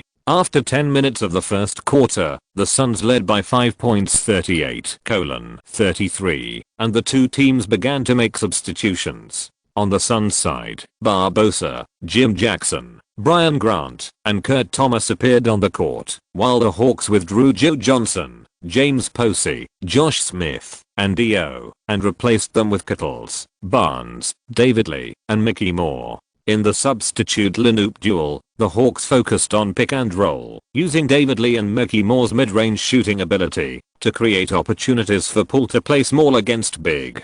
If the Suns did not double team, Paul would resolutely play small against big, which is Paul's forte. If they double teamed, David Lee and Mickey Moore both had mid-range baskets, which was a game of choosing one of 2 cups of poisonous wine. On the other hand, the Suns did not have Nash in the lineup, and their offensive efficiency dropped significantly. The Hawks seized the opportunity and narrowed the gap to only 1 point before the end of the first quarter 42-41. In the second quarter, Killian split the playing time of Paul and Joe Johnson, and the two took turns to lead the substitute defense to compete with the Suns. However, D'Antoni predicted Kellyan's operation and replaced him with Marion in advance to limit Joe Johnson's position. This move was very effective. Joe Johnson has a clear size advantage in the second position. Whether it is a stop jump shot after a face-up breakthrough or a turnaround jump shot after squeezing out space with his back, he is very confident. He can also find shooting opportunities by changing the rhythm after dribbling against most small forwards. His weakness lies in his slow speed and poor explosive power, making it difficult for him to completely shake off his opponent. Relatively speaking, the more fearful defenders are Prince and Marion, who are difficult to push away, but can still use long arms to interfere after pushing away. Marion has a greater advantage against Joe Johnson. That is, the two are old teammates, and they know each other well. Marion is too good at catching Joe Johnson's fake moves and shooting opportunities. Once the offense is not smooth, the player's mentality fluctuates, and the Suns take advantage of the situation to launch a counter-attack. Marion led the team to play a wave of 14:2, widening the score difference to 13 points 46:33. Kellyan called a timeout and replaced Paul and Dio, echoing with Joe Johnson, and finally helped the team regain its offensive state. But before the Hawks launched a counter-attack, the Suns replaced Nash in time. As if by magic, the rhythm was controlled by the Suns again. This year's Nash is stronger than last season. Kellyan said to Snyder beside him. We have to slow down the pace and can't always follow the Suns. Snyder's face was a little serious. Everyone can see the crisis, but the problem is that you have to be able to solve the crisis. Kellyan didn't have a good way to deal with this situation. There are too many young people in the team, and most of them are young people with potential. To polish these people well, you have to pay tuition. Against weak teams or opponents of the same level, the Hawks can use games as training. Winning and training are both possible, but facing a strong team like the Suns, the Hawks really lack confidence and lack of lineup depth. At the end of the first half, the score was 75:59. The Suns led by 16 points at halftime and blew up the Hawks on the offensive end. The 75-point halftime score is also the highest halftime score so far this season. To exaggerate, if the Spurs and the Pistons collide, it is hard to say whether the full-time score can exceed 75 points. During the halftime break, Kellyan did not get angry, but reminded the players that it is important to maintain the desire for victory, but there is no need to rush. Everyone did a good job in the first half. We are facing the regular season champion team of last season, and they also have the MVP.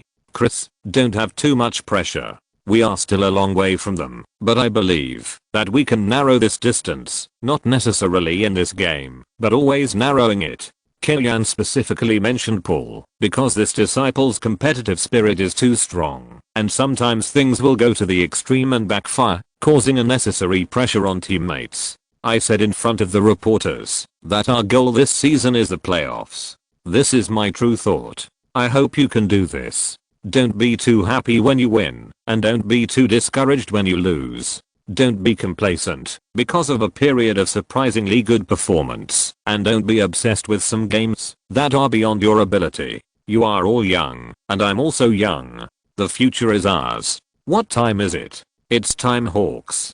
Before leaving the locker room, Kellyan stretched out his hand and shouted. The other players quickly put their arms around each other and gathered together to shout slogans. The halftime break ended quickly, and the two sides returned to the court for the second half of the game. In the third quarter, Kellyan replaced James Posey with Kittles, who played at the small forward position, and played a good effect. Signing this veteran was not in Kellyan's plan, but it has to be admitted that the healthy mosquito shooter is an important substitute player for the team and often plays a crucial role.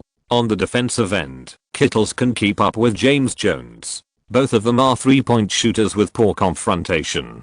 Kittles can't put on meat, and James Jones is a vegetarian. In contrast, Kittles was more comprehensive, relying on screens to get rid of the ball and shoot. Kittles hit two life-saving three-pointers in succession after the opening of the third quarter, helping the Hawks narrow the gap to 12 points. The Hawks began to counter-attack, and Nash switched to offensive mode to deal with it. After the Hawks defended the pick and roll, their first reaction was to cut off Nash's passing route. Nash did the opposite, frequently hitting mid-range shots to help the team curb the Hawks' counter-attack. After the game, Nash's adjustment was very important. It was in the middle of the third quarter that he made 6 of 7 shots and scored 12 points, suppressing the Hawks with extremely high efficiency, allowing the Suns to enter the fourth quarter with a 15-point lead. After the start of the fourth quarter, Kellyan let the starting lineup play for 3 minutes on an experimental basis and found that the team's morale gradually declined after the unsuccessful counter-attack in the third quarter, and the players' physical condition also had problems due to the fatigue of the journey. He decisively called a timeout and stopped doing useless work. D'Antoni saw Kellyan resigned and withdrew the starting players 1 minute later, accepting the victory with a smile. Although the game was lost, the Hawks were not without highlights. Facing Nash, Paul was not at all nervous and scored explosive data of 31 points, 12 assists and 3 steals, including 2 steals for Nash, which was better than Nash's 23 points and 16 assists. The team's substitute lineup also recovered some points for the team in the second half of the fourth quarter, and David Lee once again scored double digits. Although he has some brush attributes and his data is more beautiful than his performance, as the number 26 rookie, his average of 9.4 points and 4.5 rebounds per game is really good. After suffering 2 consecutive losses in the West, Kellyan's mood was not affected. He publicly praised the team's performance in an interview. "It was a wonderful game. My players, both starters and substitutes, played hard after they came on the court.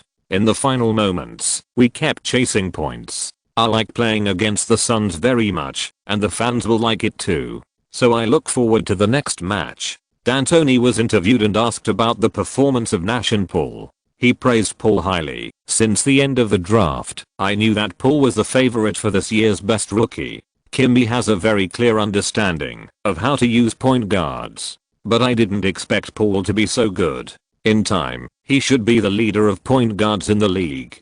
Ending the Western Conference journey with a record of 1 win and 2 losses was within Kellyan's expectations. In the first 10 games of the season, the record of 6 wins and 4 losses ranked 4th in the Eastern Conference. This result is also the best start for the Hawks in recent years. In fact, the Hawks' schedule at the beginning of the season was not good.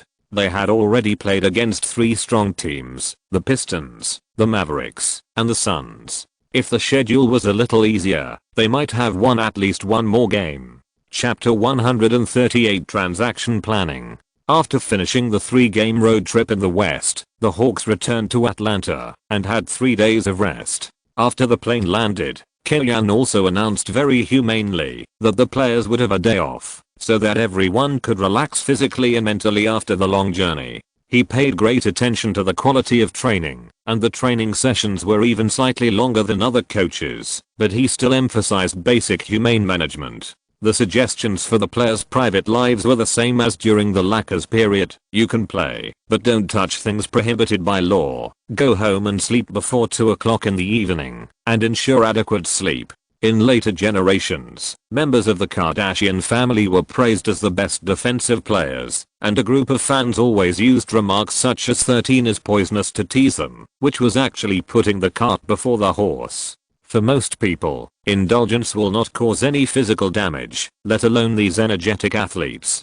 The real reason why players will show a significant decline, as long as they hook up with members of the Kardashian family, is the distribution of energy. When players date this kind of internet celebrities, their nightlife will become very rich. That's just one aspect. It's common to attend parties and stay up all night. Naturally, you can't get enough rest and your physical strength is difficult to guarantee. Before going out to play, you have to spend a lot of time dressing up and trying on clothes, which will distract the players from training and make it difficult to achieve good training results. Physical strength cannot be restored, and basketball skills cannot be improved.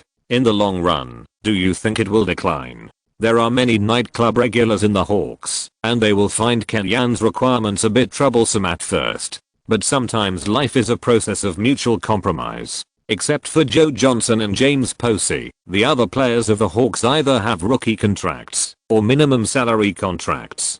Players including Josh Smith do not have the confidence to go against Kellyan. In addition, after slowly adapting, they also feel that Kellyanne's requirements are acceptable, so they have developed this habit. This is also an authority that Kellyanne has gradually formed in the team as he led the team to win. If you replace him with Stotts last season, no one would probably pay attention to him. The players went home to rest, but Kellyanne was not idle. He came to the office and found Larry Sander, asking him to pay close attention to the situation of the Rockets and wait for the right time to try to talk to them about the first round pick for next season. Larry Sander was a little surprised by Kellyanne's request. How to say it? The Hawks have no draft picks next season, and the first round pick in 2007 cannot be moved. If they want to take the Rockets' first round pick next season, the chips must be the players in the Hawks, which will definitely affect the Hawks' immediate combat effectiveness.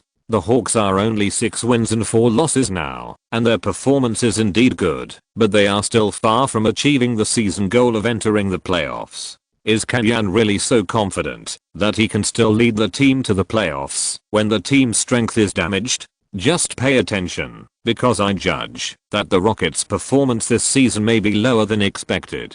Kellyanne explained in general, the return on investment will be very high. The current general manager of the Rockets is not the difficult MO gal, but Dawson, who has some undercover attributes and is relatively easy to deal with. Through conversations with Snyder, Hornacek, and Hamblin, it can be seen that the public's expectations for the Rockets' performance are roughly 5 to 7 in the West, which translates to 18 to 23 picks in the draft. If the Hawks get this draft pick, that is likely to evolve into a lottery pick at a price slightly higher than the trading value of this pick. There will be a lot of room for maneuver in the future, whether it is selecting rookies or using it as a bargaining chip in exchange for combat power. Kumi, I will try my best to meet your requirements, but are you sure you want to do this? Larry Sander reminded, we haven't produced any results yet, so I'm just trying to talk, not asking you to make a firm move. After saying that, Kellyanne smiled and said, I'm also afraid of touching my core players, but we have some valuable chips that can be used for trading.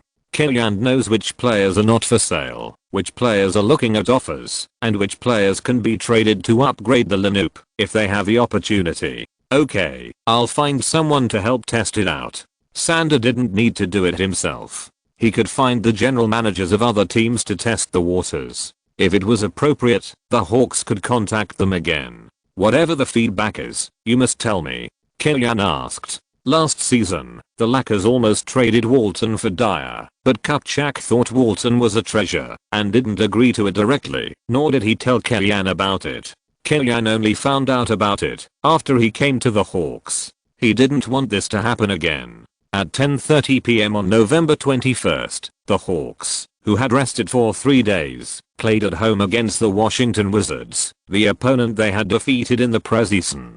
During his time with the Lakers, Kellyanne played against the Wizards twice as the acting head coach and won both times. In addition to a victory in the preseason, Kellyanne's suppression of Wizards head coach Eddie Jordan was still very obvious. After entering the home locker room, Kellyanne began his pre-game speech. I have emphasized several times what kind of opponent the Wizards are and how to play tonight's game. Although they were one of the top 4 teams in the Eastern Conference last season, they are not as strong as they seem. If we play according to my tactics, we have a great chance to win the game. Our current record is 6 wins and 4 losses, while the Wizards are 6 wins and 5 losses. This is a battle for position. Winning this game may be equivalent to winning 2 games at ordinary times. So, do you understand what I mean? When he was an assistant coach for the Lakers, Kellyanne had a headache when he heard the 3 words position battle. He couldn't even remember how many position battles he had lost. He hoped that coming to the Hawks would change this bad luck. Kellyanne emphasized the importance of the game in the Hawks locker room. Eddie Jordan was also telling his players that if they beat the Hawks, they would be in the top 4 in the Eastern Conference. Don't think that the Hawks are ranked 1 place ahead of us now. They just got some tactical bonuses. Their real strength is not as strong as they look. Eddie Jordan belittled the Hawks. We have to slow down a little bit. In positional warfare, we have 2 strong points, Gilbert and Antoine, and the Hawks can't limit us. Once the game is in their rhythm, we follow them, and they can drag us into the quagmire. Unless there is a particularly good opportunity, don't fight for front court rebounds. Paul and Dio's advancement is very oppressive and can create considerable threats for us. You must pay attention to this. The Wizards have no capital to imitate the experience of the Suns' victory over the Hawks, but Eddie Jordan believes that the team can beat the Hawks in a slow-paced offense and defense, and the Clippers have set a good example. Although they lost to the Hawks in the preseason, the core of the team, Arenas, is still confident about the game. So far this season, he has averaged 28.8 points per game, ranking 4th in the scoring list, second only to Kobe, Iverson, and James. His evaluation of his own ability may be second only to these three, or even not inferior to these three. Super strong scoring ability is the source of Arenas' confidence. In the opening jump ball, Josh Smith unexpectedly won the jump ball over Hayward. This was the second jump ball he won since the 11th jump ball in the regular season. Bounce can sometimes beat height. Paul dribbled to the front court, came to the right 45 degrees, and passed the ball to Dio in the corner. Then Paul returned to the top of the arc, and Josh Smith came out to cover him. The three made a strong side off ball running tactic, cooperating with Joe Johnson on the weak side. Except for Dio, who had the ball, and Posey, who could only shoot 3-pointers in the bottom corner. The other three of the Hawks were moving, which involved the Wizards' defense to the greatest extent. Arenas is physically strong, but he obviously can't keep up with Paul in defending off ball running. Jamison chooses to switch defense. Paul goes around the corner to receive the ball, swings the ball to the left, and steps out with his right foot, trying to use his speed to rush into the inside from Jamison's right side. Jamison is not good at defense at the power forward position, but his mobility is just good. He then takes a step back to block Paul's breakthrough route. Paul gets close to Jamison and suddenly makes a dribble to the sideline, shaking off half of the gap and scoring a layup 2:0. The Wizards attack. Arenas slowly carries the ball across half court. Hayward pulls out to do a pick and roll for him. Arenas strides forward to force a breakthrough and forcibly pushes away Dio, who is defending, and forces a mid-range shot while losing some balance and hits it. Arenas' exaggerated shoulder width gives him the confidence to show off his strength. Although his speed is not top-notch, his stride range between breakthroughs is longer than others, and after the confrontation, he can use his skilled touch to steadily hit the shot, which is his biggest killer. Many people think that it was his perverse personality that ruined him, but this is actually only a small part of the factors. Arenas' biggest problem is still unscientific hard training, completely ignoring whether the body can withstand such a load. Sometimes, hard work can kill people. The Hawks attacked. Dio stepped up to make a hand-to-hand pass with Paul, but when the ball was about to be handed to Paul, he suddenly withdrew and turned around quickly to catch Hayward off guard. Jamison was about to step forward to make up for the defense, and the basketball in Dio's hand had already flown into the air. It was another iconic inside pass between Dio and Josh Smith, and another Eagle Strike the Sky style dunk. Every time the two completed such cooperation, the fans at the Phillips Center cheered, which is also a symbol of the Hawks. Arenas crossed the half court with the ball. This time, he did not continue to play alone, but handed the ball to Jamison in the corner. The latter played against Josh Smith alone. After a strong breakthrough was blocked, he took a step back and made a jump shot, which hit steadily. The Wizards' three musketeers are very reliable in singles. Josh Smith quickly sent the ball to the baseline, and the Wizards returned to defense in time. Paul did not find a chance and passed the ball to Joe Johnson on the weak side. The latter played against Karen Butler alone, shook off the space and shot a mid-range jump shot, but missed. Hayward protected the rebound and passed the ball to Arenas, who advanced to the front court. Seeing that the Hawks returned to defense quickly, he bent down and dribbled the ball and waited for his teammates to come up. Suddenly he raised his hand and shot. A big step behind the three-point line. He shot as soon as he said he would shoot.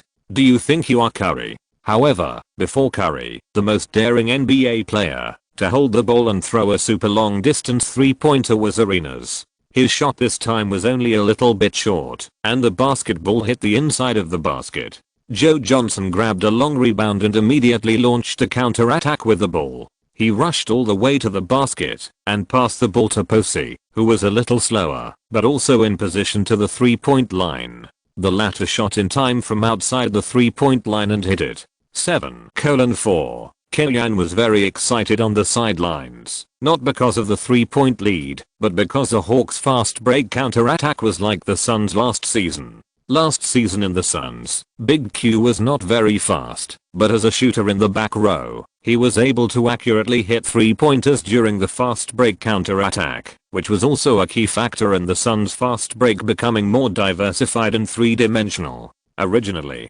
Kylian expected Ariza, who has stronger athletic ability, to be more confident in attacking the basket during the counter-attack. However, the Knicks were unwilling to send Ariza, so the Hawks could only trade for Posey, who has a balanced offense and defense. Kylian hoped that Posey could provide 3-point firepower in the fast break like Big Q, but Posey has never been very adaptable to the run and gun tactics, and has never found his touch on the offensive end, with a hit rate of only 28% from the outside. This time, he finally hit a 3-pointer in the fast break. How could Kylian not be excited? Arenas took the ball and pushed forward to the top of the arc, signaling his teammates to move away as he wanted to challenge Paul. Arenas' action caused boos from the entire home court. In basketball games, people like to watch exciting individual duels the most, which is the purest heroism. But Arenas is also a top figure in the league, and he actually called out a name list to pick a rookie, which is really a bit faceless. Paul did not dodge, but smiled and came to Arenas. For him, losing is not a loss, and winning is a big profit. The other players pulled the line apart and gave space to the two players in the duel. The dribbling rhythm became faster and faster, and Arenas accelerated quickly from Paul's left side. His steps were extremely precise and sharp, like a scalpel cutting into the wound. When he first entered the league, Paul's defense had caused trouble for many veteran point guards, but facing Arenas' attack, he felt his own shortcomings. His body reacted quickly, and he went to block Arenas' attack. Just when he was about to block, he realized that he had been fooled. As expected, Arenas connected with a behind-the-back dribble in a high-speed breakthrough state, and Paul could only move sideways, but he was very smart to leave half a step of space. Arenas saw Paul moving sideways, and changed direction again to the left side. He thought that repeated shaking would be enough to pass Paul directly, but he didn't expect that Paul had predicted his movements and left half a step waiting for him to come over, blocking the key position. Being stuck in position, Arenas couldn't move forward for a while, otherwise he would be made to commit an offensive foul. Arenas jumped sideways on one foot and shot the basketball in a weird posture. Paul wanted to defend, but it was too late. Swish. Arenas survived and made a horizontal jump shot. At %. Arenas has a perverse personality. He must pretend to be cool after scoring such a beautiful goal, and said a few dirty words to Paul. But Paul didn't have any fluctuations in his heart. He turned around to catch the ball and continued to organize the offense. When Arenas came up to defend, Paul did not fight with him, but used Dio's screen to quickly attack the restricted area, bullying Hayward's defense and completing a jump shot in the mid-range. Very good. Kylian commented. He liked Paul's way of handling the situation. It was not easy to keep a cool head in this situation. A coach, especially a head coach known for tactical design and on-the-spot adjustment, obviously likes players with a cool head and strong execution, rather than a one-on-one attack when provoked by the opponent. Arenas continued to use his scoring and impact to help the team score. On the Hawks side, Paul and Dio revitalized the team's offense, and the Hawks' scoring efficiency was higher. At the end of the first quarter, the Hawks led by 3 points with 31:28. After the start of the second quarter, the Hawks and Wizards both sent out a mixed lineup of starters and substitutes. The Wizards don't have a defender like Marion. Although Butler's speed and strength are comparable to Joe Johnson, defense is inherently at a disadvantage against offense. It's not that you can defend just because you're physically matched. Joe Johnson's stable mid-range shooting and good organizational skills have made the Wizards very difficult. The inside combination of David Lee and Mickey Moore is a little worse in defense, but they both have mid-range shots on offense and can also open up space for Joe Johnson's singles. The Wizards' main offensive points are Butler and Daniels. The former is Kylian's former disciple. He plays with courage but no strategy, has good physical conditions, and is strong in singles, but is not very good at passing the ball, or in other words, he only has one or two ways to handle the ball in his mind. Killian arranged for Mickey Moore to double team him, and at the same time mainly pinched his route to pass the ball to Etan Thomas, so his efficiency was reduced. Daniel's performance in the Wizards this season is much worse than that in the Supersonics last season, and there is a suspicion that he is lying down after getting a big contract. The Hawks gradually gained the upper hand in the confrontation. Eddie Jordan, who had lost to Killian several times, made timely adjustments and replaced Arenas to stabilize the situation. Agent Zero came on the court and immediately hit a three-pointer to help the team stop the bleeding. 44:38. Arenas in his prime was really strong. Killian did not dare to be careless and immediately replaced Paul to help Joe Johnson. The leading advantage, that was hard to establish, could not be lost just like that. Afterwards, both teams replaced the complete starting lineups and the game returned to the rhythm of the first quarter. The Wizards were desperate to slow down the rhythm. The two teams played one ball after another. The Wizards played individually, and the Hawks played as a team, dismembering the opponent's defense in their own way. The Hawks maintained their leading advantage and ended the first half with 57:50. Chapter 139 records from 19 years ago are within reach.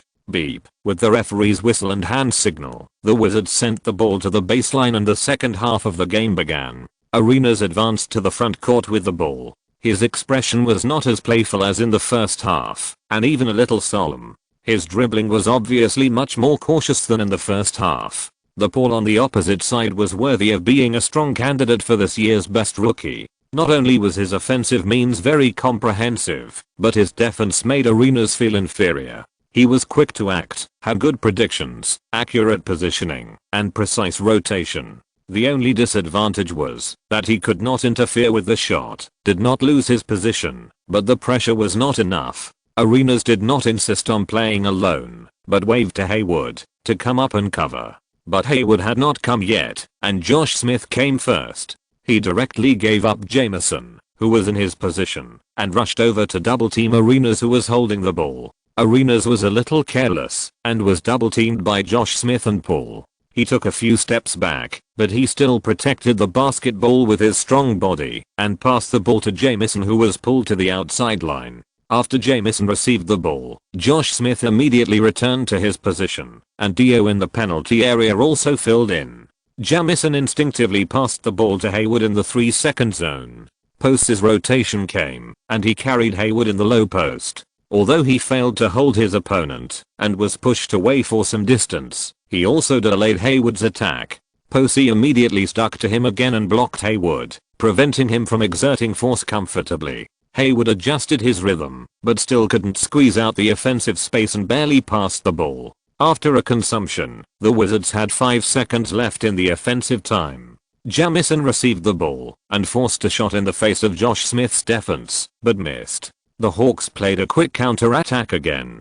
Joe Johnson passed half-court early and advanced with the ball. Although he was not fast and the distance between him and Butler behind him was getting shorter and shorter, he was experienced and took the initiative to slow down and stuck Butler behind him. After reaching the basket, he leaned hard behind him, leaving Butler no space to jump and making a low-hand layup. The Wizards sent the ball from the baseline and started to attack again. The Hawks double-teamed Arenas in advance, forcing the opponent to pass the ball. Before the receiver could react, the Hawks double team would surge up again, forcing them to keep moving the ball. The Hawks quickly rotated and helped defend, and the Wizards players couldn't catch the opportunity to shoot. In the end, Arenas had to hastily shoot a three-pointer when the 24 seconds were about to expire. Hayward grabbed the front court rebound, but before he could send the ball into the basket, he was called for a foul by the referee for fighting for the blue plate. Faced with the Hawks' sudden high-pressure rotation, the Wizards suddenly felt helpless. Already Jordan believed that Arenas could solve this situation and did not make adjustments in time. As a result, the Hawks opened the gap to 14 points. 68:54. After returning from the timeout, Eddie Jordan asked Jamison to pull out to assist and let him be the axis to break the double team of the Hawks. The Hawks did not continue to double team. After all, this kind of high intensity pressure is also a consumption of physical strength on the defensive end. It can only be used periodically and cannot last for a whole game. Defense also needs to be flexible. In the third quarter, the Hawks changed back to normal man-to-man defense, and the two teams returned to the positional battle in the first half. The Wizards let Arenas, Butler, and Jamison play the entire third quarter, helping the team narrow the gap to 10 points. 83-73. The Lightning is famous, and Eddie Jordan suspiciously left Arenas on the court at the beginning of the fourth quarter to try to narrow the gap. The short intermission was over soon, and the two teams returned to the court. Quinn Sneijder saw the Wizards lineup and was surprised. Annis stayed on the court after playing the entire third quarter. Daniels and Hayes were also on the court. Eddie Jordan wants to learn from you. Killian frowned slightly and then called Eddie House and Roger Mason to arrange for them to switch defense. Roger, target Gilbert, press harder, limit his shooting, and let him break through. David Lee and Barnes were also told to increase the intensity for Arenas and not let him shoot easily. The Hawks attacked. David Lee pulled to the corner to receive the ball, turned around and singled out Etan Thomas, shot directly from mid-range, and hit. 85-73. In the opening section of the fourth quarter, Killian handpicked outside shooters to run tactics around David Lee, letting David Lee be the first attack point. This was an inexplicable trust in him, and David Lee's shot was also very resolute. The Wizards attacked. Arenas advanced to the front court with the ball, faced Roger Mason's aggressive defense, made a fake shot to open up the space for a breakthrough, and forced a big step to cut in, completely ignoring Barnes' help defense, clamped the ball with his right hand, and pushed Barnes away with his left shoulder, jumped on one foot, and hit the board steadily. 85-75. Killian applauded the performance of his players on the sidelines. The two lines of defense were well arranged. It was difficult for Arenas to keep scoring under this intensity. Looking back, the Hawks were attacking. David Lee fell to Etan Thomas in the low post. He didn't find a chance and passed the ball to the outside. Kittles took the ball and shot. His shooting speed was very fast. Daniels didn't interfere with his shot, but the ball still didn't go in. The rebound was picked up by Thomas. After Thomas grabbed the rebound, he immediately passed it to Arenas. Arenas advanced quickly, but the Hawks retreated quickly and didn't give Arenas a chance to kill. He could only slow down and come to the front court to fight a positional battle. Roger Mason and Barnes double-teamed Arenas. Arenas passed the ball to Daniels, who broke into the basket, shook off David Lee, and scored the ball. David Lee's defense was indeed a bit bad. Of course, there is no rookie without weaknesses. The key is to slowly accumulate experience and improve slowly. Arenas' pass was timely this time, but in the next round, he was slow to handle the ball again. Jarvis Hayes rushed to the basket after receiving the ball, but failed to score. As the game progressed, Arenas' activity in the game declined significantly, which was also the effect that Killian had been looking forward to for a long time. With a big wave of his hand, Paul and Joe Johnson came on the court early and matched Kittles, Barnes, and David Lee's lineup, a set of offensive lineups.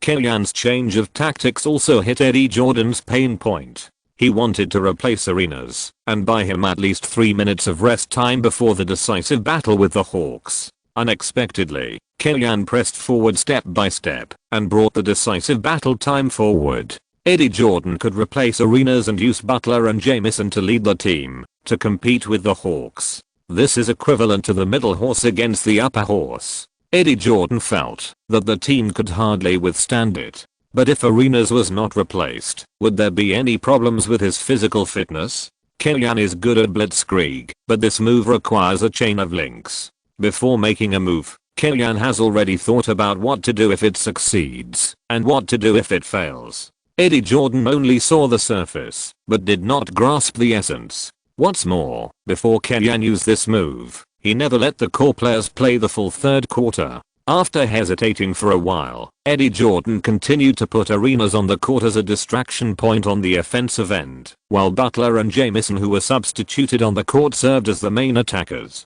Letting Blake go in vain is really a big loss for the Wizards. Kellyanne shook his head and said to Hamblin beside him. Last season, Kellyanne was also very interested in Blake and proposed to Kupchak at least twice that he wanted to bring Blake to the Lakers. Unfortunately, his proposal fell on deaf ears because of his insignificance. This season, Blake shined in the Trail Blazers, averaging 8 points and 5 assists in 26 minutes of playing time per game, with an assist-to-turnover ratio ranking 3rd in the league, and a 3-point shooting rate of 41%. He is a very high-quality floor-flowing point guard. Don't believe in Kazoo, and you will suffer. Eddie Jordan's decision to keep Arenas in check is also problematic. Maybe even if his stamina tank is red, as long as Arenas is on the court, he is a threat on the offensive end. But what about the defensive end? His size is there, and he has a disadvantage in defending Paul, and the Hawks are chasing him. With just a simple pick and roll, Paul can get rid of Arenas. Seeing that the score difference is about to be widened again, Eddie Jordan has no trump card to make adjustments. No one on the Wizards bench can bring any changes to the game. Arenas also made a "don't replace me" gesture to the head coach on the sidelines. This is not because he wants to stay on the court to brush up his stats, but because the team's backup point guard Billy Thomas is mediocre. Substituting him at this time is equivalent to giving up. Arenas still wants to fight again. Arenas' fighting spirit is worthy of respect, but he can't change his fate in this game. The game entered the last 3 minutes. The score difference was 15 points. Eddie Jordan replaced Arenas. Agent Zero returned to the bench and slammed the towel on the bench. The Wizards' offense failed. Dio grabbed the rebound and called a timeout. Amid the cheers of the fans, Paul was replaced. The final score was fixed at 113-101.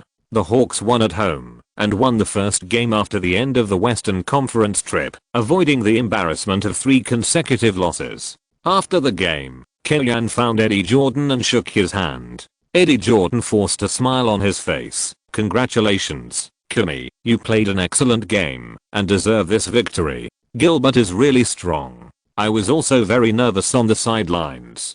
Kellyanne also praised his opponent, then waved and returned to the locker room. After winning the battle for position, the Hawks secured the 4th place in the Eastern Conference, 7-4, and tied the record with the Nets, who were 3rd in the Eastern Conference. There are still 5 games in November, and they will also usher in a sweet schedule. If they can continue to maintain their form, the Hawks have a considerable chance of rising to the 3rd place in the Eastern Conference, and even the possibility of impacting the Heat for the 2nd place in the Eastern Conference. Last season, Artest played 73 games at the Palace of Auburn Hills. After returning to the team this season, Artest showed great fighting power, averaging 22.6 points, 6.7 rebounds, and 2.1 steals per game, with good offense and defense. Together with O'Neal, he became the Pacers' inside and outside dual core. However, perhaps because he was dissatisfied with the team's partiality to O'Neal, or because he was worried about the team's declining performance, Artest's agent Stevens said yesterday that Artest didn't want to stay in the Indiana Pacers.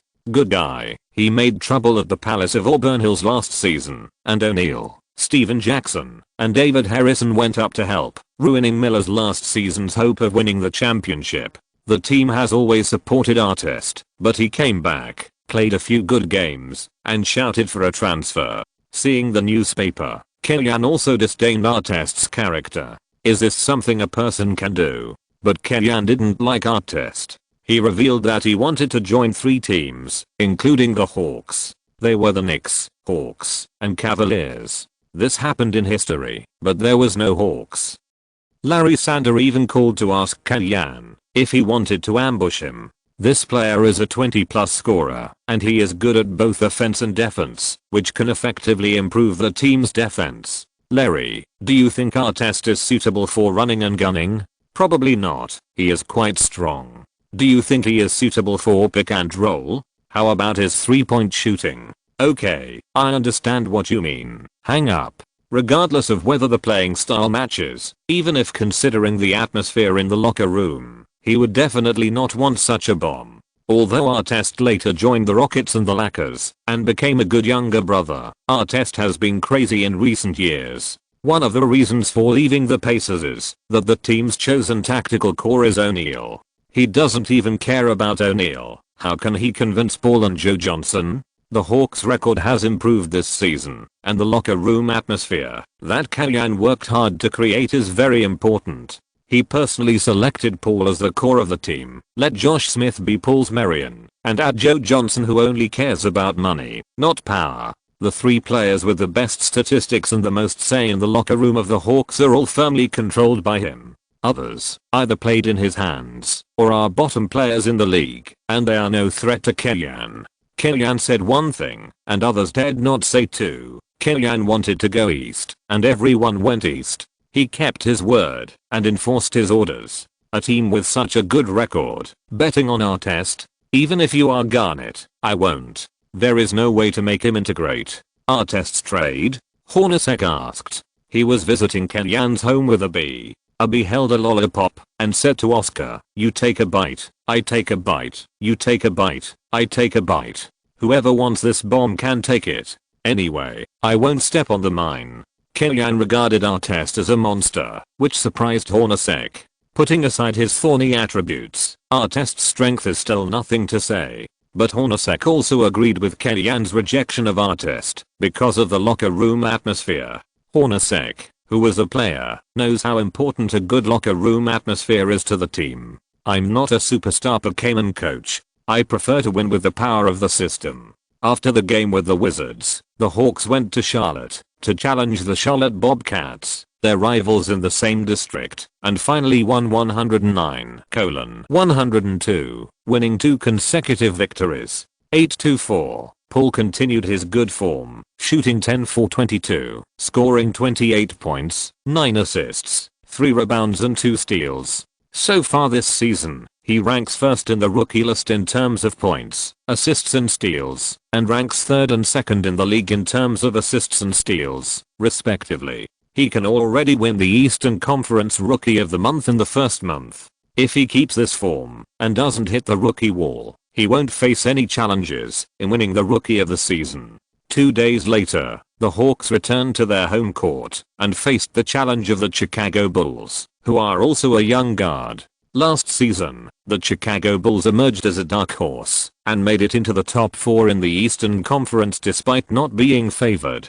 2 lottery picks, Ben Gordon and Luol Deng, played at a very high level in their first year of their careers. Although they were eliminated by the Wizards in the first round of the playoffs, it was the first time in the post-Jordan era that they entered the playoffs. Coach Skiles and this group of young people are worth the expectations of Chicago fans. But this season, after the Hawks replaced the Bulls' position last season, the Bulls' performance has declined. Ben Gordon, who played as the 6th man, has seen a significant decline in scoring efficiency after being transferred into the starting lineup.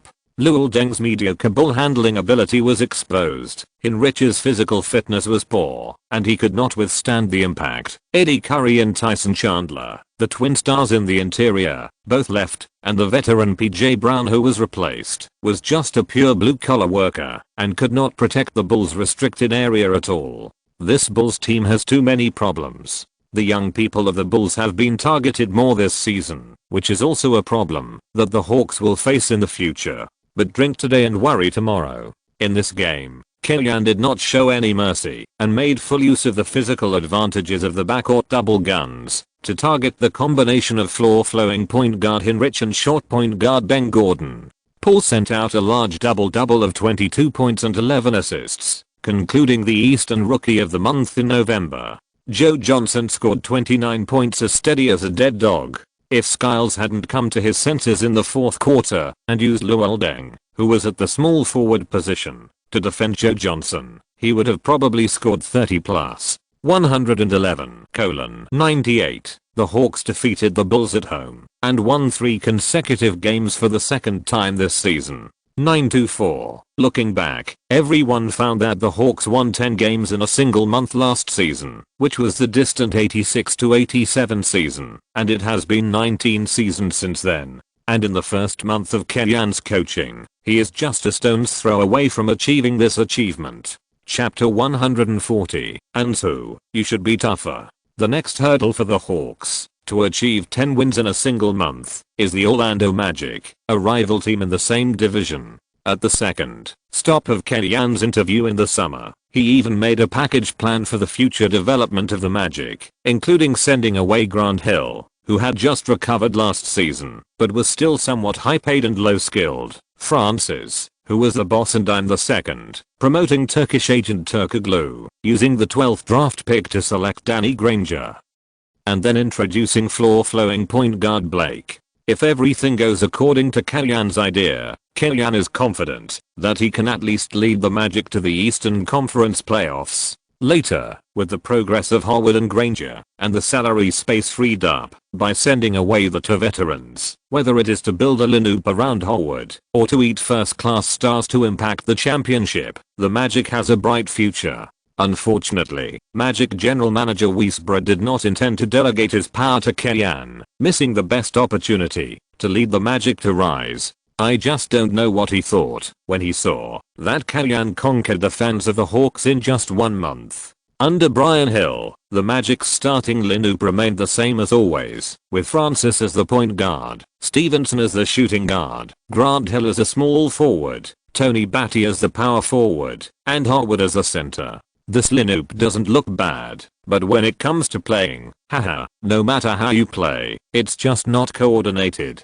The opening jump ball was almost the most suspense-free one in the history of the league. Howard and Josh Smith, a pair of brothers who have been playing together since childhood, have two extreme win rates in the jump ball in the league. One has the highest jump ball success rate in the league, and the other, it's better not to mention it. Hill received Howard's pass, carried the ball across half court, faced Posey's defense, played a pick and roll with Howard, and sent the ball to the inside. Posey and Dio double-teamed Howard in the inside at the same time. Howard used all his strength to break through the defense of the two people, turned around and dunked. After a season of adaptation, Howard is more capable of using his size to make a difference in the restricted area than last season. Perhaps losing the best rookie title really stimulated Howard. The Hawks attacked, and Paul and Dio's hand-to-hand cooperation tied down most of the Magic's defensive players.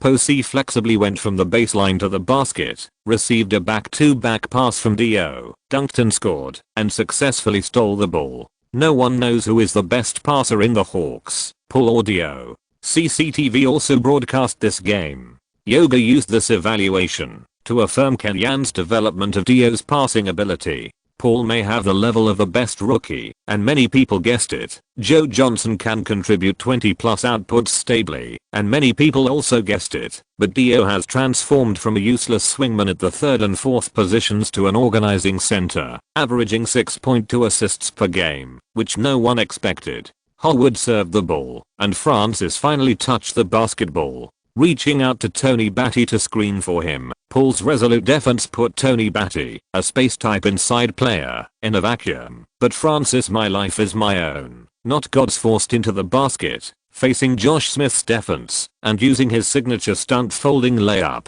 but failed to hit the target due to interference. Josh Smith gave the rebound to Paul, who grabbed the rebound and keenly noticed the emptiness of the Magic's backcourt. He directly threw a quarterback long pass to Joe Johnson near the three-point line. Joe Johnson didn't run fast, but he had a steady rhythm. After receiving the ball, he took a step inside, suddenly stopped and shook off Howard, who was chasing back with all his strength, and took a mid-range shot before the opponent rushed over again. The ball hit the inside of the basket and bounced out, and was caught by Tony Batty, who was returning to defense. Howard's speed of returning defense is really scary, Kellyanne said with emotion on the sidelines. When Paul passed the ball, Howard was at least 3 steps behind Joe Johnson, but when Joe Johnson took a step into the three-point line, Howard had already recovered 2 steps, and included Joe Johnson in his coverage. Grant Hill ran back to the backcourt to receive the ball, and then carried the ball across half court. The Magic team attacked in a positional battle. Hill once again showed the style of the fastest first step in the league. After the pick and roll, he made an exaggerated change of direction to cut through the Hawks defense and forced a jump against Dio, and scored a dunk. Picros changed direction at full speed without deceleration, and Hill was even more ruthless. He went from static to full speed without buffering, and passed the man with a whoosh. Is this the guy who was written off for 2 seasons? and he dunked over him. However, it was after this ball that Hill began to lay down his flags and turned to make cakes for Howard. I don't know if the change of direction plus dunk just now made his knee uncomfortable. The continuous serious injuries took away Hill's explosiveness, which was the best in the league, but did not take away his ball IQ. With him in control of the ball, the Magic team performed well. In addition, Howard relied on his amazing physical fitness to cover most of the restricted area. The Magic entered the official timeout with a 6-point lead. 12-18, in a sense, the Magic also had some restraint against the Hawks. They have a more terrifying inside helper than Ben Wallace, and their outside defense pressure is very strong. Grant Hill and Stevenson are needless to say. Francis is easy to get carried away on the offensive end, but on the defensive end, he is not like someone in the future who loses his position to get rebounds. After the timeout, Turkish agent Turkoglu replaced Grant Hill, and Jameel Nelson replaced Francis. The Magic's lineup is infinitely close to the lineup that made it to the finals in history. However, although the lineup is close, it is completely different when playing. Brian Hill did not realize the Turkish man's organizational talent and basically used Turkoglu as a shooter. This usage is a bit of a waste of talent. Without the ball, Turkoglu could not play to his advantage against the Hawks' fast rotation and defense, but instead exposed his own shortcomings of slow speed. Jameel Nelson is also immature. He is now a point guard with no height, average speed, only shooting and flexibility, and he likes to occupy the ball. Against ordinary point guards, he can still perform well, because Howard is behind him. Today, facing Paul, who is surrounded by all his ability values, Howard has no choice. No matter how weak a general player is, he will not be shorter than Paul. It is a rare opportunity to beat the small with the big, and even found that the opponent is not fast and has weak defensive awareness. Paul breathed the air above for the first time and easily hit the mid-range after the pick and roll. If Howard switches defense, Tony Batty can't protect the restricted area. The Hawks played a 12:2 wave, forcing Brian Hill to replace Francis. Brian Hill replaced Francis to improve the team's defense. Francis felt that the team was beaten by the opponent and couldn't fight back. The problem was in the offense. After coming on the court, Big Brother Francis took control of the team's ball and started the strong attack mode. He was as fierce as a tiger, scoring 1 goal and losing 5. After the official timeout, the Hawks completed a 23:4 attack wave. At the end of the first quarter, they led the Magic by 13 points with 35:22. At the beginning of the second quarter, Brian Hill prevented the situation from collapsing and replaced Howard to control the situation. Together with Bynum, he controlled the restricted area. Jameel Nelson also stopped his coquettish operation after being scolded and honestly gave the ball to the inside to attack the Hawks' weak inside. As the youngest player in the NBA today, Bynum's body has not fully grown, especially the lower limb strength, which is obviously lacking. But even so, his body is still coveted. Including Kenyan, everyone hopes to have a Bynum in the team, even if he is not the starter, as a substitute, to provide the team with some height and confrontation. Mickey Moore and David Lee were completely unable to hold off the Magic's Twin Towers in the paint. Seeing the score difference coming to single digits, Barnes had to step in at the critical moment. Bynum once again used his height and size to push Mickey Moore away. When he was about to turn around and rub the board, Barnes directly hooped him over, hooping the ball in his hands. "If you can't hold it, then foul," Barnes shouted at Mickey Moore and David Lee. Barnes raised his hand to acknowledge his foul. Bynum, who stumbled out of the court, was not so calm. He directly hit Barnes with the ball to express his dissatisfaction. Barnes didn't react at first, and then immediately took advantage of the situation and rushed towards Bynum. Seeing Barnes' ferocious look, Bynum immediately became timid and took a step back. Fortunately, the Hawks teammates held Barnes back, and the other players of the Magic protected Bynum.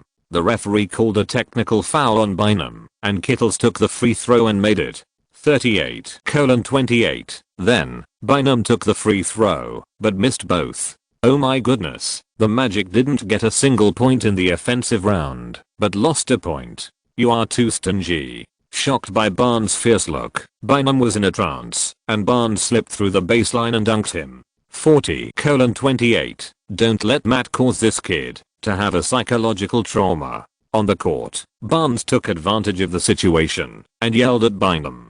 Off the court, Kellyanne felt a little sorry for Bynum. Brian Hill fell into the same dilemma as Eddie Jordan in the previous game. According to the original plan, he should have replaced Howard with a rest 3 minutes into the second quarter and let Bynum take over for a while. But at this moment, Bynum was shocked by Barnes. If Howard was replaced, the Hawks would be in trouble. When the Magic attacked, Howard received the ball after the pick and roll and slammed the ball into the basket while carrying David Lee. While venting Bynum's anger, he caused David Lee to foul. After landing, Howard pushed Bynum. "Andrew, you can be tougher, can you?" As the big brother, Howard set an example for Bynum, took a deep breath, and made a free throw. "I've seen it for a long time. Howard can even show others free throws." Seeing that the time was almost up, Kellyanne replaced the main players to target the Magic's twin tower combination. Under Paul's control, the offensive rhythm of the game suddenly accelerated.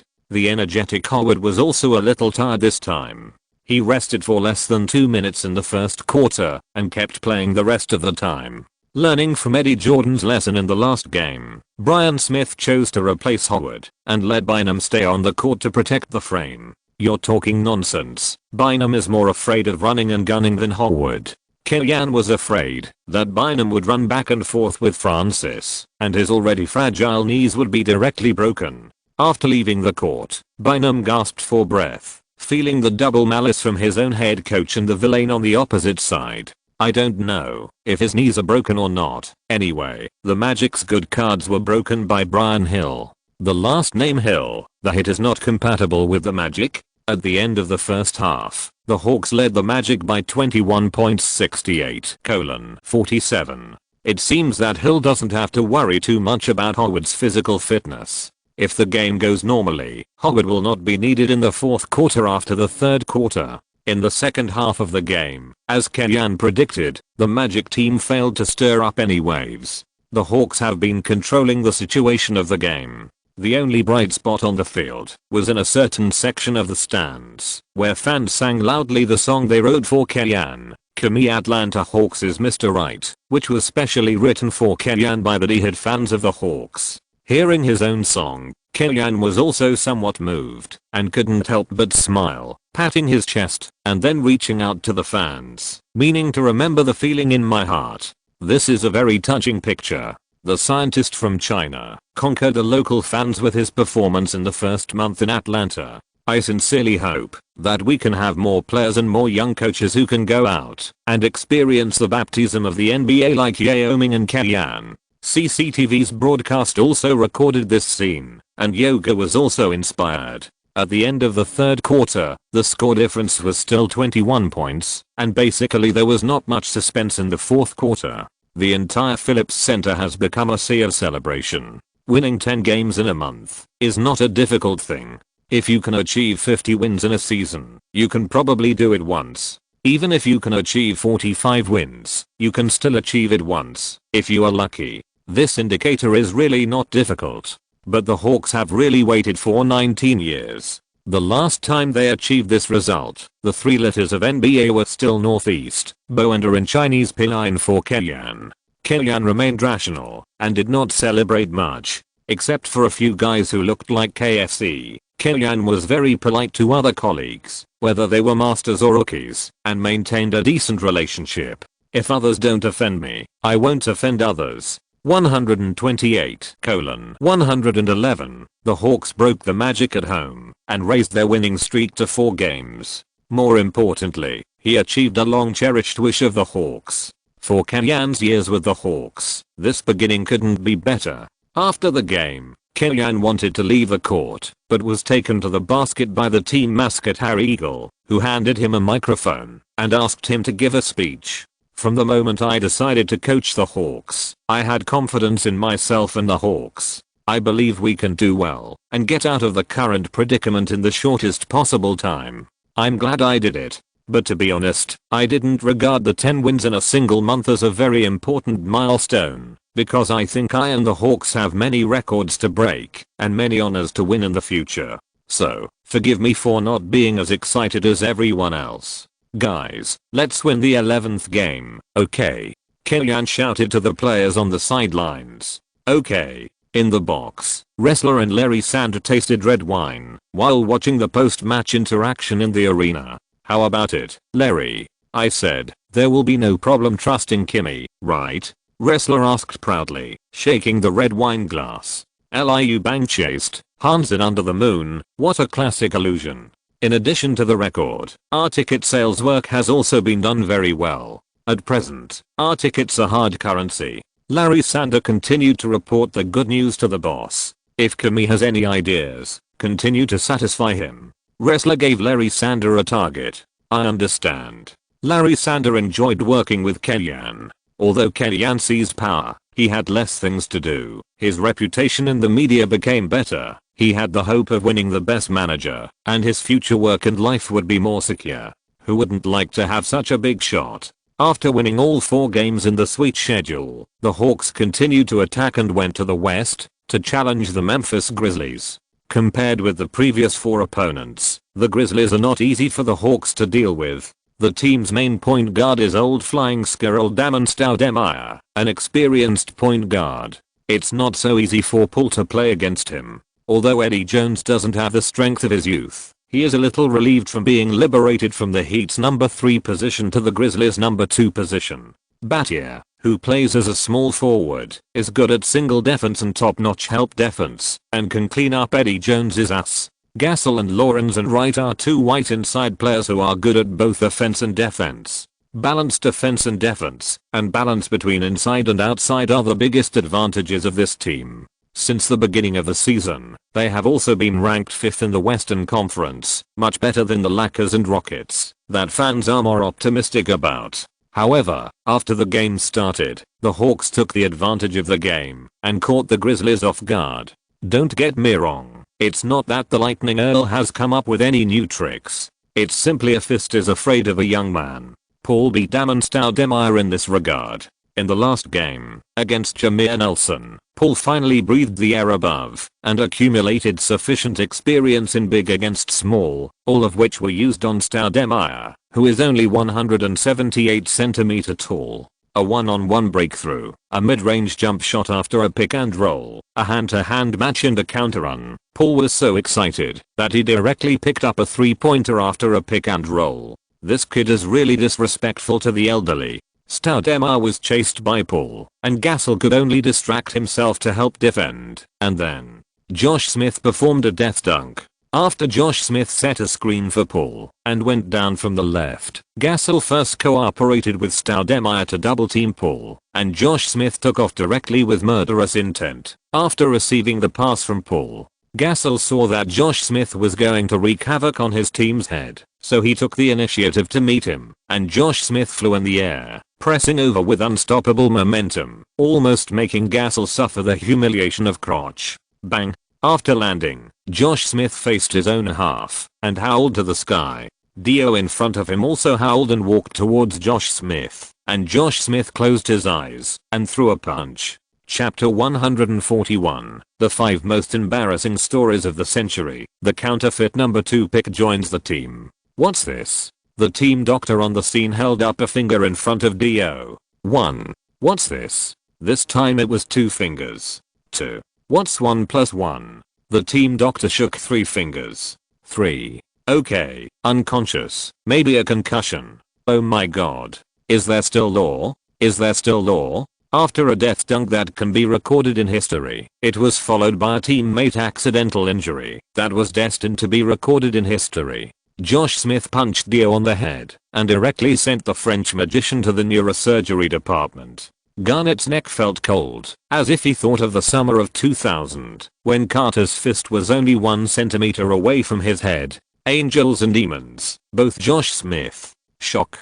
Josh Smith beat up his teammates. Behind the victory, the Hawks' crisis began to emerge. For players, the most terrible injury is ACL, cruciate ligament tear, but the most strictly controlled is concussion. For other injuries, as long as the team doctor confirms that there is nothing wrong, you can play with a closed wound or with an injury. However, For concussion, the league must cooperate with the organization to check and make sure that there are no bleeding points in the player's brain. The player can play only after it is completely normal. Generally speaking, it will be as short as 3 or 4 days, or as long as 1 or 2 weeks. It will not be too serious, and there will usually be no sequelae, but it is shameful. Fortunately, this episode did not affect the Hawks' victory in this game.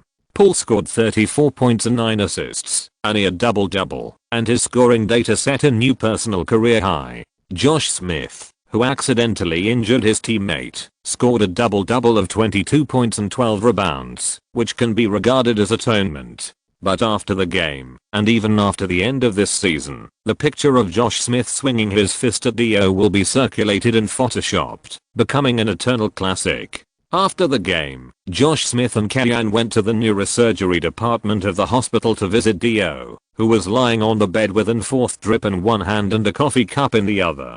Concussion is different from other injuries. Apart from injecting brain protein, there is basically nothing else to do. The nurse will shine a flashlight on your pupil every 1 or 2 hours 99% of the time. It will be fine. But if it happens to that 1%, it will be a big deal. I also had a concussion.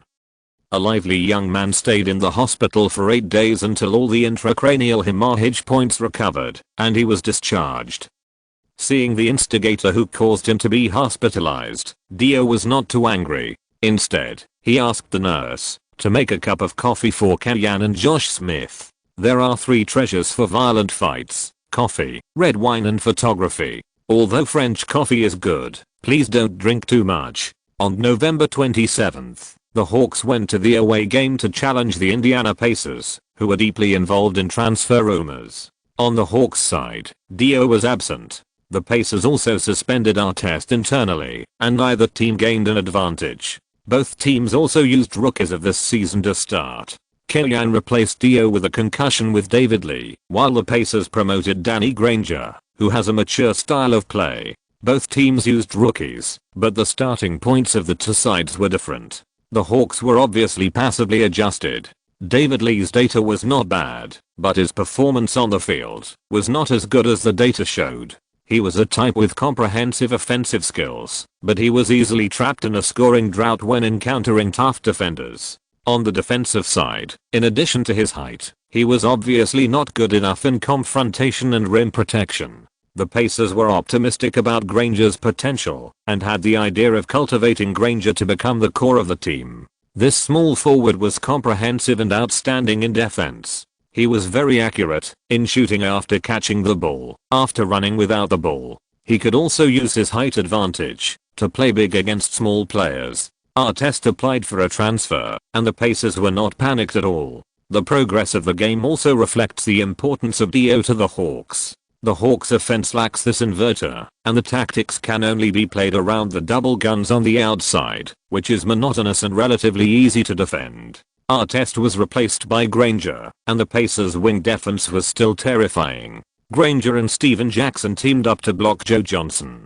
Joe Johnson, who scored 20 plus 13 times in 15 games this season, had a big drop in data in this game. He made 7 of 19 shots and only scored 14 points. The team's top scorer had no touch at all. Even if Paul played 25 plus 8 star data, it was difficult to lead the team to victory 99-87. The Pacers played at home against the Falcons, ending the Hawks' 5-game winning streak. Although they lost, the record of 11 wins and 5 losses is still the Hawks' highest monthly win record in the past 20 years. However, when the reporter asked this question after the game, Kellyanne remained calm. We are still far from the basic goal of 39 wins. Before reaching this number of wins, I will not open the champagne in advance. Kellyanne also QAC Millen. Paul is currently ranked first in the rookie rankings, and David Lee is currently ranked 8th. The Hawks have harvested 2 high-quality rookies in the draft, but their progress is closely related to your guidance. Do you have higher expectations for them? They are both great players. I hope everyone will pay more attention to Chris's performance. In fact, it can be found that Chris is not suitable to be viewed by the standards of a rookie. I think he has the strength of an all-star player. David is a player with a very mature style of play. He can stand up from the bench and provide timely help to the team. If the draft is redrafted now, I estimate that David can at least enter the lottery. On the surface, Kellyan is praising the two rookies, but in fact he is bragging about his vision. But to be fair, Kellyan's words are more objective. The Hawks maintain their record in the upper half of the Eastern Conference, and Paul maintains his current average performance of 20 plus 8.5 per game. I dare not say whether he will enter the All-Star starting lineup, but he will definitely enter the All-Star. In the first game of December, the Hawks came to Cleveland to challenge the Cleveland Cavaliers and lost 90-97. Last season, Kellyan joked with Hamblin that it would be difficult to win in Cleveland without leading the Cavaliers by more than 15 points. This statement may be biased in today's game. In principle, the referee was relatively fair for most of the game, and there was no obvious bias. James made 22 free throws in the game, and more because he was really good at breaking through.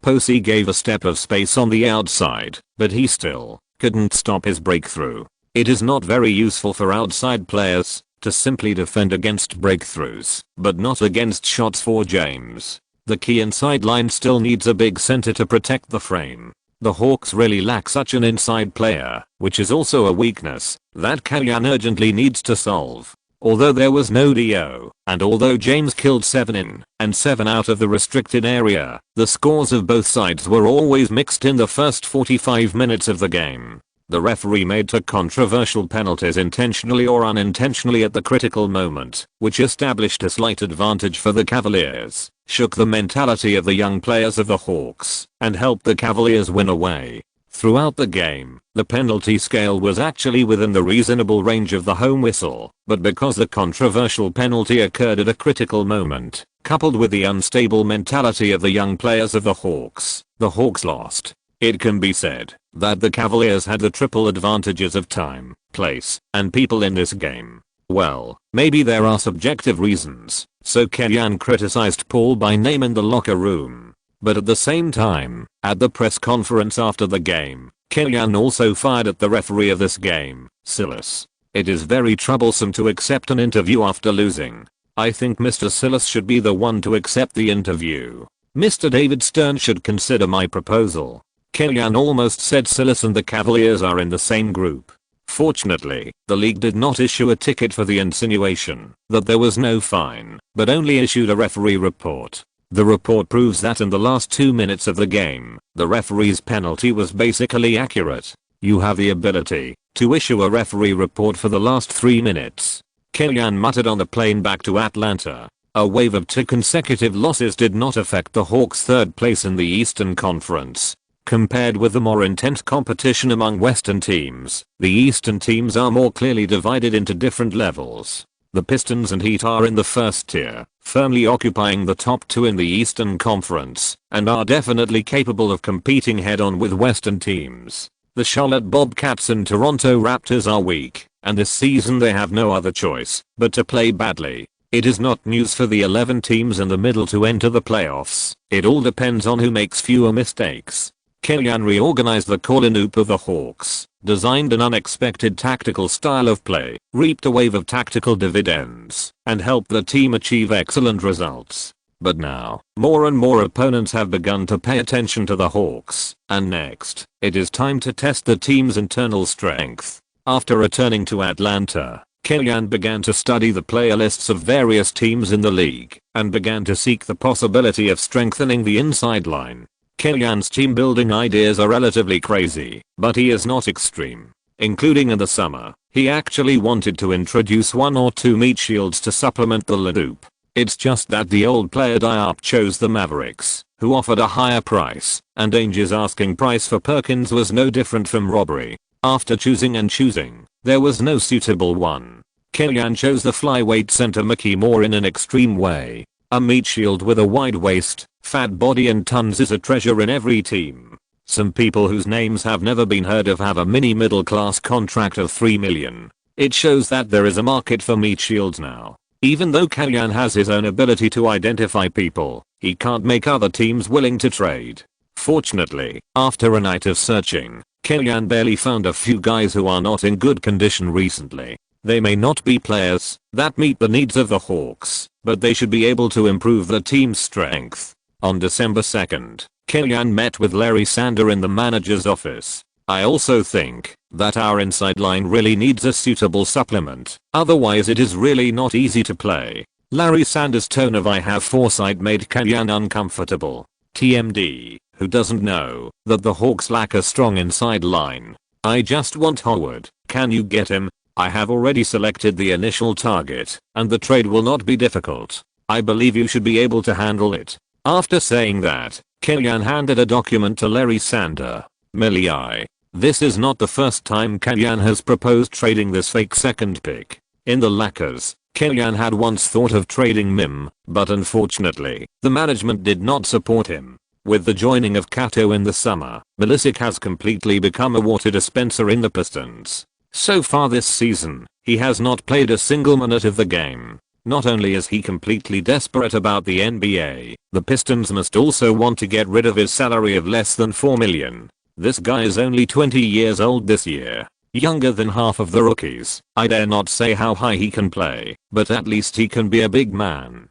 Killian said. He is not sure of saving the Serbian genius, but he is confident that under him, Milicic will at least not be much worse than in history. I can try this. I have to see what Dumas thinks of him. Larry Sander said. He can't play for a minute. What else can he think? Killian said speechlessly. The Pistons are now short of money. The economy of the Motor City is in a serious downturn. The team's salary system has exploded. It is even a question whether Ben Wallace can renew his contract. How can there be salary space to support Milicic, who can't play for 2 years and can't play for a minute now? It is estimated that the Hawks will go to the Pistons to blackmail them and ask for a second-round pick. Larry Sander nodded, turned the document back a page, and the second name came into view. David West. This name made Larry Sander frown a little more. It's not that the transaction is very difficult, but West has the body of a short power forward. Although he looks good in confrontation, he should not be able to improve the team's inside height and rim protection, right?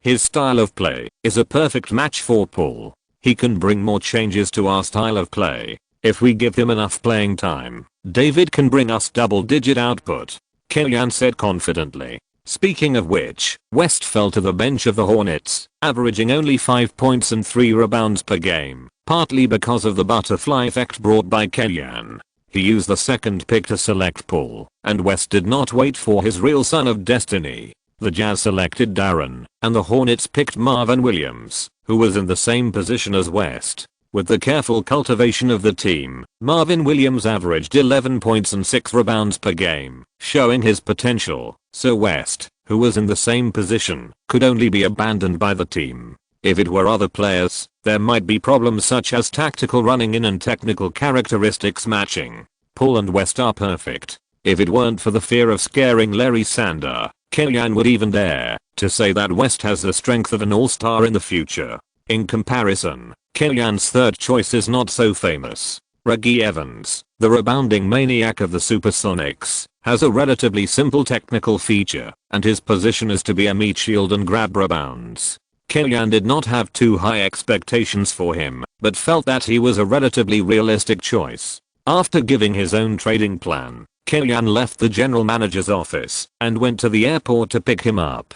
Before he could get Ebe, Larry Sander called. Milicic is our man. Everything was just as Killian said. After Larry Sander proposed the trade intention, Dumas hurriedly agreed to send away this burden with a salary of less than $4 million and worked out a trading plan with Larry Sander. The Hawks sent a trading exception worth $3.75 million, the team's protected second-round pick in 2008, and traded for Milicic and the Pistons' second-round pick in 2007. The Hawks have enough salary space to eat Milicic's contract. Regarding the exchange of second-round picks, Larry Sander thought it was a small matter and agreed directly. Don't contact the Sonics. As for the Hornets, continue to talk about West. If the chips are right, just take him, Killian said with anticipation. No problem. After hanging up the phone, Killian immediately took the laptop from the backseat of the car and began to look up Milicic's information. In fact, he was already familiar with all these information. It was nothing more than the top dynamic talent among white people, balanced dribbling ability with both hands, excellent overall view, and outstanding defensive awareness. Except for not showing it in the NBA, Milicic's report was almost perfect. Everyone knows that Milicic now, whether in mentality or body shape, is far from the genius 2.5 years ago. This deal may not be as perfect as imagined. It depends on whether Kexu can change him. Because of the rain, there were not many cars near the airport road. Kellyanne looked through the glass and saw a thin figure from a distance, carrying a backpack and looking around on the roadside. Kellyanne quickly rolled down the window and waved to her vigorously. He also noticed Kellyanne and rushed over in the rain. The car door opened and a fragrant breeze blew in. Then a soft body could not be restrained and fell directly on him, then subconsciously bounced away. Welcome to Atlanta. Kellyanne took out a tissue from the storage compartment and handed it to Hebe, who was a little wet. Are you either here to see Never or to see me this time? That's right, Hebe replied with a chuckle. Never was afraid that you would be bored alone, so he asked me to come and see you. After carefully checking the car, it was indeed very clean and there was no smell of women. Never will not let you check my post. Kellyanne noticed Hebe's little action and said, you two trust each other so much. Hebe paused and tilted her head to look at Kellyanne. We are in different places. What can we do if we don't trust each other? We have to break up. Kellyanne shrugged, suddenly stretched out his arm, leaned forward, and gave Hebe a wall bang. You're her bestie, and also my friend. Tell me, there's no other boy around her, right? Hebe was speechless. Didn't you say trust? Where's the trust? I believe in science and probability. The probability of breaking up in a long distance relationship is so high. Of course I feel pressured. Kellyanne said, and I've studied abroad. I know the unspoken rules for international students. A foreign country means being single. Oh, what a story, Hebe said in surprise. You won't be. No wonder you have paranoia. Go to hell. So anxious. Chapter 142 Pull. Don't pass on another number 3. It is a great pleasure to have friends coming from afar. I don't know when it started, but the topic between Kellyanne and Hebe is no longer limited to Wang Lifan, but also about themselves. It was this conversation at the dinner table that made Kellyanne understand why Hebe was so obsessed with Wang Lifan. To the outside world, Hebe is a member of a popular female idol group and a beautiful singer. But as a public figure, the huge pressure brought by the spotlight effect makes Hebe a little overwhelmed. In other words, her original dream was just to sing freely, sing good songs, and support herself. Commercial performances, concerts, advertising endorsements, variety shows and even various advertising endorsements have allowed her to earn enough wealth to enjoy her life, but also deprived her of some freedom and the possibility of living like an ordinary person. This statement may sound hypocritical to some people. Isn't it good to be a big star? Isn't it good to make money? When you fail, who will be happy to care about you? But Kellyanne can empathize with her. In a sense, the environment he is in is no different from Hebe. His dream has always been to become a basketball coach, to become a pioneer in promoting the development of basketball, to make a fortune with his investment vision as a time traveler, and to buy an NBA team and become the boss if he has the opportunity in the future. When Kobe and James go out, they will attract everyone's attention. It is the paparazzi who follow their every move, but the boss of the team generally will not. But when he returns to China, the Municipal Bureau, the Provincial Bureau, and the Chinese Basketball Association arrange various activities for him. Can he refuse all kinds of insincere speeches at the activities? Very blue. Hebe is the same. Over time, after work, she would rather come to the United States to find Wang Lifan. This is also the reason why Kellyanne can often see Hebe next to Wang Lifan. It's okay, female artist, flowers don't last forever. After a few years, everyone's attention will not be on you. Kellyanne smiled and comforted. Hebe was shocked. Is this something that a serious person like Kellyanne can say? You are not like me. I'm the first Chinese coach to gain a foothold in the NBA, and I'm destined to be a milestone in Chinese basketball. With this resume, even if I fail in the future and return to China in disgrace, my status in the sports circle is equivalent to a dragon in the room. Kellyanne gestured and made an analogy. Hebe rolled her eyes. Compared to me, you are much luckier. Hebe was speechless. After a long while, Hebe shook her head and teased, "This is the first time I have seen you like this. Damn, it feels so magical." Kellyanne smiled. "So your impression of me is very rigid?" Serious Hebe nodded and said, "Never told me that you are so funny." Thinking back, it seems to be true. It's not that Kellyanne is habitually serious, but Wang Lafan, who has been influenced by American culture, sometimes doesn't get some of Kellyanne's cold humor. Over time, Kellyanne has become more serious. After wearing the mask for a long time, sometimes I can't take it off. Kellyanne said, "I'm pretending to be literary again." On December 2nd, Milicic came to Atlanta with a glimmer of longing and received a physical examination from the Hawks. Leaving the Pistons, which was full of painful memories, and coming to Atlanta, the capital of the South, Milicic consciously escaped from hell.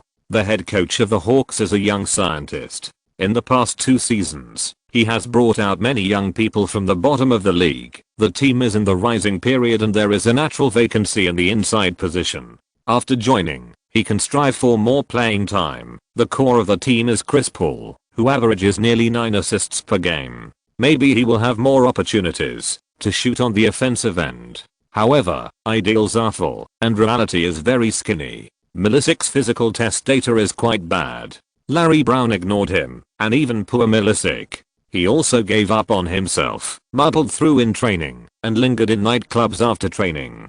Compared with when he first entered the league 2 years ago, he has not gained anything except weight. "I'll give you a week to lose at least 9 pounds of fat, otherwise you can't play in the game." After getting Milicic's physical test report, Kellyanne directly called Milicic and gave him an ultimatum. Larry Brown is indeed a piece of shit, but Milicic is indeed a little too indulgent. There is no need to use the excuse that he is only 18 years old and still a child when he entered the league. The opponent will not be soft-hearted to you just because you are a child. Bynum is also only 18 years old. Wasn't he also bullied by Barnes? Okay, boss. Kellyanne didn't need to say anything more. Milicic himself had already noticed the problem during the physical examination. If it weren't for taking pictures and solving his own accommodation problem, Milicic would have wanted to arrange a fitness plan right now. The attitude was not bad. Kellyanne nodded and then called Snyder. "Starting tomorrow, I will hand over Daco to you. You will help me train his defense." Snyder's strength is to build the team's defense system with big men in the interior as a core. Kellyanne handed Milicic to him in the hope that Snyder could improve Milicic's defense step by step. In the Pistons, under Larry Brown, one of the few improvements he made was his performance on the defensive end. Kellyanne hoped that Snyder could dig it out. This is difficult. Defense is not something that can be done by one person. So, in the next training time, I will reduce some strength training and give you more events to beat the team's defense system. Kellyanne said, "At least after the All-Star game, I want to see obvious results." Taking a deep breath, Snyder replied, "It won't take that long." Although the transaction procedures and physical examinations have been completed, Milicic did not enter the game roster because he had not completed the registration in time. He was sent directly to the gym to sweat like rain and did not even have the opportunity to greet his new teammates. Milicic did not appear, and the Hawks welcomed the return of Dio. After confirming that the bleeding point in the brain disappeared and there was no concussion reaction, Dio returned in time and appeared in this game against the 76ers. After using multiple role players to trade Webber from the Kings, the 76ers record in the past 2 seasons has not improved much. There is no good chemical reaction between Iverson and Webber. The answer is still to do his own thing and occupy absolute ball rights, while Webber has become one of the synonyms of high salary and low ability. The King, who was still glorious a season ago, fell into such a field after a season. It can't help but make people sigh. Since ancient times, beauties are like famous generals, and they are not allowed to see white hair in the world. So far this season, the 76ers have 4 wins and 12 losses, and their results are only ranked second from the bottom in the East, even worse than the Bobcats. The team's record is poor, and the management has become more dissatisfied with Iverson's style of play. This is easy to understand. When you were good, Iverson could lead the team to win, enjoy privileges, and players you like. But now you have declined, and can no longer carry the team on your shoulders. If you still insist on the past style of play, it will indeed affect the team. If the record cannot be improved, it may only be a matter of time before the son of Philadelphia leaves his city. Iverson and Paul are both representatives of number 3 players, and they are also small players fighting for the glory of this league. The camera keeps switching back and forth between the two. From Iverson, we see the hero is old, while from Paul, we see heroic appearance. The referee raised the ball in his hand, and the basketball rolled up into the air.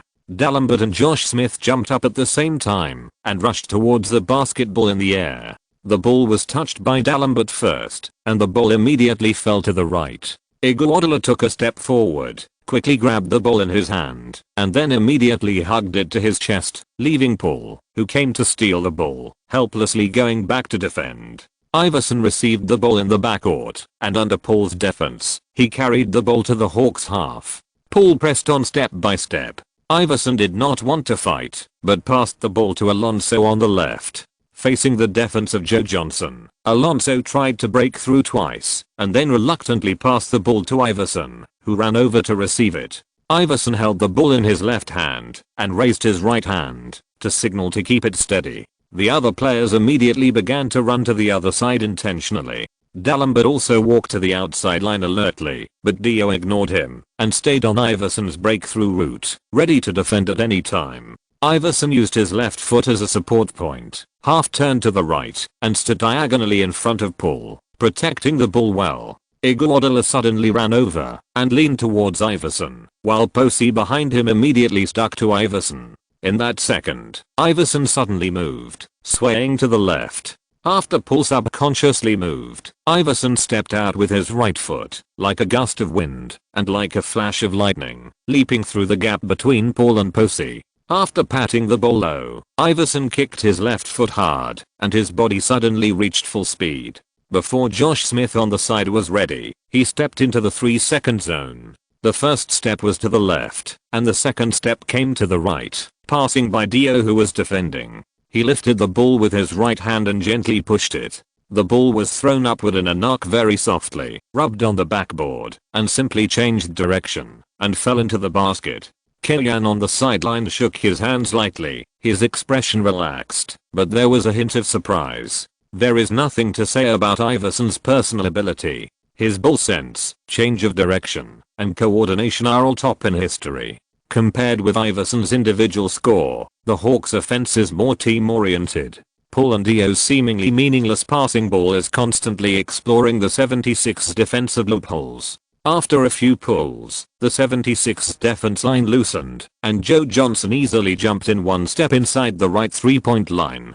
The ball was in Iverson's hands again, and Paul immediately pressed forward. In today's game, Paul had to challenge Iverson on the defensive end, even if he sacrificed his own data. After rushing across half court with the ball, Iverson accelerated to the right without any tricks. Paul immediately stuck to him, but because of his hasty steps, Iverson immediately pulled half of his body away from him. Paul touched Iverson's jersey with one hand, and leaned on Iverson's waist with the other hand, to prevent him from pulling the full speed. Iverson's arched body suddenly stood up, and following the upward trend, his body naturally jumped up. Paul's reaction was also very fast. He jumped up directly, and blocked Iverson's face with his right hand. Although his shooting line of sight was blocked, Iverson still shot resolutely. The basketball drew a slight arc at a very fast speed, and flew towards the basket. Swish. Iverson stared at Paul in front of him, and arrogantly made a shooting gesture in front of him, then turned around, and ran to his own half.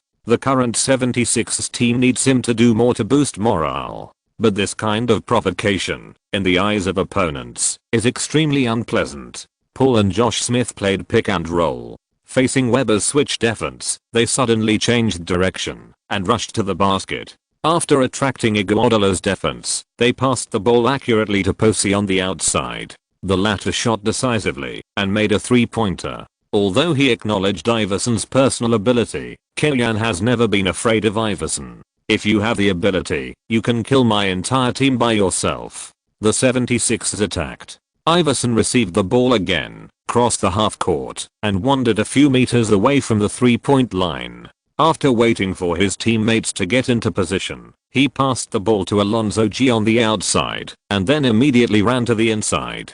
Just after stepping into the 3-point line, James Posey moved closer to Iverson, letting go of Iguodala, who was not very reliable in 3-point shooting. Iverson felt that he had no chance to catch the ball, stepped back, turned around, and ran to the 3-point line again. Then, Posey returned to his position. Iverson's off-ball running failed to find an opportunity to catch the ball. Time was running out. Alonzo G had not broken through Joe Johnson's tight pressure after several fake moves and had no choice but to pass the ball to Iguodala on the right 3-point line. Iguodala received the ball, raised it, and made a shooting gesture. He immediately lowered his body and slapped the ball, took a leap forward, and immediately came to the 3-second zone line. Without pausing, he jumped up and shot. The basketball hit the basket and bounced back. Several pairs of hands almost stretched out at the same time and flew towards it. D'Alembert grabbed the ball first, and after landing, he was immediately surrounded. In a panic, the ball in D'Alembert's hand was touched. It was Paul. Paul was quick-witted and dribbled past Iverson, who rushed over, then launched a 3-line fast break, assisting Posey, who was rushing forward to dunk. Seeing Posey's outstanding performance, Kellyan was also a little excited. Posey, who had a poor performance at the beginning of the game, finally slowly found the feeling of playing under Kellyan. 7:4. Iverson dribbled across half court, raised his hand and loudly directed his teammates to run. Iguodala and others began to run frequently, pulling the defenders, intending to create an open space. In the 76ers, D'Alembert had no shooting at all, and Iguodala's shooting ability was lower than that of players in the same position. Although Webber had shooting ability, players like him needed the ball to develop a feel. If you don't give him the ball and use him as a fixed turret, it won't work. The Hawks were confident and bold in shrinking their defense. Paul locked Iverson firmly at the 3-point line. After several unsuccessful attempts to break through, Iverson forced a mid-range shot before the 24-second countdown, but failed to hit the target. Dio protected the backcourt rebound and directly shook off the 76ers players to advance. During the move, he passed the ball to Joe Johnson, who was in an open position on the left. The latter faked a shot and passed the ball to the inside. Josh Smith cut into the inside and easily dunked and scored. On the way back to defense, Dio pretended to hit Josh Smith, but he just gave him a burst, which was a response to the outside world's ridicule of their relationship. Although he had not scored yet, Paul was the most handsome boy of the Hawks in this game. His restriction on Iverson on the defensive end surprised Kellyan. Even though he knew that this disciple was both offensive and defensive, he had no confidence that Paul could freeze Iverson. However, the facts were in front of them. After completing 2 difficult singles at the beginning, the 76ers offense stagnated. Iverson missed many shots and watched the Hawks start with a 16:4 lead and establish a double-digit lead at the start. 76ers head coach Cheeks had no choice but to call a timeout and replace Alonzo G with Korver, trying to let this outside shooter open up space for Iverson. However, this move was exactly what Kellyan wanted. Paul's main focus was on the defensive end, and the Hawks' main attacker in this game was Joe Johnson. Although Korver's 3-point shooting was accurate, his defensive confrontation ability was insufficient and his lateral movement speed was not enough. He was not optimistic about facing Joe Johnson. After returning from the timeout, the 76ers attacked, and Korver showed his microwave player's characteristics. After he came on the court, he received Iverson's breakthrough pass and hit a 3-pointer on the left, narrowing the gap to single digits. Compared with ordinary white shooters who catch the ball and shoot, Korver is a little more advanced. He can catch the ball and shoot quickly by running without the ball, and he can also guarantee the hit rate. Joe Johnson was not careful enough to catch up with Korver and immediately raised his hand to signal to his teammates, my turning back. Joe Johnson played against Korver in the low post, used his strength advantage to run over Korver, broke into the basket, and scored against Webber's defense. 18:7. I'll make you lose your character. The team had an obvious advantage, and Kellyan on the sidelines also felt that great revenge had been taken. In other words, Paul is still a rookie now, and if he were replaced by an old bird, he would definitely taunt Iverson back. Korver's appearance improved the 76ers offense to a certain extent, but the team's defensive problem was really a chronic disease. The Hawks scored 39 points in a single quarter and entered the second quarter with a score of 39:23. Despite falling behind by a large margin, Iverson did not continue to play as he did in the past. Ironically, without Iverson playing, the 76ers had more cooperation. Webber and Iguodala played two wonderful cooperations to help the team narrow the gap. But Webber is indeed old. Even if he still has some skills on the offensive end, he really can't keep up on the defensive end. Maybe at this time, Kellyan can understand why the Lakers are unwilling to trade him for Webber. His decline is too obvious. The Lakers didn't see any hope of winning the championship last season, and they are unwilling to bear this salary burden, let alone lose him. It's hard to say who is right or wrong between Kellyan and Kupchak. It can only be said that in this matter, the positions and interests of both parties are indeed on the opposite side. Kellyan is eager to achieve results and improve his personal reputation, while Kupchak needs to be responsible for the future of the Lakers and wants to build a more stable team. Stimulated by Milicic joining the team, David Lee invested more energy in this game, took the game more seriously, and quickly helped the team regain the lead. After the main lineups of the two teams returned and Iverson came on the court, the 76ers continued to lose blood. At the end of the first half, the score difference reached 24 points. 74:50. If you're listening to this novel on a channel other than Fanfic World, it means they downloaded and uploaded it without effort. We cordially invite you to visit our channel, Mundo Fanfic Novelos. There you'll find the original version of this story and you can explore many other novels of various genres. We're waiting for you to immerse yourself in a world of incredible novels. Chapter 143, A Good Fighter Has No Great Achievements. In the locker room at halftime, Kellyan focused on praising Paul's wonderful performance. In this game with the high attention, Paul performed well on both offense and defense. On the defensive end, he and his teammates restricted Iverson. The answer was 5 of 14 shots in the first half, which was quite inefficient. On the offensive end, Paul sent out 7 points and 5 assists, which was inferior to usual, but the energy saved on the offensive end was all invested in the defensive end, which was more beneficial to the team. After feeding the chicken soup, Kellyan then clearly assigned everyone the tasks for the second half and the precautions in the game, and everyone responded one after another. The tactics in the first half were very successful. Kellyan mainly repeated the tactics arranged before the game and did not make any major adjustments, but this was enough to relax the players' mentality and focus on the upcoming second half. Soon, the 15-minute break was over, and the two sides returned to the court.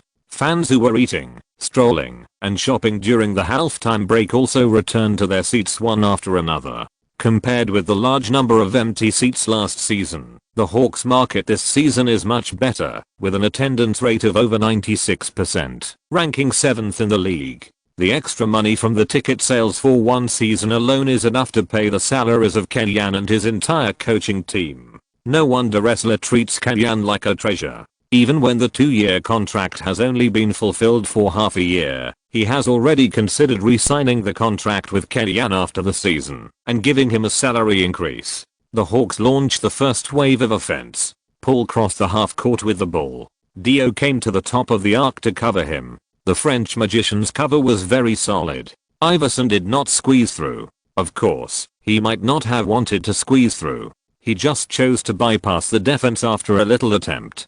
D'Alembert was afraid of Paul's mid-range shooting ability and did not follow him completely. He stayed above the free throw line, giving Paul a chance to shoot. Paul took the lead and threw a three-pointer. Iverson's defense was too late. He could only watch the basketball draw a high arc and fall into the net. 77:50. If this is turned over, 27 can replace 58 and become Paul's code name. The conflict with the management, the big score behind, the aggressiveness of the new generation of number 3, all of this is hurting Iverson's nerves. His blood has not been boiling like this for a long time. Iverson controlled the ball across half court. D'Alembert came to pick and roll, and the moment Paul divided his attention to D'Alembert, Iverson broke through Paul in the opposite direction and tore through the Hawks defense. This time, it was Josh Smith who came to assist.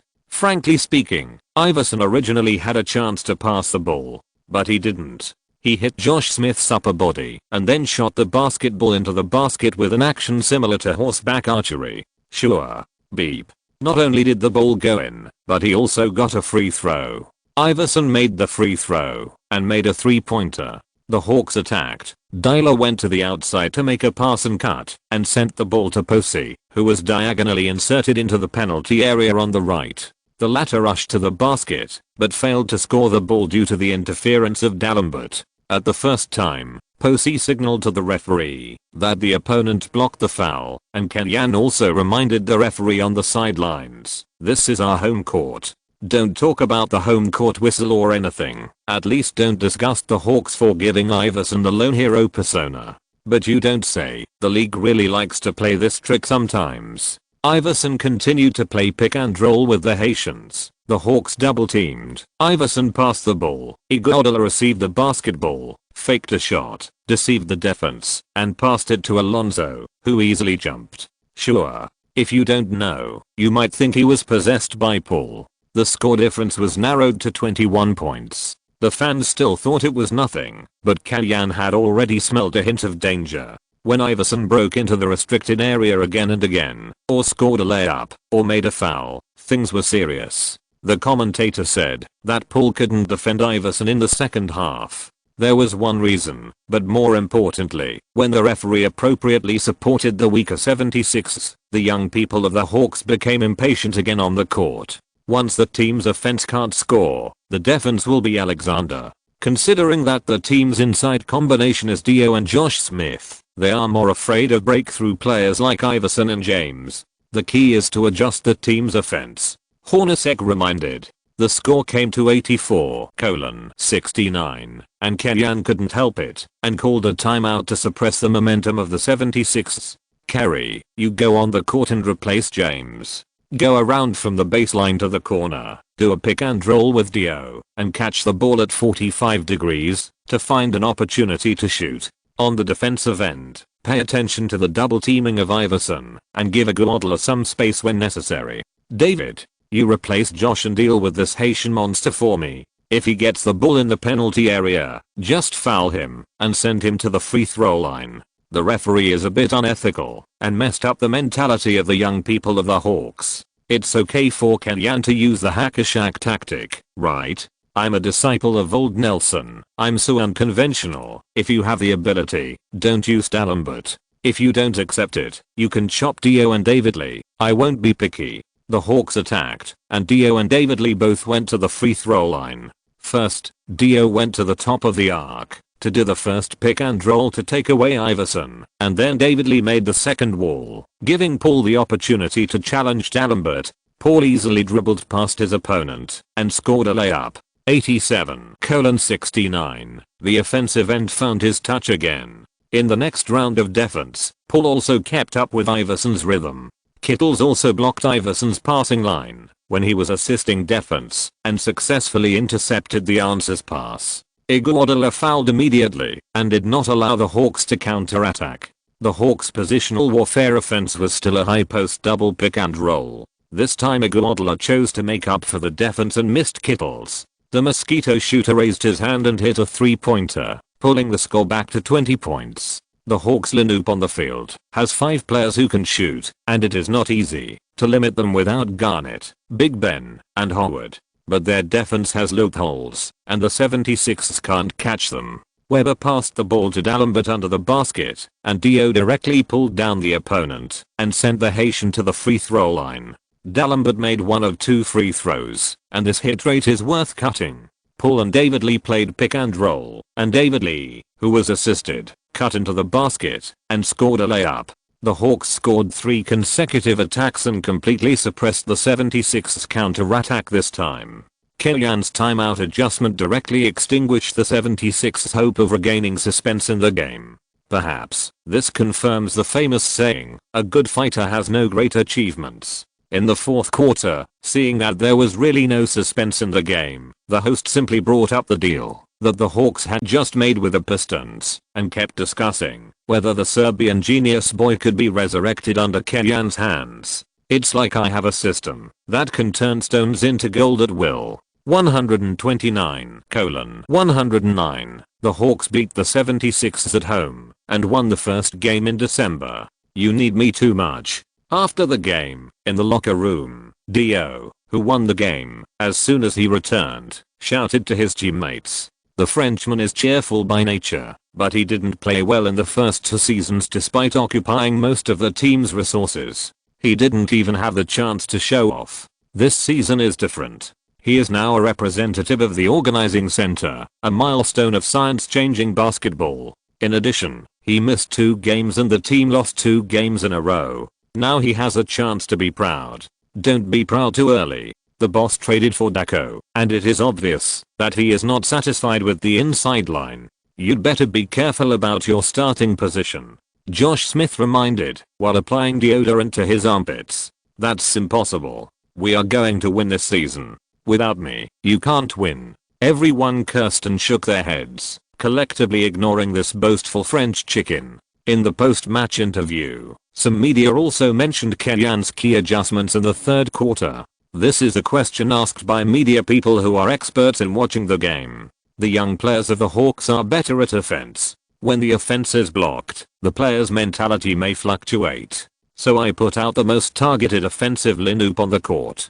Kellyan explained, my players are too young. They need to face some difficulties in the game and then overcome them. I'm happy to help them build confidence. Milik didn't appear on the sidelines today. Is there something special about him? The game itself did not have much suspense, so the media's attention was also on the deal that the Hawks had just completed.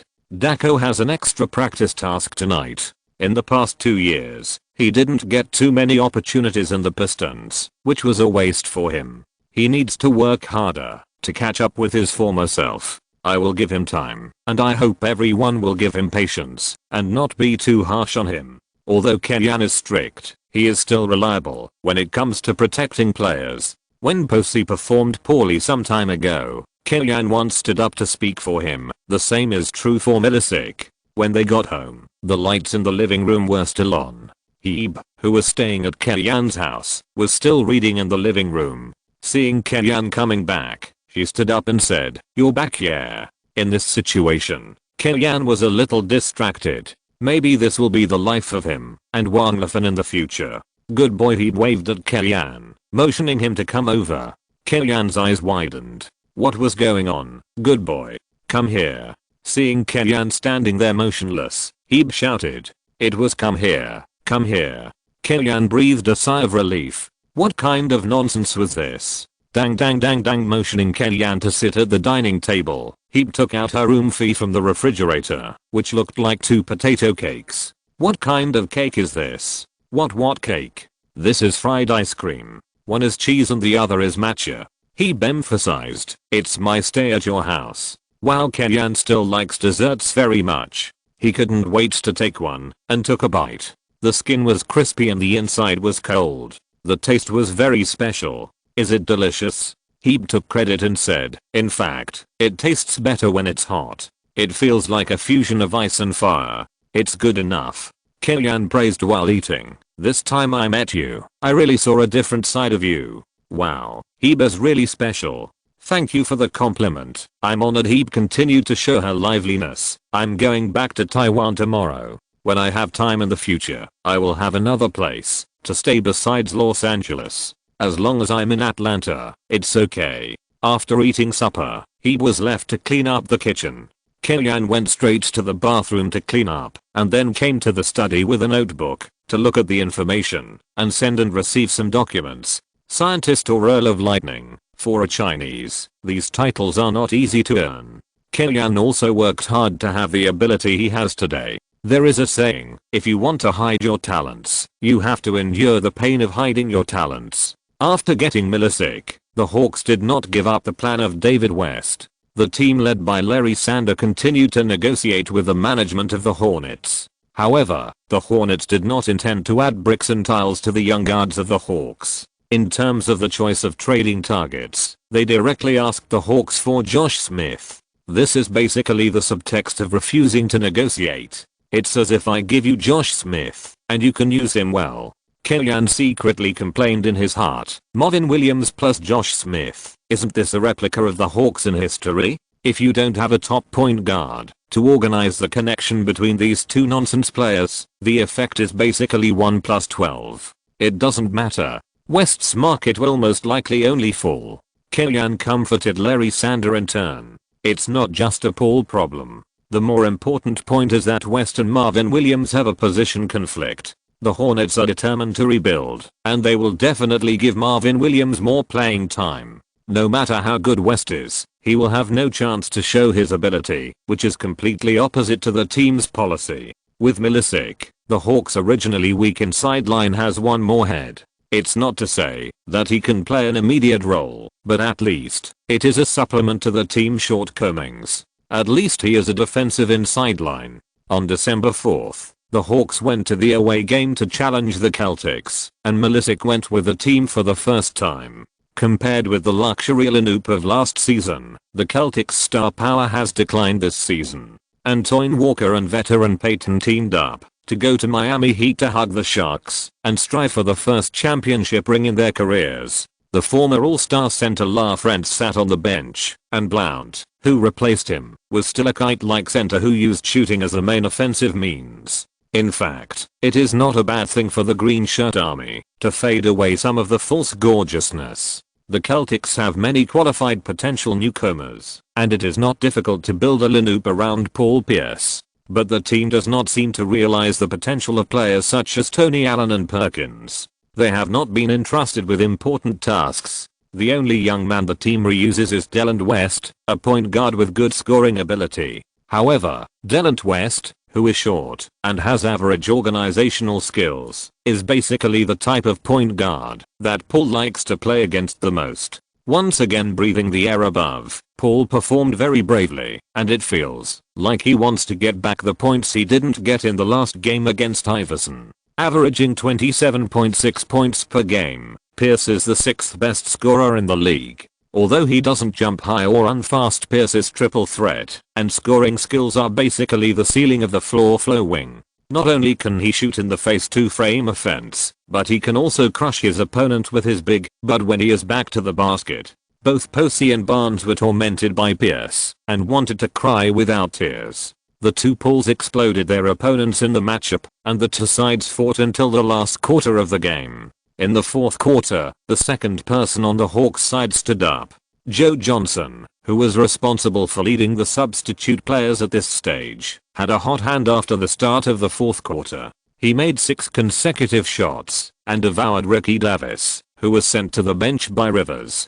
Joe Johnson's outstanding performance helped the Hawks to play a 14:3 attack wave, widening the score difference to double digits, and never gave the Celtics a chance. Throughout the game, Pierce scored 35 points, 6 rebounds and 4 assists, but he still couldn't lead the team to victory. The Celtics, a veteran powerhouse, is sinking little by little. 115:104. The Hawks crushed the Celtics away from home, and the team's record came to 13 wins and 6 losses, continuing to rank 3rd in the Eastern Conference. Very good. 1/3 of the season goal has been completed. Chapter 144. Win as many points as possible. In this game, the player that the media and fans paid the most attention to, besides the two pools, is Milicic, the second pick who just joined the Hawks. Everyone expects to see the genius who once overwhelmed Anthony and be reborn under the system of the scientist.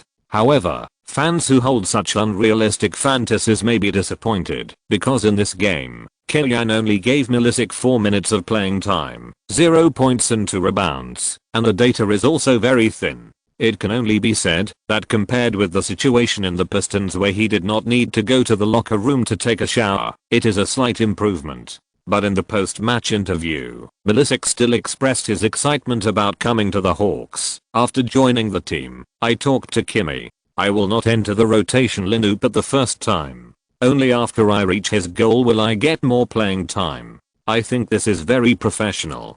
Quinn is helping me now. I think that, although my time in the Hawks is short, I have regained some care. Are you confident that you can succeed in the Hawks? The reporter asked. I can't say this now, I have to prove it with my performance. Milicic's answer was very mature. At the press conference after the game, Kellyanne was also asked about Milicic, which surprised him. I want to make it clear that the Hawks traded for Daco because they thought he could help us. I don't want everyone to pay too much attention to him and ignore our other players. This is a kind of pressure on him and unfair to others. I choose who to play based on his performance and his adaptation to the tactics. His words were a bit strong, but his intention was also very clear. First, to reduce the pressure on Milicic, not wanting him to bear too heavy a psychological burden, nor wanting him to be too ambitious and think that he is the second pick and so on. Second, to give David Lee a reassurance that the team will not give up David Lee if they trade for Milicic. The two compete for the position, and no one has privileges. December 5th. The Hawks ushered in the challenge of the Lakers at home. This is one of the 5 nationally broadcast games of the Hawks throughout the season. Among the Hawks, Kellyanne, Barnes, and House all played for the Lakers last season and made great contributions to the team's entry into the Western Conference semifinals. Among them, the feud between Kellyanne and the Lakers is the most talked about. As the acting head coach, Kellyanne was appointed in a critical moment and consolidated the Lakers' playoff spot. He also strategized in the first round of the playoffs, defeated the Supersonics, and fought a bloody 7 games with the eventual champion Spurs. It was a thrilling game.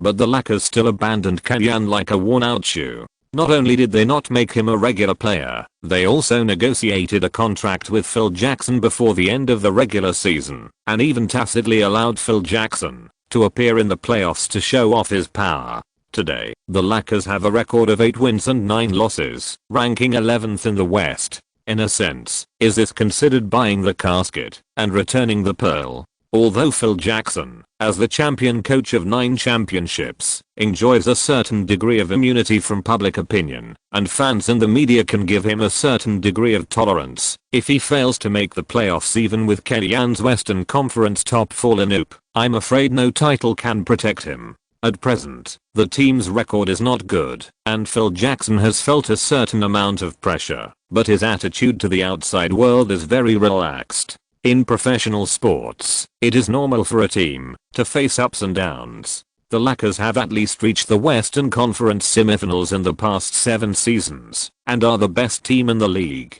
It is normal to encounter weakness at a certain stage. We will make a summary internally and get out of the predicament as soon as possible. On the other hand, what troubles Phil Jackson is not only the decline of the Lakers' record. In contrast, the Hawks' takeoff performance has also put a lot of pressure on him. It's like my girlfriend's ex-boyfriend suddenly passed the civil service exam, and I'm still collecting rent for several buildings for my family. Although the quality of life is still hanging, it is still lacking a sense of accomplishment. Damn it, 30 years of East and 30 years of West, don't bully the poor young. In this game, James is mainly responsible for defending Kobe. If he is pressed into the restricted area, double team him firmly, and don't worry about leaving an open position. Kellyanne arranged. Many people feel that in the 2008 finals, Kobe encountered an epic double team every time he received the ball on the offensive end, and every breakthrough was extremely difficult. The Celtics used an epic stranglehold to restrict Kobe. In fact, this is completely an impression. In the 2008 finals, the Celtics' defensive strategy was a round-robin battle. Ray Allen, Posey, Pierce, Tony Allen, and even Rondo, whoever faced Kobe, were single defense. Only after Kobe was pressed into the restricted area, the Celtics' double teaming would come up. Moreover, this is not a unique treatment for Kobe. When Fisher broke into the restricted area, the Celtics would also double team him. As for why so many people have an impression Kobe was double teamed by Celtic defensive players outside the restricted area, because it was after the 2008 finals, the Celtics' defensive strength gradually declined, and then they used Garnett as the core of the defense to double team the opponent, limit the opponent's ball, and create a lot of mistakes. The Hawks certainly don't have Garnett to support the defensive system, but at the same time, the Lakers only have Kobe. In addition to Francisco Garcia at the small forward position, Smush Parker and Odom may have 3-point baskets, but they are not stable.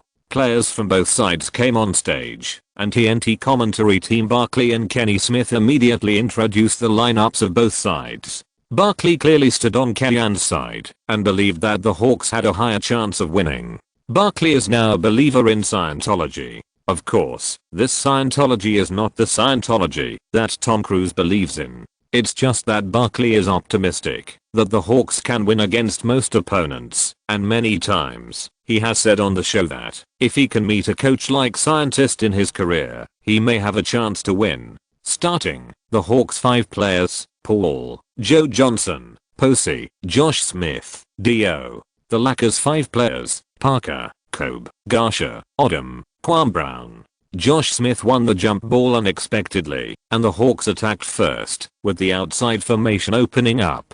Dio screened Joe Johnson from the side, helping him get rid of Kobe. Joe Johnson received the ball, and Kwame Brown defended. Joe Johnson took the ball, changed direction and went to the right to pass Kwame Brown. He stopped sharply at the high position, but did not force a shot. He jumped up and gently passed the ball to Dio, who was cutting to the left. Dio rushed to the basket, attracted Odom to make up for the defense, but did not shoot. The ball was passed to Josh Smith, who cut in from the back row. The latter received the ball and dunked it in one go. 2:0. After landing, Josh Smith excitedly punched his chest with his little fist. This action also made the fans at the scene feel happy, and Dio made a special move to stay away from Josh Smith, and it was performed directly in the Phillips Arena. When defending the pick and roll just now, Kobe chose to chase Joe Johnson. This choice itself was not wrong. After all, Joe Johnson really played Kwame Brown casually, but Dio, who was missed, can also create killing opportunities. For the Lakers, this game is definitely not easy for the team on the defensive end. The Lakers attack, and the formation is also stretched.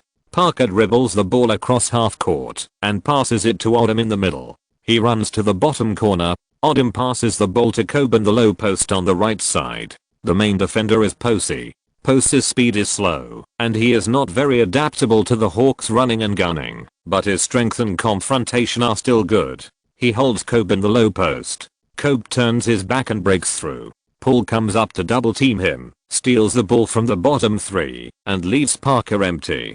Kobe pulls the ball to avoid the steal, uses his right foot as a foothold, turns his back in the opposite direction, and makes a fadeaway jump shot. Turning and fade away pulls the distance, and the elegant fade away jump shot. Swish. 2:2. The Hawks attack Kwame Brown again. After the screen, Joe Johnson challenges Brown alone, shakes off his opponent, and makes a jump shot, but misses. Odom grabs the rebound and wants to push a fast break, but Josh Smith disrupts the rhythm at the first time. This is also where Odom is not as good as Dio. When he pushed the counter-attack, he just rushed forward by himself. He could not do it like Dio to keep an eye on all directions and listen to all directions. Kobe received the ball on the right side, faked a move to move Posey's center of gravity, and forced a breakthrough at the baseline. Josh Smith made up for the position in time, and the two of them surrounded Kobe and passed the ball. Odom shot from the corner missed, and Brown rushed to grab the front court rebound and asked for a foul. Paul dribbled to the front court and played a high pick and roll with Josh Smith. Odom's pursuit defense was not good, and Josh Smith cut into the inside. Brown, who had a foul, did not force it and let Josh Smith complete his second dunk of the game. 4:2. Although Kwame Brown also has problems of this or that kind, Phil Jackson still does not trust other inside players in the team. Brian Cook, who was used to great effect by Kenyan last season, and Pat Chillier, who joined the team with a middle-class contract, are not reused.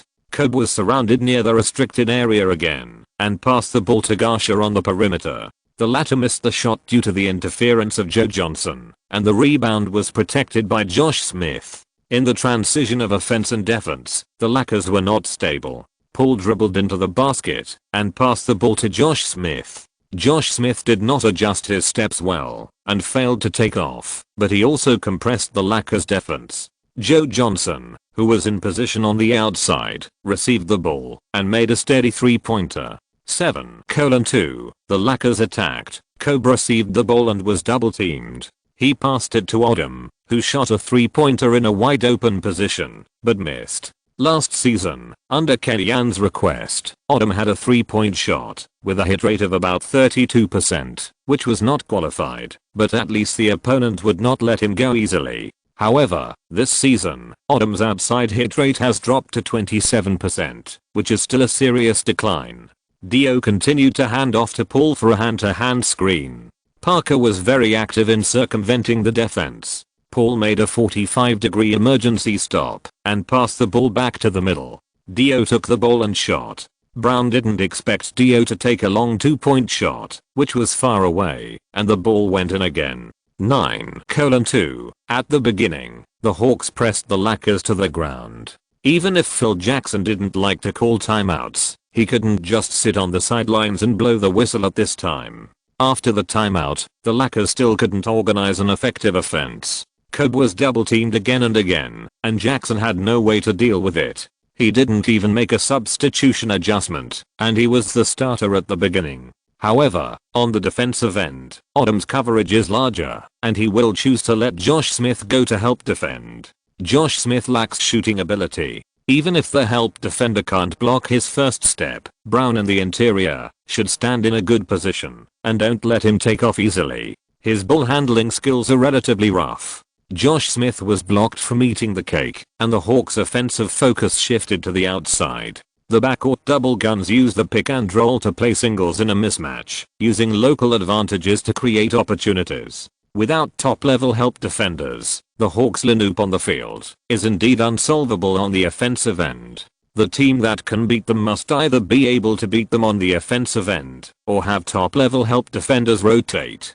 At the end of the first quarter, the Hawks led the Lakers by 13 points, 33-20. Barkley was so proud in the commentary room. In an interview with Uaksha, Kobe talked about what would happen to the Lakers last season without him. He believed that the team would definitely decline, and might even not make the playoffs. In fact, it is true. Even Phil Jackson can't replace Kim's role. Barkley's words are more or less a bit of a private topic. After all, the Bulls that year ended his hope of winning the championship.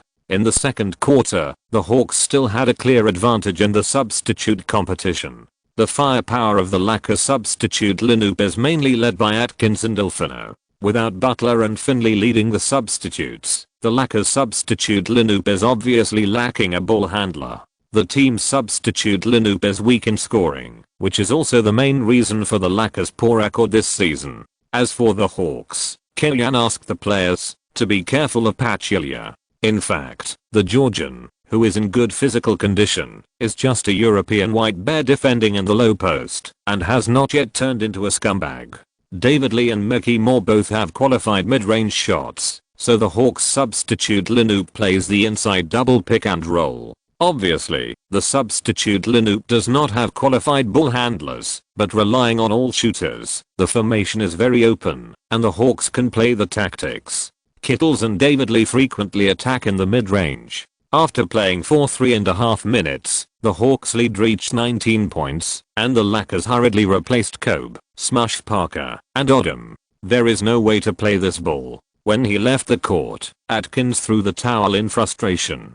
Compared with last season under Kellyanne, Atkins this season is really depressed. The main lineup returned, and the Lakers offense improved significantly. Except for Barnes, the other players of the Hawks were defenseless, and could not cause any trouble to Kobe. The Lakers' 10:2 attack wave pulled the score difference back to 13 points. The main lineup of the Hawks rested for half a quarter before coming on the court. Kellyanne's adjustment was a little late. Even with the double teaming tactics, he still couldn't stop the bloodthirsty Kobe. Even if it was 1 against 2, Kobe could hit continuously. Relying on his own strength, Kobe can support the team's offense in a short time, but on the one hand, this bloodthirsty state is difficult to sustain. 62 points in 3 quarters and 81 points in a single game are passive skills. Secondly, the Lakers defense really can't defend against the Hawks. Kobe's offense is amazing, but after all, 2 fists can't beat 4 hands. The Hawks' backcourt double guns worked together to score 31 points in the first half, and the Lakers were clearly arranged. At the end of the half, the Hawks led the Lakers by 16 points, 66:50. Don't relax just because you have a 16-point lead. There is no such thing as gentleness, courtesy, frugality and yielding on the basketball court. You should win as many points as possible. In the locker room at halftime, Kellyanne's neck was red, and he roared loudly. All the players could feel Kellyanne's deep resentment towards the Lakers. In the second half of the game, keep double teaming Kobe. I don't believe he can be so accurate. Paul, if you are a man, you can score 58 points against the Lakers today, and no one will dare to call you 58 again. Even young me can't do it. Kellyanne gave the players the chicken blood. Everyone understood that his boss was going to kill the Lakers today. Whoever performs well today can increase the impression points. Isn't this going to kill the Lakers? In the third quarter, Paul, Joe Johnson and Dio made 3-pointers in a row. The Hawks made 5 of 9 3-pointers in a single quarter, widening the gap to 27 points, and established the victory in one fell swoop. Under the watchful eyes of fans from all over the United States and China, the game entered garbage time ahead of time. In the final quarter, Kobe continued to play, trying to reverse the game with his personal ability, but it was a futile effort, and the Hawks did not relax at all. Kellyanne kept at least one of Paul and Joe Johnson on the court, and arranged for Posey or Barnes to follow Kobe on the court, even when the score was leading by a large margin, not giving Kobe any chance to create miracles. Under the targeted defense of the Hawks players, Kobe's hit rate in the fourth quarter, halfway through the fourth quarter, the Hawks still led by 25 points, and locked the victory in the safe. Both sides sent substitutes, and Kobe's face was scary when he left the court. The Hawks, who were still the bottom of the team last season, have become an unmatched opponent of the Lakers this season, just because they poached the head coach of the Lakers last season. This is still the initiative of their own management to give up. If Kellyanne is still in the team, will it be the Hawks' turn to run wild? Look at the lineup that Kellyanne has built in the Hawks, and then look at the helpers that the Lakers have found for themselves. What kind of shit are they? If this goes on, let alone the championship, it's hard to say whether they can enter the playoffs. Kobe was getting more and more angry on the sidelines, and on the court, the Hawks really didn't give the Lakers face, and they were not soft at all. The key is that the Lakers substitutes didn't have much fighting spirit. Looking at the 30+ point difference, they were indifferent, which made Kobe even more upset. Compared with last season, the team's combat effectiveness has not declined at all. The final score was fixed at 132:100, and the Hawks won the Lakers by 32 points at home. Kellyanne proved himself in front of his old club. This loss was also the biggest loss in Kobe's career. Kobe, who was in a very bad mood, went directly back to the guest team's locker room without saying a word. Phil Jackson also said nothing. After the game, the two of them tacitly did not come together to shake hands. Phil Jackson went back to the locker room directly, while Kellyanne hugged the coaching staff to celebrate the victory. The various aspects of this game are really worth savoring in the future. At the press conference, Phil Jackson and Kobe continued to have black faces throughout the whole process, and were unwilling to say a word. It's really inhumane to be interviewed after losing a game. This was the foreshadowing of Kellyanne's complaints about the referee. This was indeed a true reflection of Phil Jackson and Kobe's inner thoughts. On the other hand, Kellyanne, who was grinning all the time, was humble at this time. The players played very well in this game, and their shooting percentage was very high. It was a great encouragement for us to beat the top 4 teams in the Western Conference last season. We can't be proud and complacent because of a regular season game. I also believe that the Lakers will adjust. On the surface, these words were all humble and blessing, but in fact, every sentence was cueing Phil Jackson. The old guy's face was not good. He felt slapped in the face. Haha, I'll hit you if I want to. Do I have to choose a day? Chapter 145 Small Ball vs. Shark. With Dio's return, the Hawks have won 3 straight games, with a record of 14 wins and 6 losses, ranking 3rd in the Eastern Conference. This result was unexpected not only to the outside media and fans, but also to Kellyanne himself. As young and frivolous as Kellyanne was, when he took over the Hawks, his goal for the first season was only to get a playoff spot, and to try to get a top 6 ranking, and not to face the Pistons or the Heat in the first round. In this way, at least it is not easy to be killed directly. Now, it has directly become the third pole of the Eastern Conference.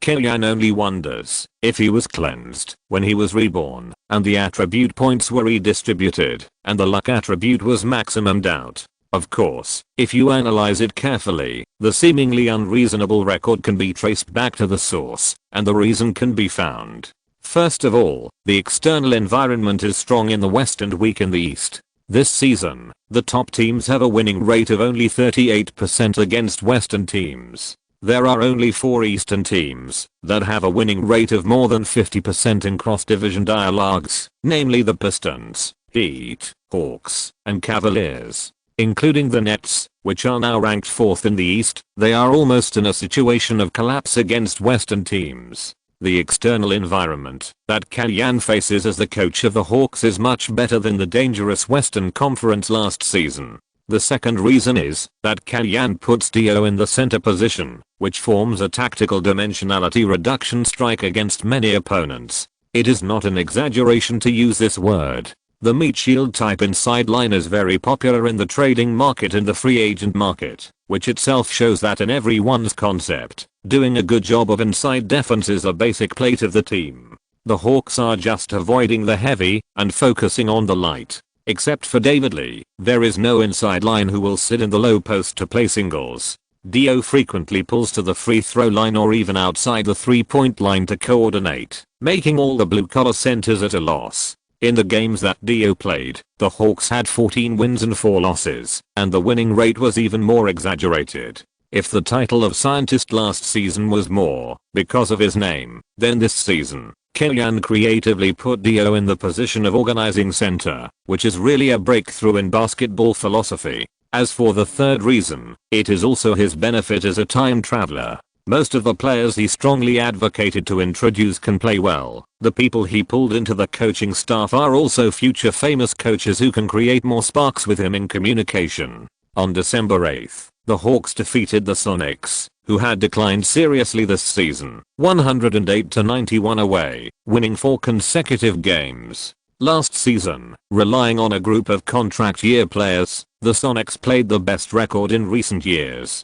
However, in the summer free agent market, the Sonics barely renewed Ray Allen with a 5-year $100 million contract and successively let go of Jerome James, Radmanovic, and Antonio Daniels, and their strength declined seriously. In addition, head coach McMillan was poached by the Trail Blazers for a 4-year, $20 million contract, and the Sonics lost even the helmsman. After the opening, relying on the touch of the Twin Stars, the Sonics could barely match the Hawks. But in the second quarter, House, Joe Johnson, and David Lee played against the Sonics substitutes and played a 15-2 attack wave, taking away the Sonics. Paul made 6 of 12 shots and 3 of 6 3-pointers in the game. He scored 18 points, 5 rebounds, and 7 assists in just 26 minutes. The data is not very beautiful, but the efficiency is very high. Joe Johnson, Dio, Josh Smith, and David Lee also scored in double digits.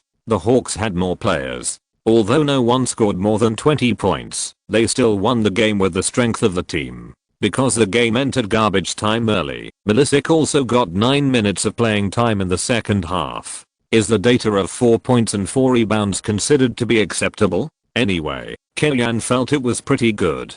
After the game, he held Milicic's shoulders and said a lot of encouraging words to him. Judging from Milicic's own reaction, he was quite impressed. On December 10th, the Eagles, who returned from the expedition, welcomed the challenge of the Heat, who ranked second in the Eastern Conference, at home. Experts predicted that the Heat could easily win. After all, the Heat had Shaquille O'Neal in the interior. Against the interior of the Eagles, it was not surprising that O'Neal scored 30 plus points, 15 plus rebounds, and 80% hit rate. Due to the lack of qualified interior meat shields, Kellyanne also felt that the team was in danger in this game, but he did not intend to give up and designed tactics based on O'Neal's weaknesses. Compared to other inside superstars, O'Neal's footwork and ball control are not so good, and his shooting ability is basically zero. Simply put, he needs to get the ball in the low post. But the ball will not go to the low post for no reason.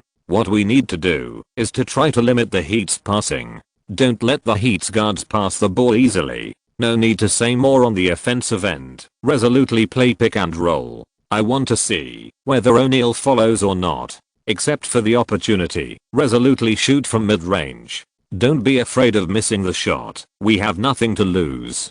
Kellyanne yelled in the locker room, which was clearly a response to the outside experts, who were not optimistic about the Hawks. However, Kellyanne's shark catching method against O'Neal was still a bit idealistic. In other words, his assessment of O'Neal's weaknesses was still accurate, but he underestimated White Chocolate and Flash. After many years of flashy, White Chocolate finally became pragmatic this season, greatly reducing his fancy moves, reducing his error rate, and becoming a more qualified point guard. And the speed of Flash is the magic weapon to crack the Hawks' high post pressing. Not only can he find a route to deliver ammunition to O'Neal, but he can also hold the ball and play singles by himself, eating up the Hawks inside line. On the defensive end, the Heat's defensive strategy for the Hawks' mid-range and long-range shots after the pick and roll was very clear. O'Neal stayed in the restricted area and did not come out. Wade and White Chocolate resolutely chased and blocked Paul and Joe Johnson's shots. If you have the ability, throw a three-pointer to Dio. Anyway, the Heat are efficient enough on the offensive end and can withstand it. Encouraged by Kellyanne, Dio really dared to shoot. In the first quarter, he made 2 of 4 shots, 1 of 3 three-pointers, and scored 5 points. The efficiency is actually acceptable, but the output is indeed a bit low. The key is that his contribution on the offensive end can't really offset the loss of being pressed down by O'Neal on the defensive end. Somewhat helplessly, he committed 2 fouls and sent O'Neal to the free throw line 4 times, and Dio had no choice but to leave the court. Dio's departure actually increased the Hawks' defense against O'Neal. The pampered Dio was not suitable for O'Neal to go around the front. Milicic, who came on as a substitute, directly adopted the method of going around the front to defend. Relatively speaking, O'Neal is not as afraid of going around the front as Yao Ming, but after all, he is old, and with the weight base O'Neal's offensive efficiency has also declined. Van Gundy saw that things were not going well and immediately replaced O'Neal with Alonso, and the focus of the offense shifted to Wade and Antoine Walker on the outside. The Hawks' interior defense is more mobile, but it is not very stable under the basket.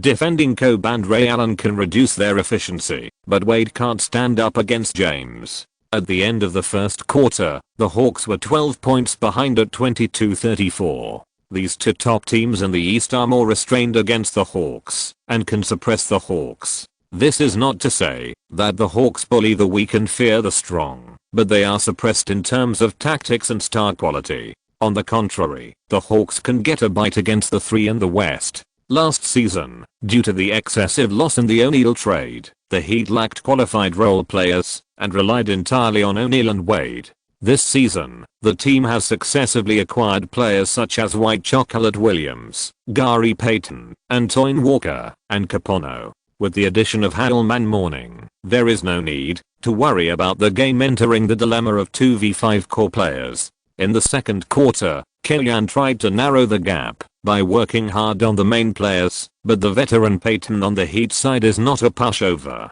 This season may be his last chance in his career to win a championship ring for himself. He also robbed the last glory of his career to contribute to the Heat, sniping Paul on the court without sparing any effort. As one of the only 2 players in the league who won the DPOY as a guard, Payton's defense is really like a textbook. Although he is not as fast and agile as the young Paul, Payton does it just right, whether it is defensive positioning or interference shooting, which makes Paul, who is also good at defense, feel frustrated. Compared with Paul's defense, Payton's defense is the real change in the game.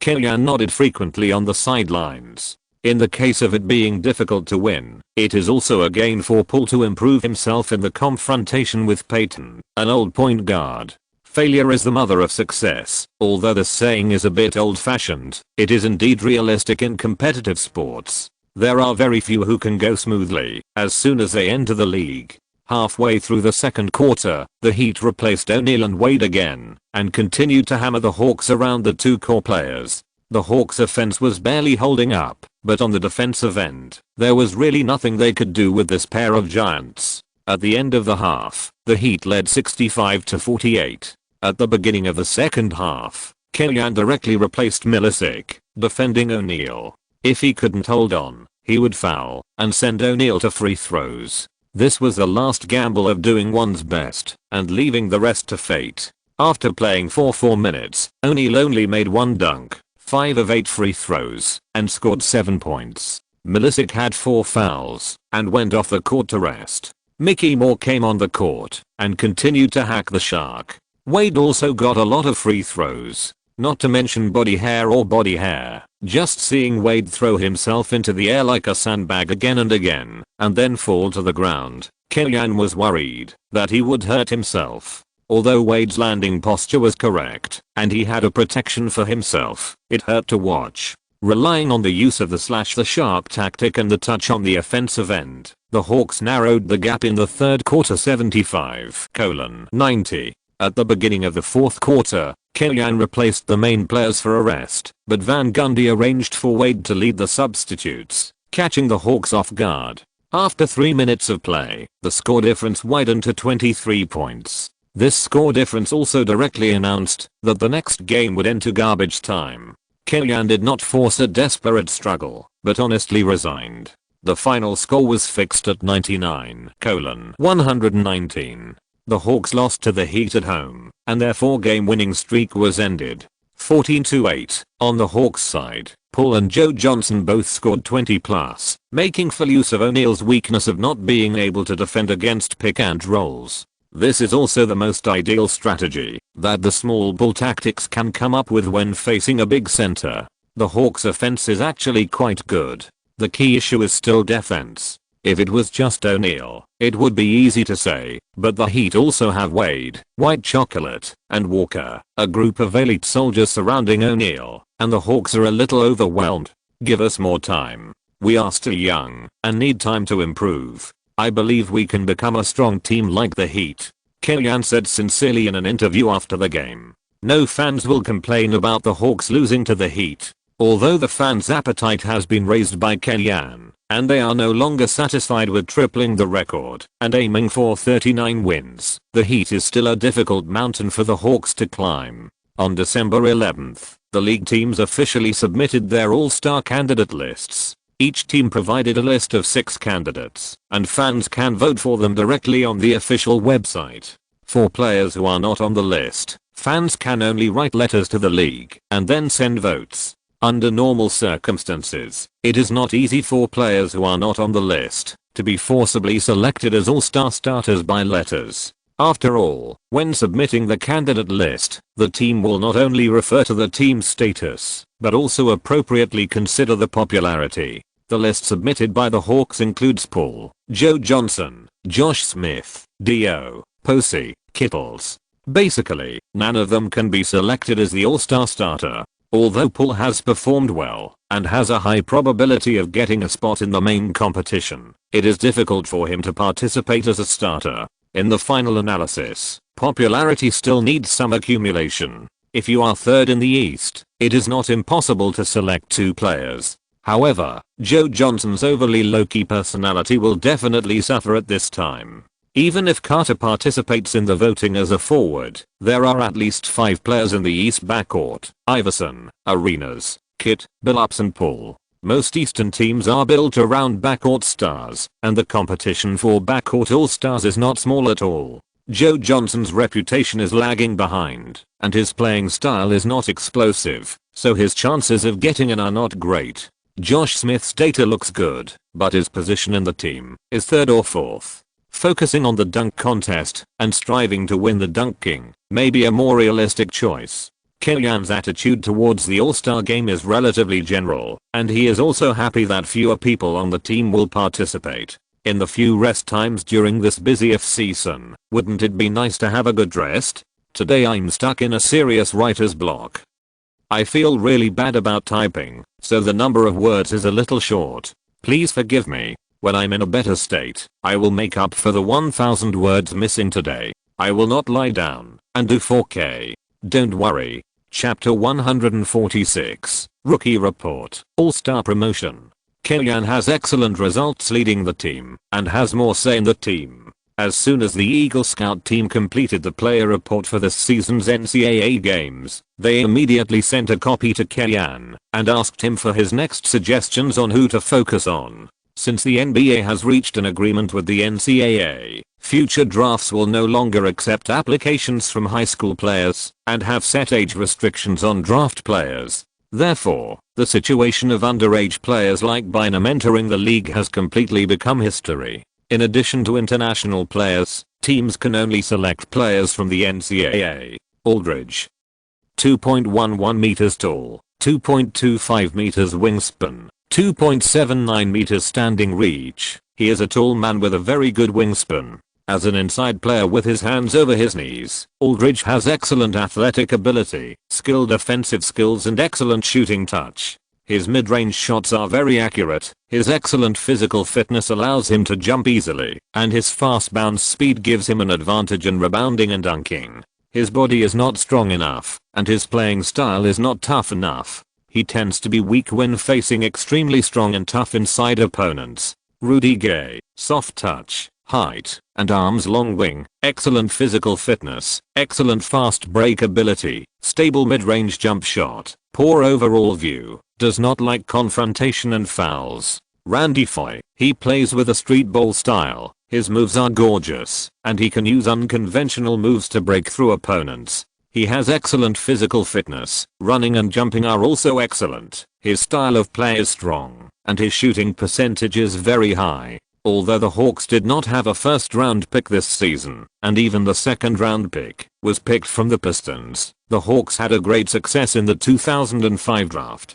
The team must hope that Kellyanne will continue his magic and continue to shop in the draft. Including Kellyanne and Larry Sander, the possibility of trading for draft picks is not ruled out. In this case, the scout team still did not give up on the hot rookies and gave scouting reports on these rookies. However, in Kellyanne's view, among this year's rookies, the one who is strong enough to grow into a core player and is more compatible with the Hawks overall is Aldridge, the little basic skills who was scheduled to be in the top 3. Roy's strength is beyond words, but his ball-holding core type of two-way guard is more suitable to be paired with a 3D type point guard, and the Hawks are not suitable for him. Gay, a wing single player, also has a certain training value, but he also needs the ball to train. Historically, his combination with DeRozan is really a bit disaster. Considering these, even if Kellyanne has the intention of robbing the Rockets, he is more inclined to use the draft pick to make a fuss in the trading market, considering using lottery picks plus potential newcomers plus trading exceptions or extras to exchange 0 for a whole and get a star of sufficient weight. The second round pick of the Pistons in hand is suitable for Teo Bayo with the first pick. Millsap of Louisiana Tech University, PJ Tucker of the University of Texas, and Berrier of Northeastern University are all good candidates. In addition to PJ Tucker, Millsap and Berrier quickly showed their talents after entering the league. With a little adaptation, they can soon become the team's combat power. Kellyanne quickly sent his list to Bradley, the scout director, who saw the list and couldn't help but sighed in amazement. Why would he pay attention to these people? The day after losing to the Heat, the Hawks lost to the Wizards 113-119 on the road, suffering 2 consecutive losses. The last game against the Heat was mainly due to strength issues. The Hawks were suppressed by the Heat. Kellyanne also tried his best, but he was really no match for this Heat team. The reason for losing to the Wizards in this game was actually similar. That is, he could not defend the Wizards' core player Arenas. Agent number 0 had a spurt in this game, and he shot whatever he wanted. He made 17 of 30 shots, 4 of 9 3-pointers, and scored 45 points, beating Paul. In addition to Arenas, Jamison and Butler also performed well, and the 3 Musketeers combined to score 82 points. The 3 core players had a good touch at the same time, and the Hawks defense was distracted and could only swallow the bitter fruit of 2 consecutive losses.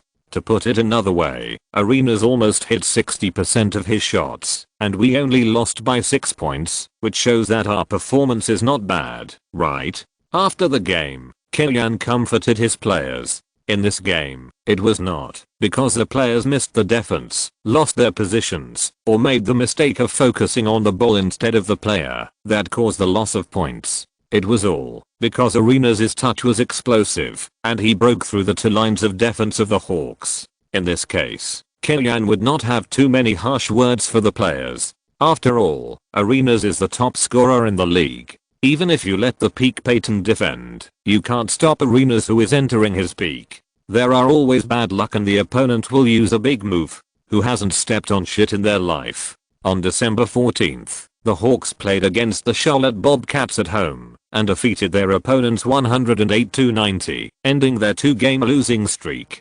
15-8. Although the season has just passed 1/3, the league's newcomer Bobcats have once again entered the training state. Since the combination of Felton, Gerald Wallace and Okafor can't help the team rise, let's play for another year. Last season, the team suffered from the lack of thorough playing badly. Obviously, the team also took a fancy to Paul and Aaron, but the 5th pick could only bring Felton. As a result, Jordan's North Carolina Jr. is indeed the weakest of the 3-point guards. This season, the Bobcats simply went for the position of the league's negative class leader. Anyway, it's a new team in the league, and there's nothing to be ashamed of. Watching Paul play 32 minutes and easily get 20+8 data, and then looking at Felton, Jordan, one of the team's shareholders, also felt very sad.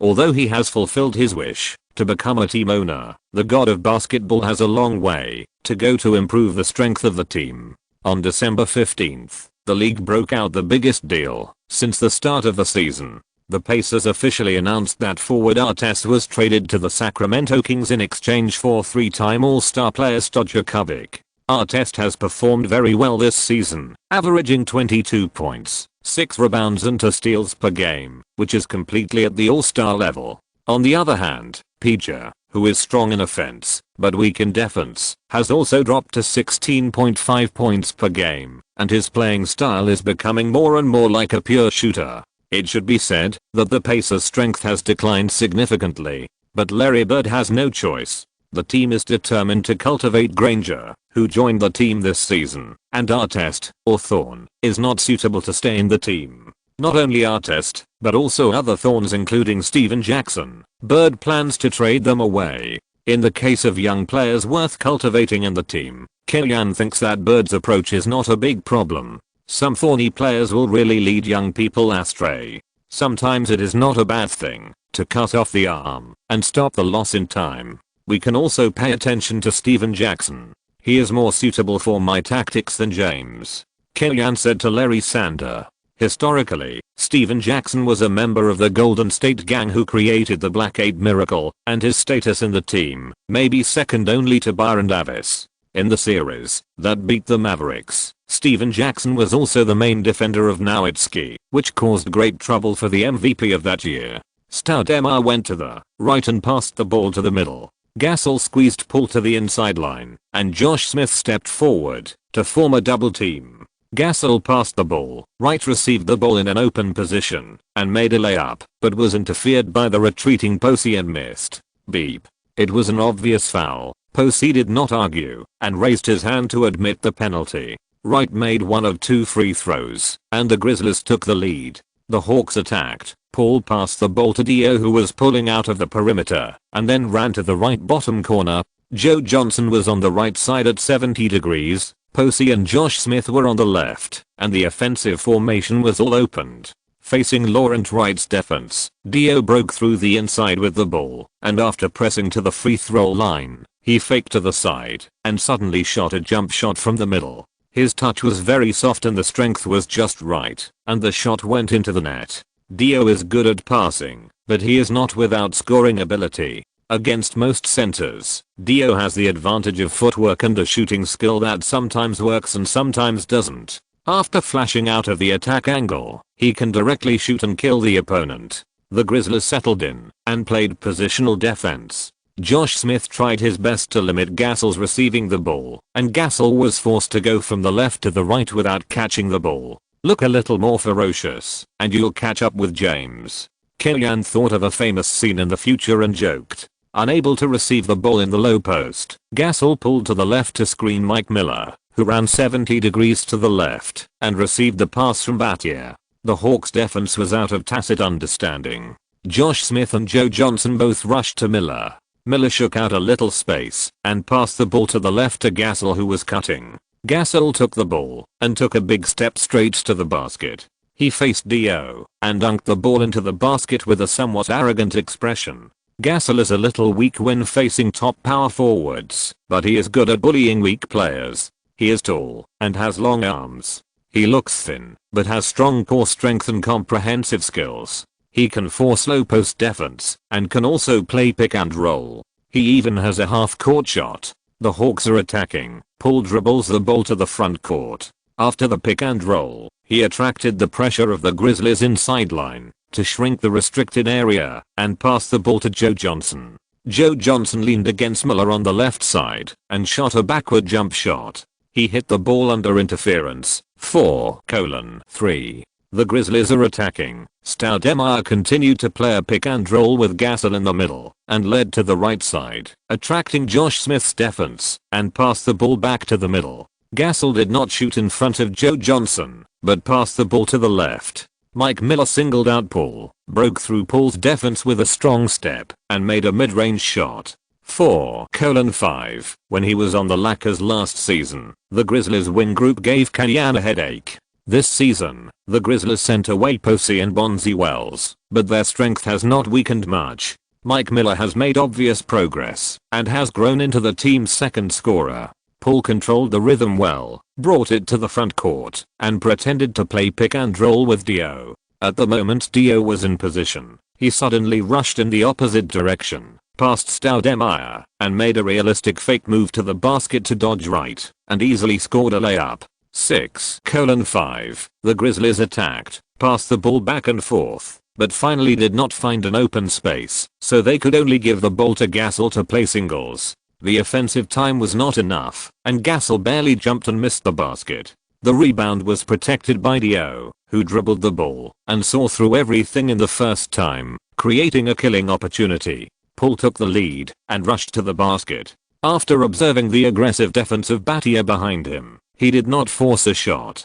Instead, he drew an arc and sent the ball to the back from his armpit. Battier was caught off guard and wanted to turn around to commit an offensive foul, but was directly hit by Joe Johnson. 8:5. Joe Johnson did not take off easily. When he did, he took off from a very high altitude. His thigh directly hit Battier's chin, causing Battier to lie on the ground for a long time to recover. He was then replaced by Eddie Jones. In the next round, the Grizzlies made a coordination error.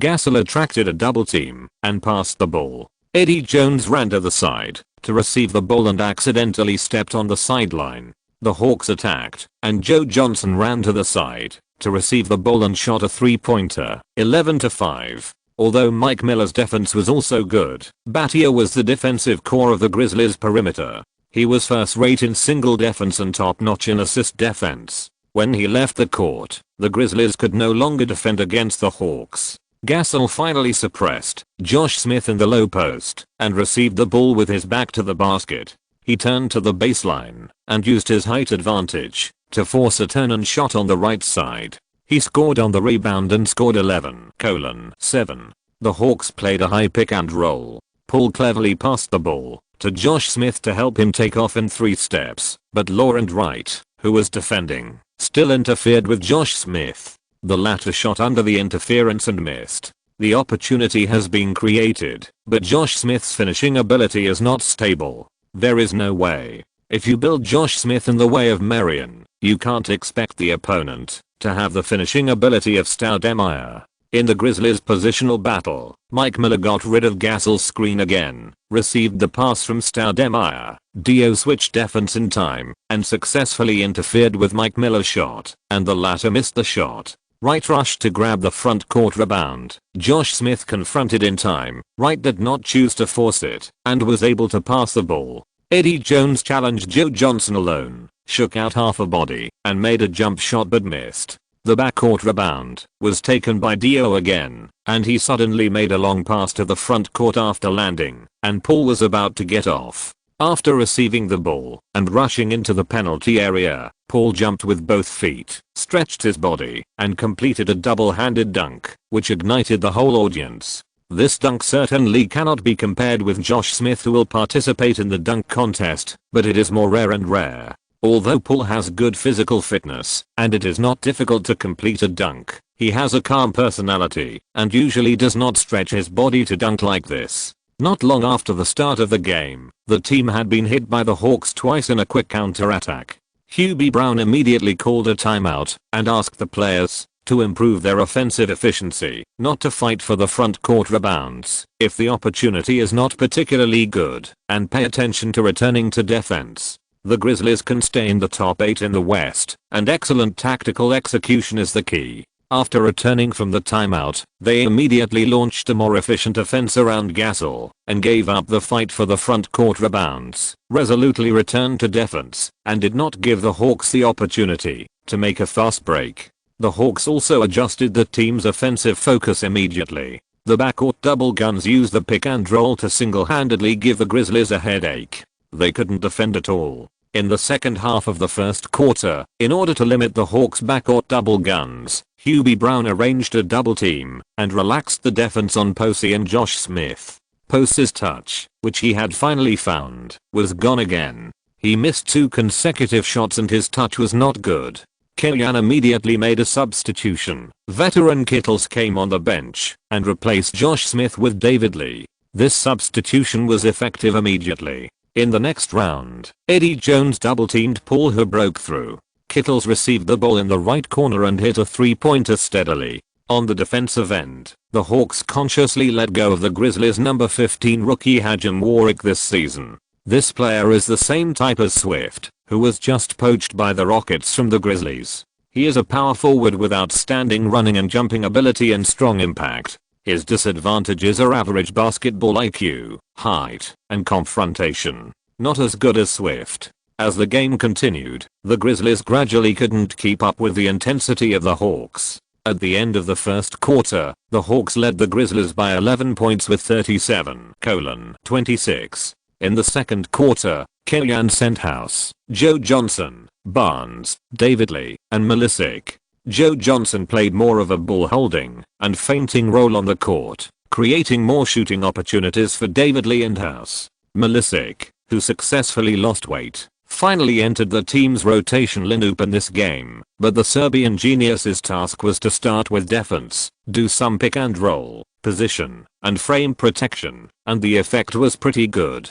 The Hawks not only had a decent offensive efficiency, but also defended the Grizzlies' substitutes. In the new season, the Grizzlies have always arranged Mike Miller to be the sixth man to drive the substitute lineup, but in this game, Kobe Bryant made a personnel adjustment and moved Mike Miller into the starting lineup, hoping to catch the Hawks off guard. The result? The Hawks did not have too much discomfort, but the Grizzlies themselves were in disarray, and the substitute lineup did not lead the offense. After 4 minutes of the second quarter, the score difference had reached 17 points.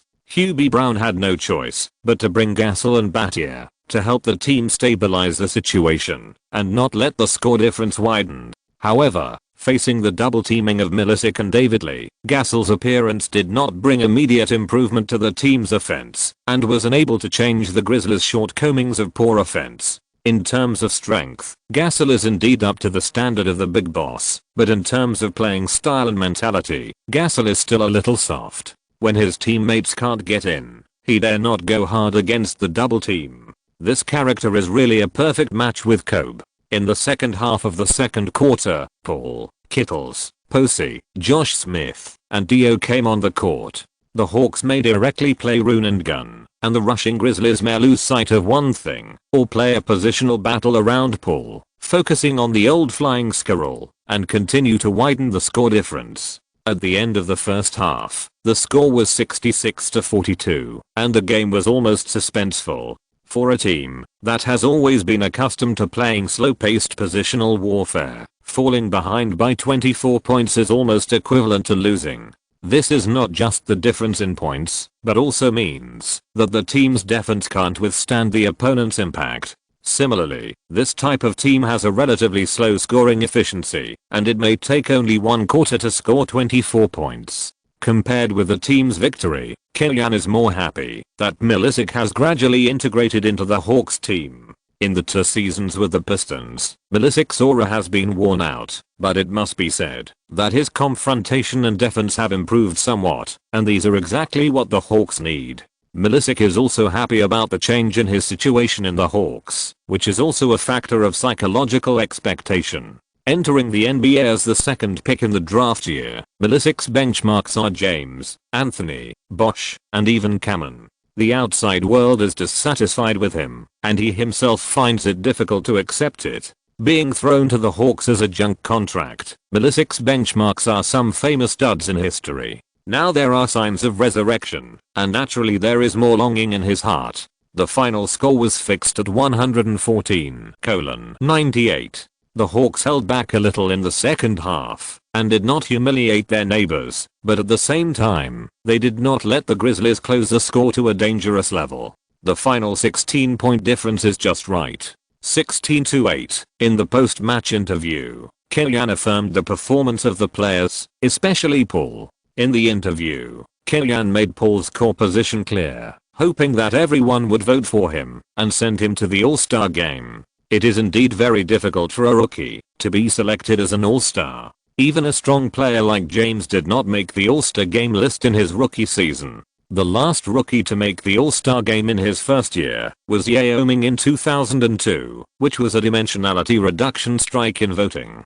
Putting Yao Ming aside, the last rookie to be selected as an All-Star in his first year was Tim Duncan, who was selected as a ruthless player in the All-Star team in his rookie season. Historically, there was a wonderful scene in the All-Star game this year. The Eastern All-Star team was beaten in the first half, and then replaced the Pistons 4-man team plus James, relying on defense plus counter-attack to catch up the score and finally win the game. Although the overall strength of the Eastern teams is relatively weak, the Pistons directly took on 4 All-Stars, which is more or less eating alone. At present, the Hawks' performance is taking off, and occupying an All-Star position is the minimum. Killian clarified Paul's core position in the interview, which was also to build momentum for Paul. Even if he cannot make the starting lineup, at least he should not be excluded from the substitute list due to his lack of seniority. Chapter 147, Transaction Negotiations. Each has its own agenda. Due to injuries, the Rockets had a terrible start to the season, with a disappointing record of 9 wins and 14 losses. The Hawks signed Killian as their head coach, and the team's record was soaring. In order not to cause trouble for the people of the country, CCTV continued to increase the number of Hawks games in the broadcast schedule, which also helped the Hawks gain a large number of fans in China, and they are likely to become the second main team in China. Killian did not disappoint his hometown folks. In the weekend morning live broadcast, he defeated the Milwaukee Bucks 125-102. The direct dialogue between the number 1 and number 2 picks ended with Paul's victory again. 17-8, compared with the previous rule that the number 1 and number 2 picks must be good. This season's Bodig and Paul are both pretty good. They have performed well in their respective teams and are not at all related to the word parallel imports. Although Paul is not dominant on the offensive end and can do a little bit of everything but has no killer moves, he is good at stabilizing the restricted area on the defensive end, and he has done a good job in top defense and assist defense. Considering that the Bucks are really short of people in the interior, choosing Paul is indeed very safe and worthwhile. But even so, the Bucks' choice of the number 1 pick is still defined as an unsuccessful draft because Paul is really outstanding. In his rookie season, he averaged 20 plus 9, close to a large double-double of 20 plus 10, and almost no rookie has ever been able to play at this level. Although the team mainly uses run and gun tactics, it is convenient for Paul to produce good data, which is considered a buff bonus. But Paul's stable style of play, excellent organization and connection, plus the first-class defensive level among point guards, these fans who watch the game have a deep understanding. Faced with external doubts, the Bucks general manager Van Dueg was also helpless. His position at the time was that choosing Paul was the general trend and the will of the people. If he chose the right one, he would be rewarded, and if he chose the wrong one, he would be blamed. But if he chose Paul, if Reed did not renew his contract, and Paul was not as good as imagined, he would be blamed. We are all workers who would joke about their own jobs.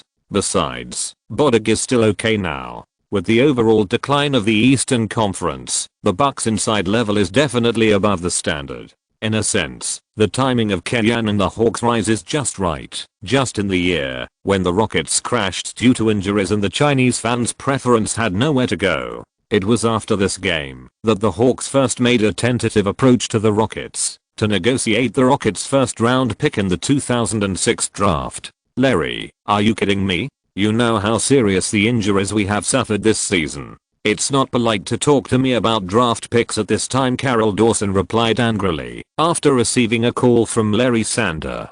Carol, if the Rockets are determined to give up this season, then I'm sorry to bother you. Larry Sander paused for a while, and without waiting for Dawson's reply, he continued, in fact, you know that the Rockets are not completely hopeless. Jeff and the players don't want to waste a year, right? Last season, the Rockets also started with 6 wins and 11 losses, and finally killed all the way to the 5th place in the Western Conference. Although the start of this season is a little more difficult, from the management to the players, no one has decided to give up this season. If they can make appropriate reinforcement and increase the team's chances of hitting the playoffs, the team is willing to improve the team's strength. The Hawks want to take advantage of the fire and get the Rockets' current lottery pick, and the Rockets also have ulterior motives. They hope to sell this pick for a higher value. At the same time, after the team strengthens its lineup with the return of Yao Ming and McGrady, they will rush into the playoffs, making the draft pick devalued. In this way, this deal is their trick. Josh Smith, is it possible? Dawson asked tentatively. Carol, do you know how destructive the lineup of Yao Ming plus McGrady plus Josh Smith is? Larry Sander asked. After a long time, Dawson finally spoke, then I will discuss it with the coach. In fact, you don't have too many good players. Dawson's words did not mean that the Hawks lineup was bad, but that there were not many players who met the Rockets' needs. Paul and Joe Johnson were definitely impossible. Dio was not the Rockets' favorite, and Josh Smith was also rejected. The other players of the Hawks have more distinct characteristics, and Van Gundy may not be interested in them. After hanging up the phone, Larry Sander made a playful expression to Kellyan. What do you think we have to pay? It's hard to say. Van Gundy pays attention to defense. I think they may take a fancy to James Posey. If we want to balance the trade, we may have to take Juwan Howard's garbage contract. Kellyan frowned. Losing Posey's bargaining chip is a bit too much. In this case, it's hard for me to accept it, Larry Sander advised. No one thinks it is worth making such a deal for a draft pick with average prospects. Let's see how they react. If not, we can make a 3-way deal. We'll try to keep Posey, and if we have to, we'll have to get a wing. Matt and Carey alone can't last a season. Kellyan's idea is very clear. He is willing to take what we need from the Rockets, and even let the Rockets take some advantages, but the premise is to hurt his bones. He still needs some results to consolidate his position in the Hawks. On December 19th, the Hawks traveled to the Northwest to challenge the powerful Denver Nuggets, and suffered a 98-106 defeat. There are 30 teams in the NBA. The Lakers and Clippers share the Staples Center, with a total of 29 stadiums. Among them, the Pepsi Center of the Denver Nuggets has the most obvious home advantage.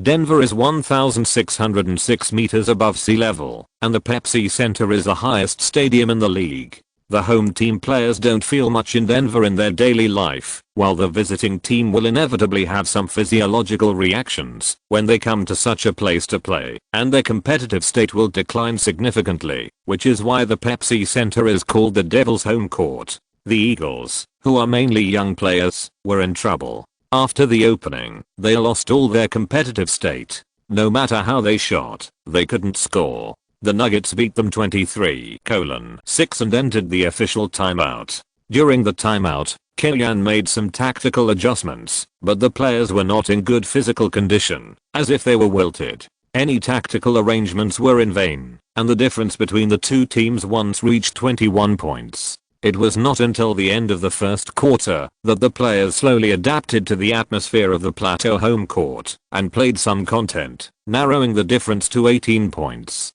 36-18. Relying on the advantage established in the first quarter, the Nuggets slowed down the pace of the game in the subsequent games. The main offensive player is Anthony, who who relies on Anthony's excellent singles to beat Posey. They don't play fast breaks easily, but when they have the chance to attack, they can fly and hide, and their athletic ability is not inferior to that of the Hawks. High post double pick and roll, V-shaped defense, 2-2-3 high post defense. Kellyanne played a lot of tactics on the offensive end, but still couldn't turn the situation around. George Karl remained unchanged in the face of changes, relying on Anthony's outstanding performance, and he controlled the Hawks. 17-9. 2 days later, on December 21st, the Hawks suffered the biggest upset of the team, losing 91-93 to the Utah Jazz on the road.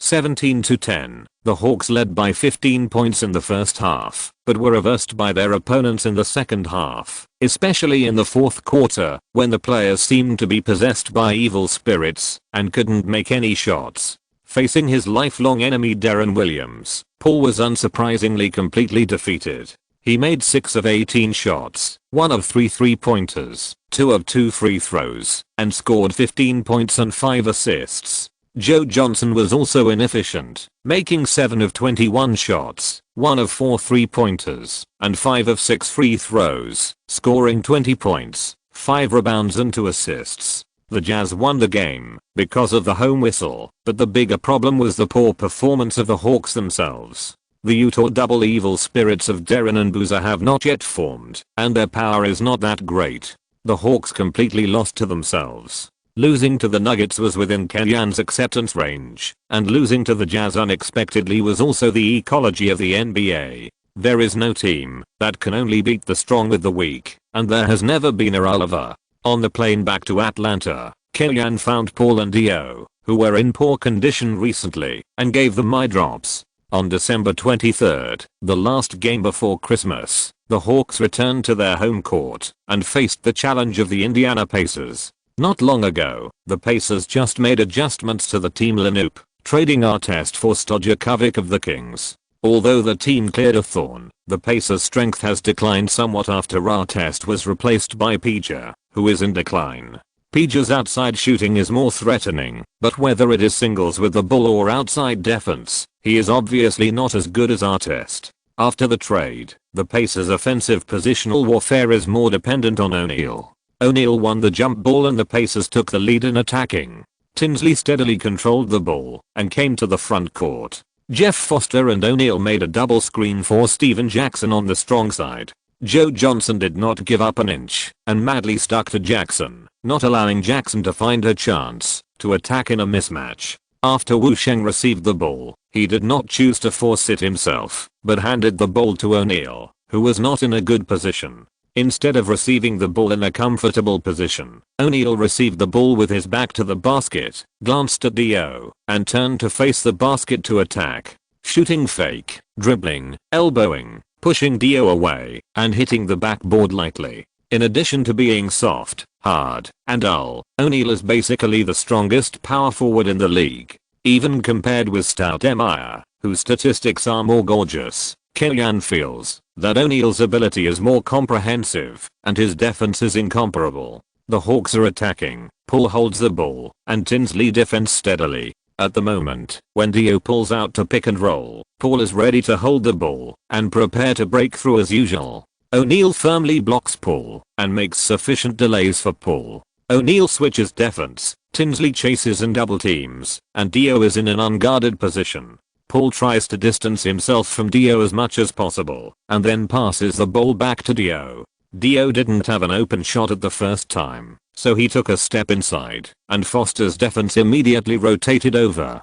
Dio passed the ball to Josh Smith, who was open, and O'Neal had retreated to the restricted area to protect. Josh Smith forced his way in and knocked O'Neal away to score the ball, causing the opponent to foul. Beautiful. Snyder and Hornacek stood up to celebrate at the same time, but Kellyanne was as calm as ever. Putting aside Josh Smith's final tough 2+1, the Pacers' defense has been very good, or in other words, Carlisle has found a way to limit the Hawks' offense and positional warfare. After the pick and roll, double team Paul, leaving Dio outside the 3-point line open, betting on Dio's 3-pointer. If Dio chooses to break into the inside, the big man in the inside will come up to defend, and the big man who double teamed Paul will quickly return to the restricted area to protect the frame. In arranging this kind of defensive strategy, Carlisle was sure of 2 points. First, O'Neal's mobility can ensure the completion of the task of delaying Paul, inwardly guarding the restricted area to ensure that he does not lose his position.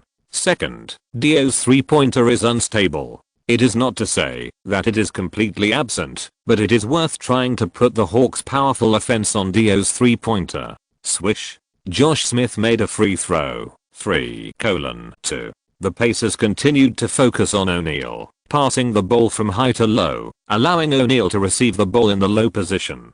Josh Smith and Dio formed a pinch attack at the right time and blocked O'Neal's inbound pass. O'Neal passed the ball to Steven Jackson, who cut in. The latter did not stop to receive the ball and directly hit the ground to Jeff Foster. But at this time, Paul ghostly appeared on Steven Jackson's passing line, intercepted the ball, and ran down the court with the ball as soon as possible. Josh Smith, who was just double teaming O'Neal, accelerated forward on the right side. The Hawks made a 2-on-1 fast break in the front court. Wu Sheng, who returned to defense at the first time, was a little lost sight of one thing while focusing on the other and couldn't take care of both sides. After weighing the two, Jackson simply pinched Josh Smith's point, opened the middle door wide, and watched Paul drive straight in and score a layup. This time, the fans who wanted to see the wonderful dunk were a little disappointed, but the best is yet to come. The Pacers attacked. Tinsley and O'Neal played pick and roll, but after the breakthrough, Paul took the ball away from behind. The Hawks found another fast break opportunity, and this time the situation was even more exaggerated. Paul, Joe Johnson, and Josh Smith made a 3-line fast break, and the Pacers only had one Steven Jackson in the backcourt. He became the background board of the Hawks' fast break for 2 consecutive rounds. I don't know whether to praise Jackson's good defensive awareness or say that he was a little unlucky. 1 against 3. In this situation, Jackson was destined to be unable to stop the Hawks from wreaking havoc on the basket and simply gave up resistance. Josh Smith rushed to the basket, pulled up a big windmill with both hands, and dunked the ball into the basket. 7:2. Josh Smith's physical hardware talent is comparable to James, but his ball sense and basketball IQ are much worse. Therefore, Kellyan trained him like Marion, playing to his strengths and avoiding his weaknesses, more back and forth without the ball, finding the right time to cut into the basket in positional battles, actively assisting in defense, and reducing ball possession, and not letting him practice mid-range shooting, lest he turn into a mid-range shooting handsome guy. He made a precise arrangement for the Hawks offense, but was still beaten by the Hawks 7:0. Carlisle was a little anxious. In the next round of offense, the team's core O'Neal asked for the ball in the low post, and forced himself to go up against the defense of Dio and Josh Smith, causing Josh Smith to foul, and then made 2 free throws. 7:4. As the team leader, O'Neal is still quite responsible. He dares to carry the team on his shoulders when it matters. The Hawks continued to play pick and roll.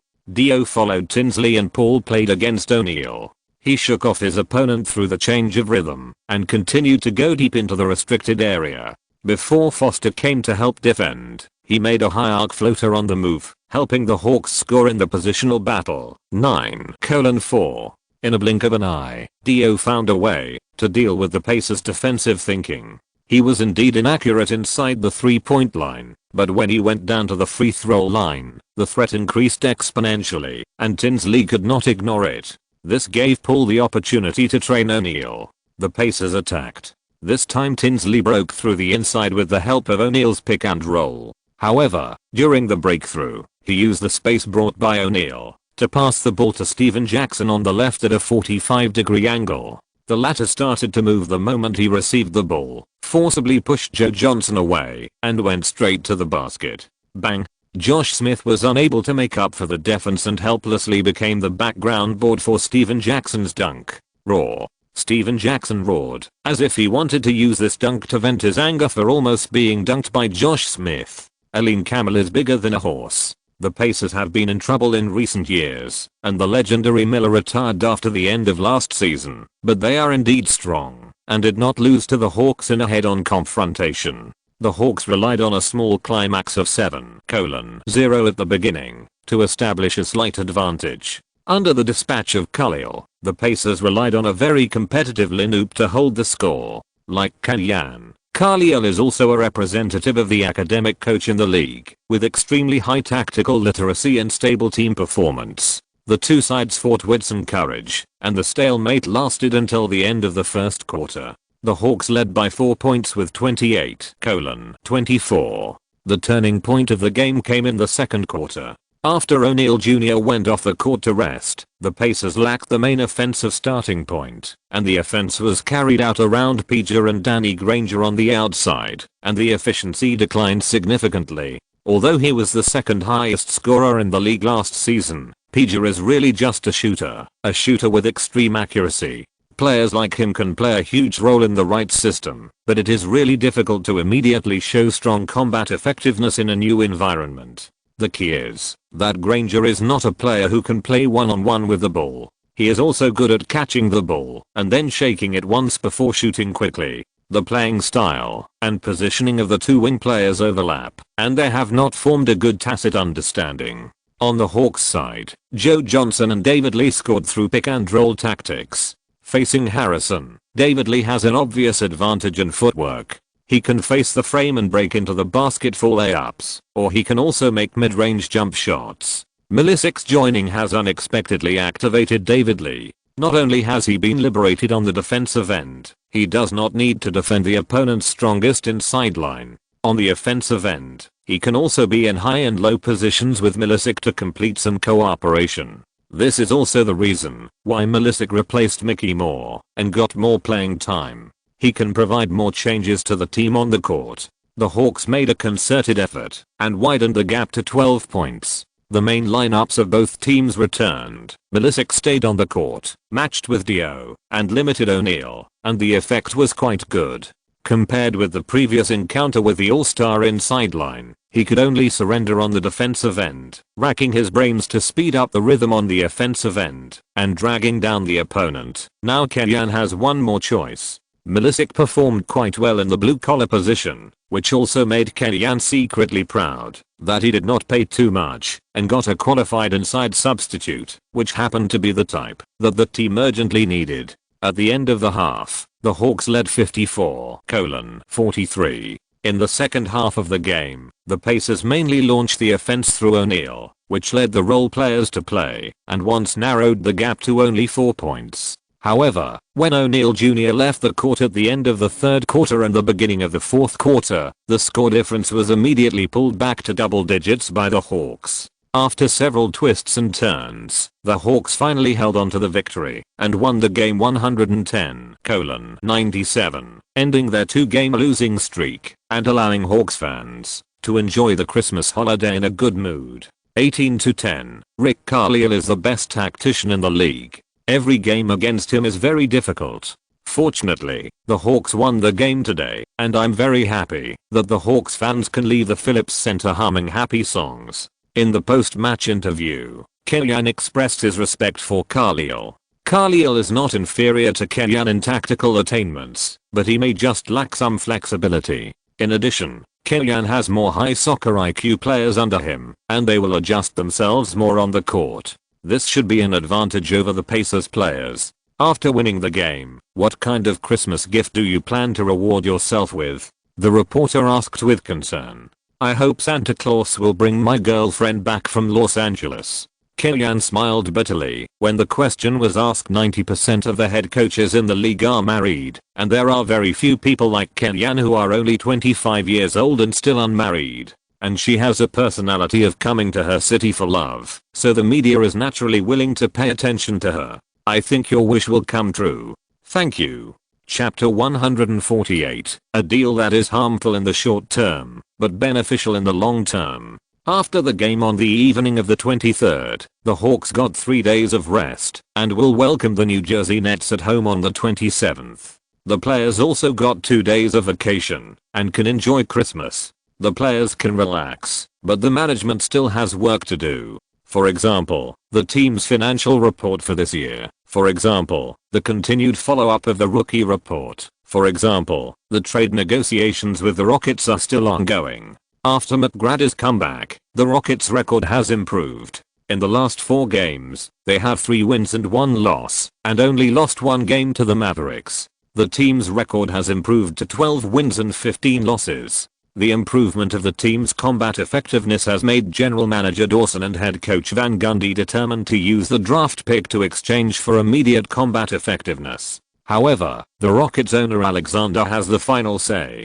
Based on the trading ideas set by Dawson and Van Gundy, he has put forward a new demand. One of Juwan Howard and Swift's garbage contracts must be taken away. In the original trade of McGrady, the Magic put Juwan Howard's 5-year, $30 million premium contract in the trade. Now, after a season, Howard, who is getting older, has steadily declined. He relies on McGrady and Yao Ming to attract defense, and his data is not bad, but he is slow on the defensive end, and he only has 1 mid-range shot on the offensive end.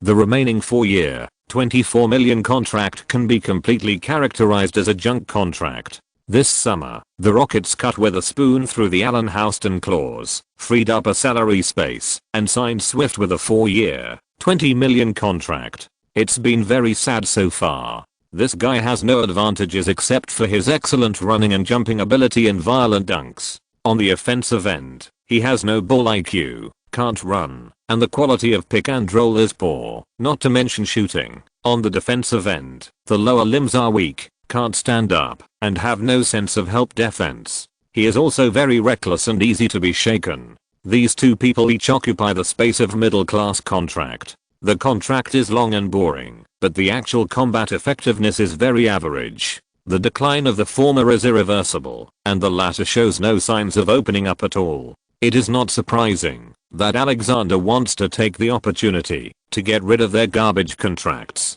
However, if you rely on the Eagles to eat garbage contracts, you can't get any outstanding combat effectiveness. Dawson feels very embarrassed, but he knows his boss Alexander's miserly nature.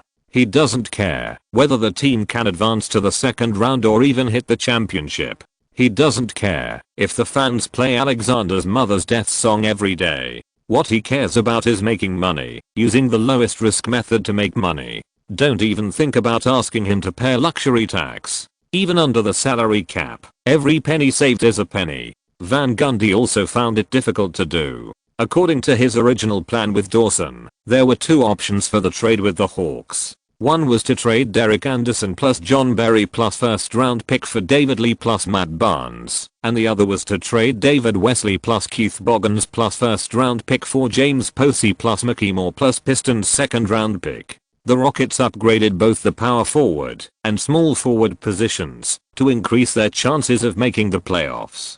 Basically, as long as they made it to the playoffs, even if the draft pick was eventually exchanged for the 15th or 16th pick, and they could get Posey or David Lee, the Rockets would not lose money. But Alexander gave the order, and this became difficult. Calling Larry Sander, Dawson offered his own price, Juwan Howard plus Wesley plus 1st round pick for Matt Barnes plus David Lee. The Hawks have enough space and can eat Howard's contract without balancing. Carroll, are you kidding me? Larry Sanders' tone turned cold. David's current market is already in the top 10 of the 2005 rookie class, and this is still the background of playing as a substitute. I would hesitate to use him to trade for your draft pick alone, and you want me to eat Juwan Howard's 4-year contract, 4 years. If he agreed to this offer, Larry Sander would not have the face to sit in the position of general manager of the Hawks. But you have Milicic, he has more potential than David.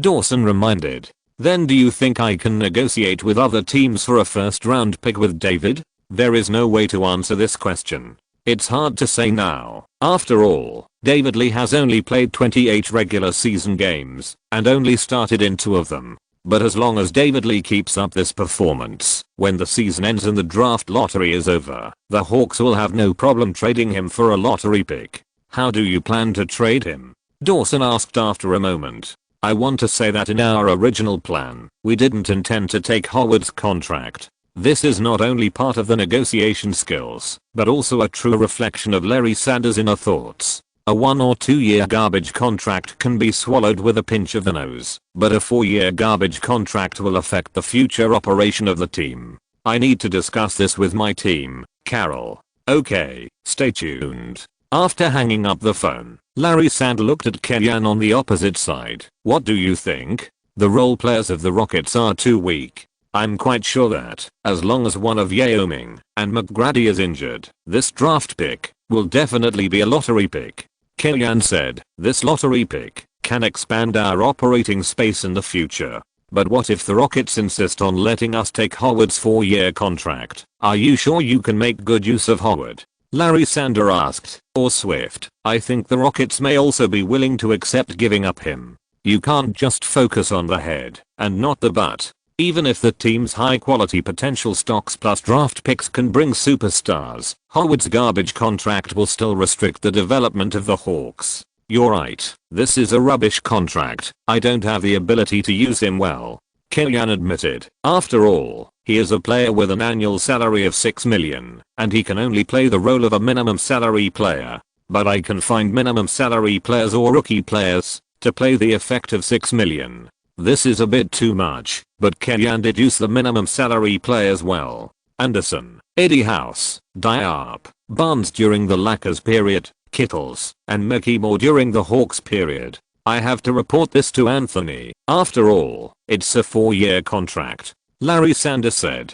Kellyanne is not only making great achievements now, but also stimulating the Hawks market. As long as his request is not too excessive, wrestler will agree to it. Larry Sanders also understands this psychologically and insists on reporting to wrestler for 2 purposes. One is to pass the buck and make it clear that this transaction is not led by him and any problems in the future are all Kellyanne's responsibility. The second is to give this favor to wrestler and let wrestler show his trust in Kellyanne. Sure enough, after listening to Kellyanne's idea, Anthony wrestler directly instructed Larry Sanders to follow Kellyanne's proposal and take on Howard or Swift's contract if the conditions were right. With such trust, wrestler believed that there would not be too many obstacles to renewing Kellyanne's contract in the summer. If it were normal, the first negotiation would be unfavorable, and both sides would always try to show off their power. However, on Christmas Eve, everyone wanted to reach an agreement as soon as possible, so the second round of negotiations began in the afternoon. This time, Carol Dawson also brought in the Dallas Mavericks and proposed a more practical transaction plan. The Rockets sent a first-round pick, Juwan Howard, and Lucas III in exchange for Matt Barnes, Royal Ivy, and the Mavericks' first-round pick. The Mavericks sent a first-round pick and Christie to get Mickey Moore from the Hawks. The Hawks sent Mickey Moore, Royal Ivy, and Matt Barnes to get Juwan Howard, Christie, Lucas III, and the Rockets' first-round pick. This trade plan is generally quite reliable. The Rockets sent a draft pick, got rid of a 4-year garbage contract, and strengthened the team's small forward position. The Mavericks can still find a treasure at the end of the first round. The Mavericks sent a draft pick at the end of the first round and an injury-ridden veteran in exchange for a more mobile inside player, giving the team an additional option for inside defense. The Hawks sent Barnes, who was at the end of the rotation, and Mickey Moore, who had fallen out of the rotation, swallowed the contracts of 2 veterans, and got a high-ranking rookie who is likely to enter the lottery zone. This trade plan is pretty good overall, but Kellyanne is still a little worried about the team's wing depth.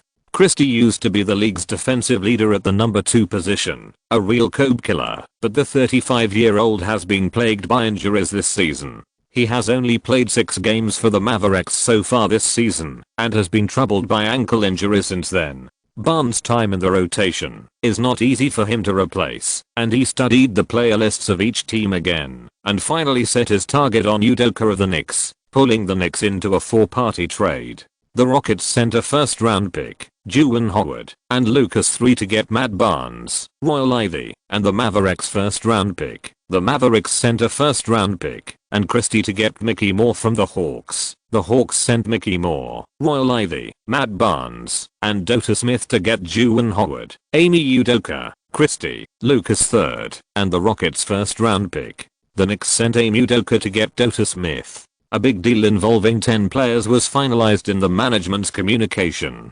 Everyone tacitly agreed not to process the documents required for the deal immediately. On the one hand, today is Christmas Eve and tomorrow is Christmas. They don't want the players to spend the new year in turmoil. More importantly, it is Christmas, and the league staff are also on holiday. No one will review the submitted documents. They still have to wait until the 26th to review the transaction documents. There is no doubt that this deal is harmful in the short term, but beneficial in the long term for the Hawks. The team's combat effectiveness must have declined. In order to promote this deal, Kellyan must have to support the team's performance, which also requires him to devote more energy in commanding in the next season. Kellyan also felt a little headache. He walked out of the office and kept rubbing his temples. The weather was a little cold. Kellyan rubbed his hands and let out a long breath. Ding. The horn of a car in front honked twice. Kellyan recognized that it was Wang Zinao's car and was a little surprised. The window was lowered and a familiar figure was sitting in the driver's seat. Kellyan was a little stunned. In the previous call, Wang Lifan said that he planned not to come back on Christmas. Wang Lifan looked at him for a while, and seeing that he didn't come in, he pressed the horn twice. Kellyan came back to his senses, quickly opened the car door, and got into the passenger seat, and asked with a smile on his face, "When are you coming back?" "I didn't plan to come back, but my boyfriend made a wish to Santa Claus through the media, hoping that I would come back. What can I do? Go against Santa Claus's will?" Wang Lifan said coquettishly, "Isn't there a game? Why did you come to the training hall today? I have a deal to discuss, and I've been busy here all day." Kellyan couldn't suppress the smile on his lips. Thank Santa Claus, thank Jesus. Silly because it was Christmas. There were not many cars on the road, and they soon arrived at Wang Lifan's house. It was Wang Zinao who opened the door. "Uncle, Aunt, Merry Christmas," Kellyan said, feeling a little embarrassed. "I didn't know Wang Lifan was coming back beforehand, and she drove me all the way back, so I didn't have time to buy gifts. It was a bit embarrassing to come to her house empty-handed on a big holiday." But Wang Zinao and Zhao Yun didn't care about these things, and hurriedly asked Kellyan to come in. "Come in quickly, we are waiting for you to eat." Different countries have different customs for celebrating Christmas. In the United States, the essential foods for Christmas are turkey, pudding, roast ham, and corn porridge. The Wang family has moved to the United States for nearly 20 years, and in some aspects, they have adapted to the local customs. These are all there. There are also Cantonese dim sum such as rice cakes, glutinous rice balls, and fried rice cakes. Don't be restrained, just like at home. Can you drink? It's a rare holiday, and Wang Zinao obviously wants to have a few drinks. "I don't drink much on weekdays, but it's a holiday, and I want to accompany my uncle," Kellyan said cheerfully. Wang Zinao is the chief doctor of cardiothoracic surgery. He is busy with work on weekdays and has surgery almost every day. He rarely has the opportunity to drink. It's a rare opportunity to drink, and Zhao Yun and Wang Lifan didn't stop them. They opened a bottle of champagne for them.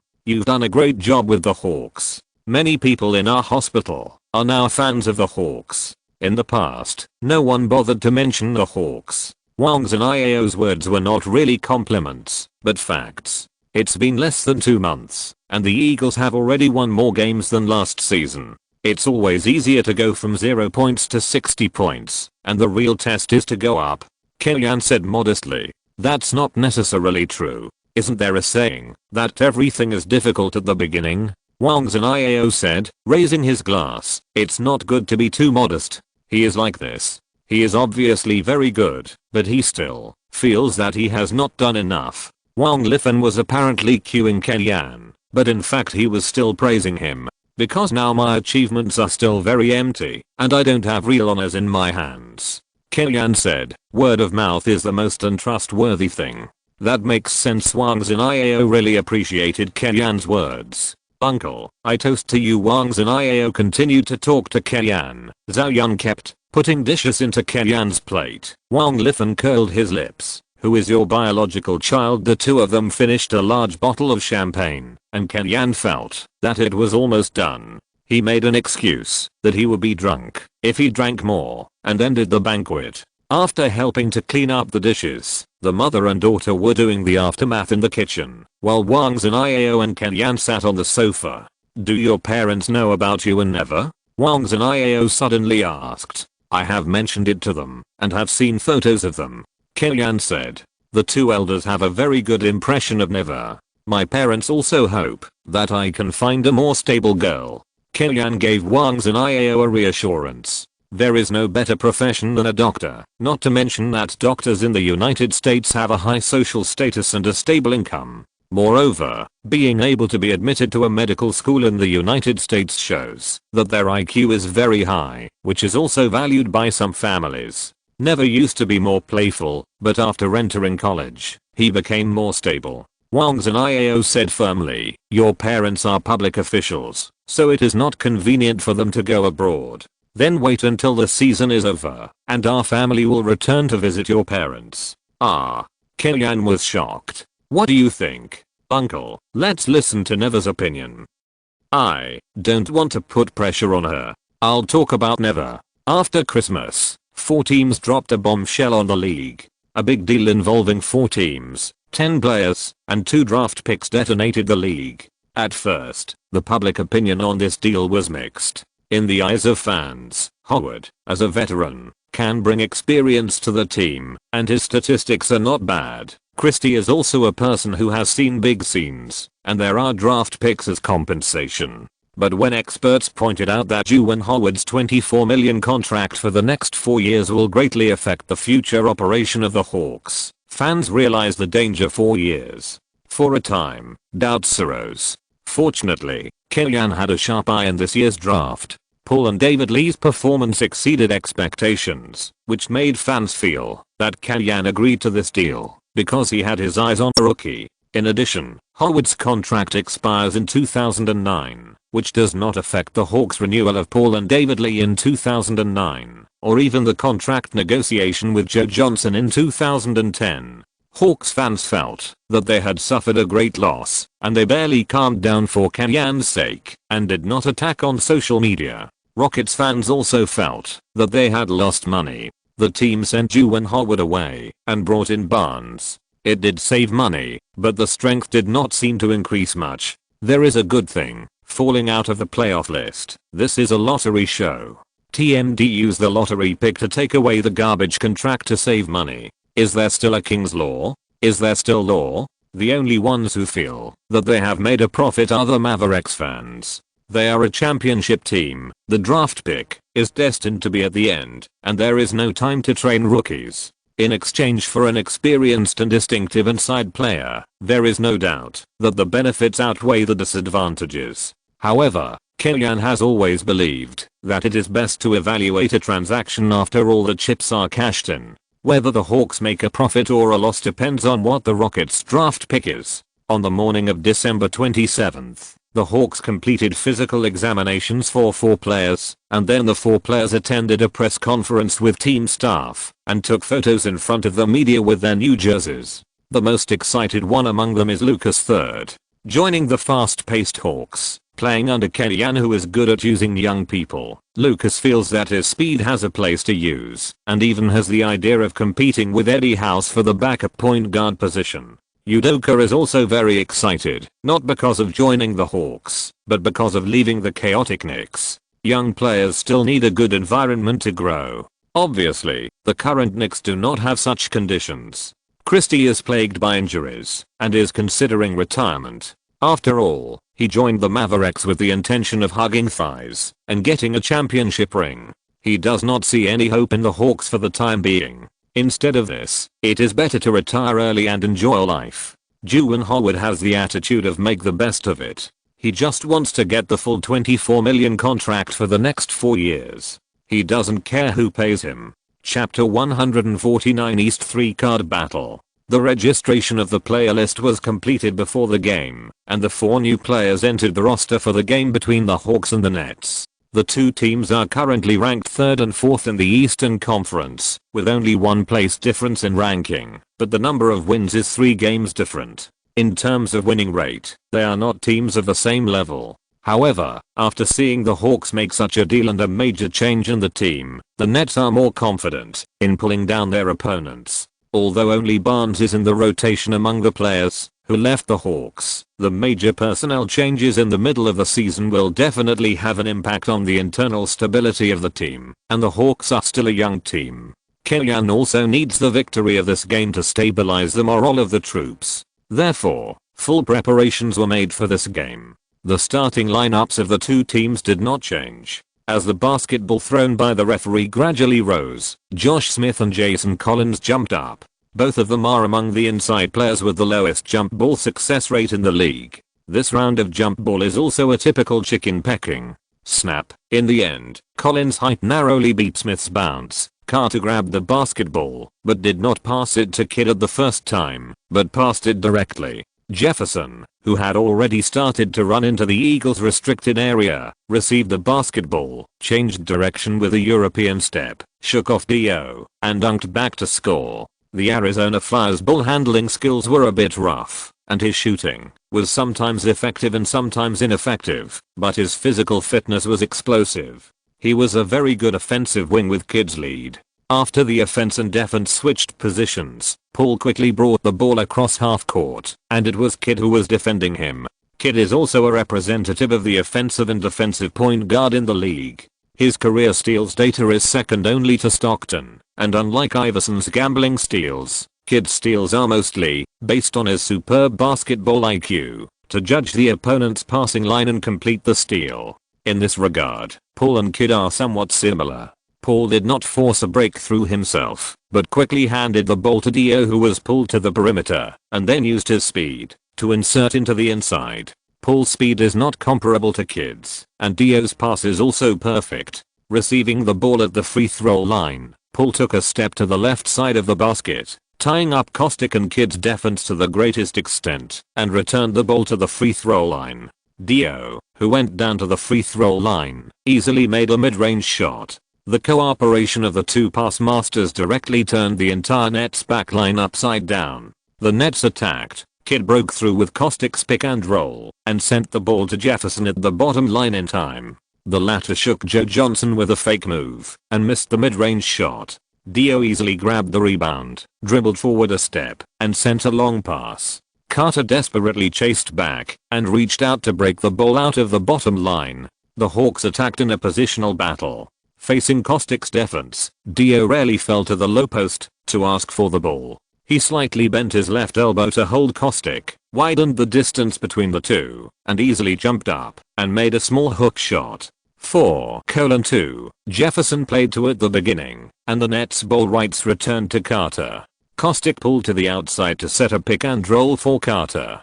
Posey restricted Carter by grabbing the position several times. Carter tried to break through continuously. Just when he was about to succeed, Posey appeared in front of him strangely, not giving Carter the space to speed up.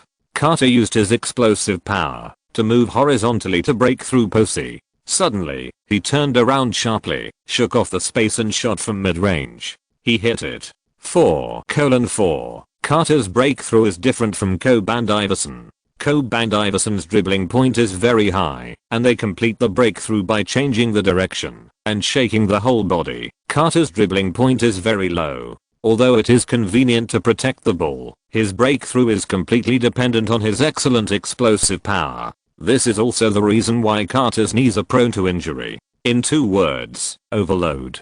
Dio quickly sent a shot from the baseline, and Josh Smith rushed forward at full speed and rushed to the front court. He stopped after being blocked by Carter and passed the ball to Paul, who followed up. Paul did not stop. After receiving the ball, he made a sharp change of direction to the left, which affected Kidd's center of gravity. Then he made another sudden stop and change of direction, shook Kidd off, and broke through the 3-second zone directly from the middle. After pinning down Kostick's defense, he passed the ball to Dio, who passed it back to Paul without stopping. The ball passed through Dio's hands. Kostick's rhythm was completely disrupted, and Paul easily scored a layup. In addition to the backcourt double guns, the Hawks also have inside and outside double drivers. Paul and Dio can always make scoring a simple thing. Looking back, the Hawks began to change their defensive strategy on the defensive end. In response to Kid's defense, they clearly adopted the strategy of defending against breakthroughs, but not against shots. After Kid and Caustic played a pick and roll, Dio went to the free throw line and casually began to fight and retreat, leaving Kid with a step and a half of space. Kid took the ball to the free throw line, but he had neither the confidence to break into the basket nor the breakthrough route. For a while, he stopped the ball at the free throw line. After observing for 2 seconds, Kid decided to force a shot, but mid-range and long-range shots have always been Kid's Achilles heel. Otherwise he wouldn't have the reputation of Kid can't attack. Kid didn't hit the mid-range shot, but Dio also made a big mistake. When he was grabbing the rebound, he didn't pay attention to the position, and Jefferson, who came around the weak side to the basket, inserted in front of him, jumped in front of him, and completed the tip-in. 6:6. Such an amateur mistake made Kellyanne speechless. In the court, Dio also lowered his head to complete the serve, and then quickly ran to the front court to set a pick and roll for his teammates. Paul's breakthrough pass helped Joe Johnson hit a three-pointer on the right. Then, the Nets offense, Carter made a pass error. Paul, Josh Smith, and Joe Johnson easily played 3 against 2, and finally Paul made a mid-range shot. 6:11. The team was at a disadvantage at the beginning, and Carter began to take over the Nets offense. Crossing the ball under his crotch and shaking his shoulders, Carter pulled to the left at a 45-degree angle and took a one-on-one with Posey. The ball went from under his crotch to his left hand, and Carter suddenly stepped out with his right foot, and cut to the baseline. Because he did not make a sliding gesture, Carter's sudden start did not allow Posey to block him head-on, but he quickly turned sideways and stuck to Carter half a body behind. Carter continued to accelerate with the power of his left foot pushing the ground, not only shaking off Posey, but also forcibly pushing away Josh Smith who was helping to defend. Bang! After a head-on muscle showdown, Carter easily completed a turnaround dunk. With his arms hanging on the frame, he looked at the surrounding Hawks players with an expression of contempt for the world. NBA does not allow such awesome people to exist. Absolutely not. Kellyanne complained in his heart. In the past games, most of the guys who pretended to be awesome in front of the Hawks lost the game. The Hawks attacked. Paul dribbled past half court. Kid immediately pressed forward. Paul did not entangle with Kid too much, but passed the ball to Dio. After passing the ball, Paul did not stay in place but ran, and Josh Smith also pulled out from the inside. Suddenly he turned and ran back. Kid immediately chased him, but his speed was far less than Paul, and he was blocked by Smith.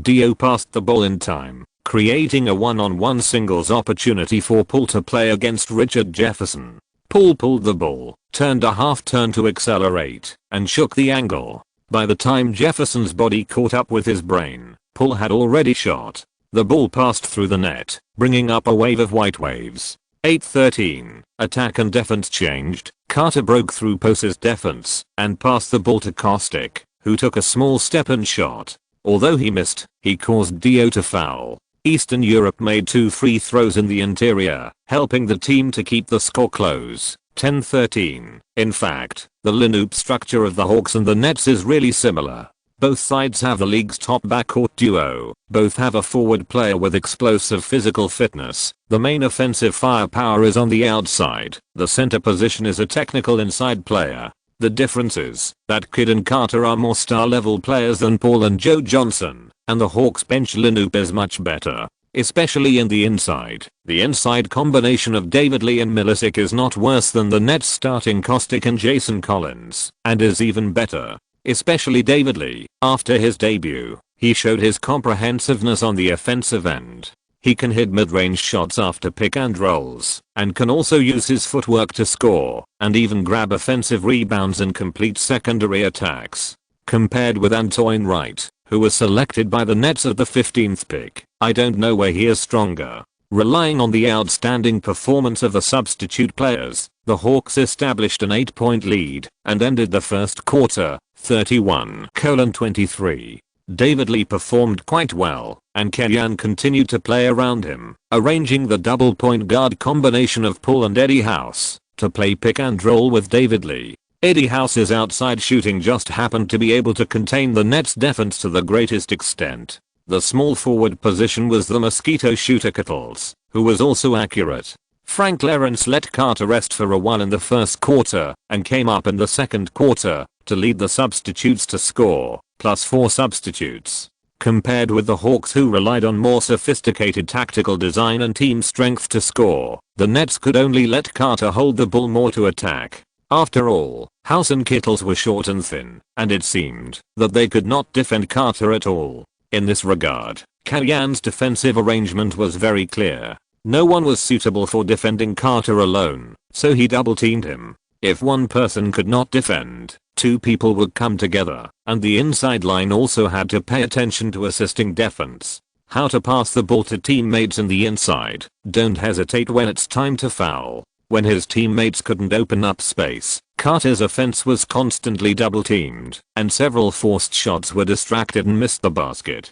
Carter couldn't open up, and others couldn't score with their personal abilities. On the Hawks side, the configuration of 2 point guards and the attribute of everyone having the ability to shoot destined the team's offense to be easy to launch. Eddie House, who appeared with Paul, became a surprise weapon. Without the need to hold the ball, he gave full play to his advantage of being more accurate in catching the ball and shooting, and one flying knife after another kept stabbing the Nets. It seems that this transaction has little impact on the Hawks. On the contrary, the young players in the team can get more opportunities. Yang Yi overturned his previous statement that the Hawks' bench strength has declined and further expressed his approval of Kellyanne. Maybe the inside combination of Milicic and David Lee will get more opportunities in the future. This is not a bad thing for young people. Carter's bench lineup was still suppressed, and Frank Lawrence had to replace Kidd and Kostick in advance to stabilize the situation.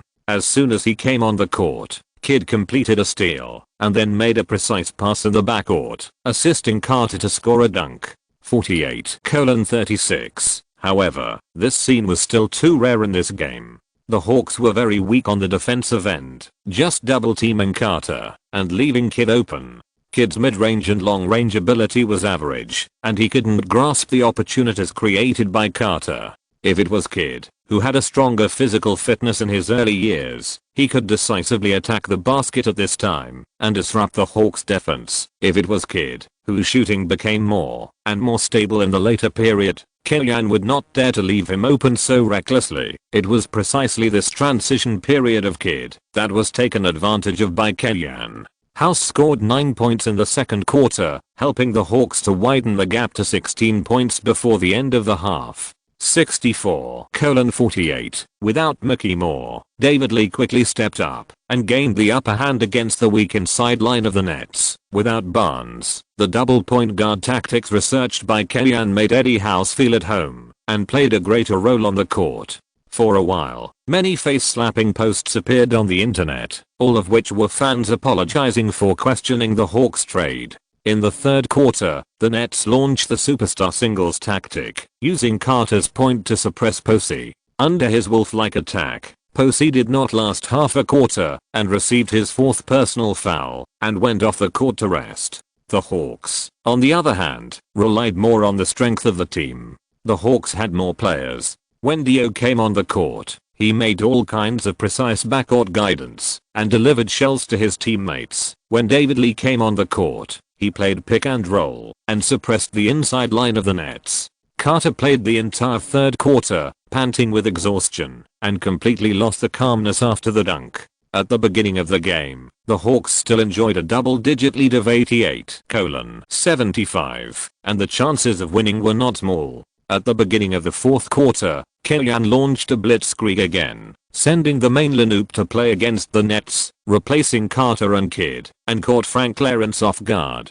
On the sidelines, the fans shouted "Oh Lightning" to express their affirmation of Kellyanne's adjustment. In fact, Frank Lawrence guessed that Kellyanne might use the main lineup to solve the game in one go at this time, but he had no choice. The Nets seemed to be a three-headed monster, but it was actually Carter who scored stably. It was really not easy for others to continue to output after Carter left the court. The team needed a victory of sufficient weight to stabilize the confidence of the fans, so Paul and Joe Johnson did not hold back. The score difference of 20 plus was not stable, and the score difference went directly to 30 points. The game was in the last 4 minutes when Kellyanne replaced the main players. Except for Christie, all the other new players came on the court.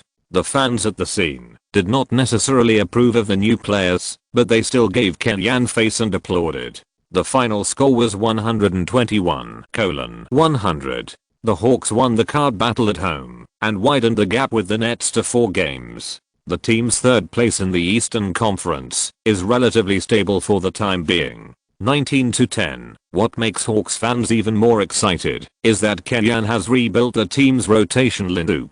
The departure of Barnes and Mickey Moore has not had a big impact on the team. The only regret is that the 3 new players did not perform well. Only Howard scored 2 points in total. But it is acceptable if you think about it carefully. After all, these 3 people are the price the team got for obtaining the draft pick from the Rockets, and they have not officially practiced with the whole team. It is normal that they can't show any performance for a while. There is a long way to go. Believe in Kellyanne. I'm a bit stuck today, and my writing state is not very good, so the content is a little less. Please forgive me. I will try to update more words this weekend, and try to make up for the 6,000 words I owe. Chapter 150, Winning in Adversity and Self-Improvement. By winning the battle for position with the Nets, the Hawks secured the 3rd place in the Eastern Conference. They cannot compete with the 2nd placed Heat in the Eastern Conference, and are 4 wins ahead of the Nets. At the same time, the Hawks are one of the only Eastern Conference teams that many fans who hold the concept of the West is strong and the East is weak can look up to.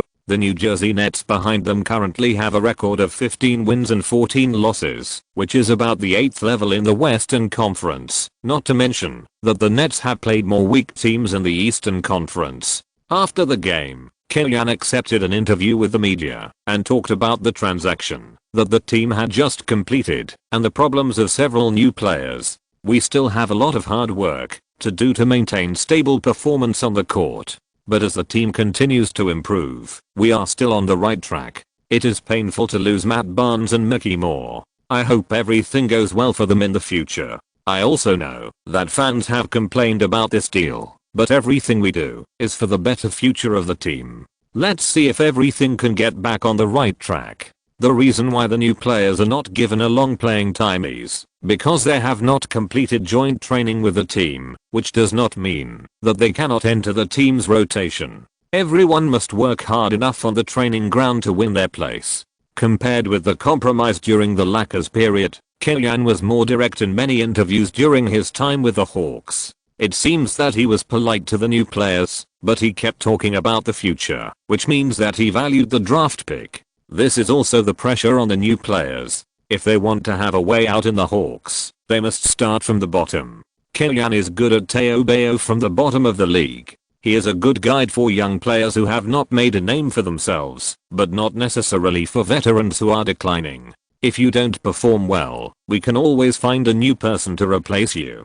After the game, Kellyanne did not go home, but went to watch a drive-in movie with Wang Lifan. That is, everyone drove the car to a designated location and listened to and watched the open-air movie by tuning the FM. You can lie in the car to watch it, or open the trunk and sit on it to watch it. Adjust the seat to a comfortable angle, tune the radio to a designated frequency, and enjoy the wonderful movie in your comfortable mobile home, and enjoy the visual and auditory impact brought by the super large screen. However, the date photos of the two were taken by paparazzi and were directly posted on the internet the next day and then made the news. The couple combination of the young basketball coach and the beautiful doctor looks very beautiful, and there are many boys and girls on the internet who are CP.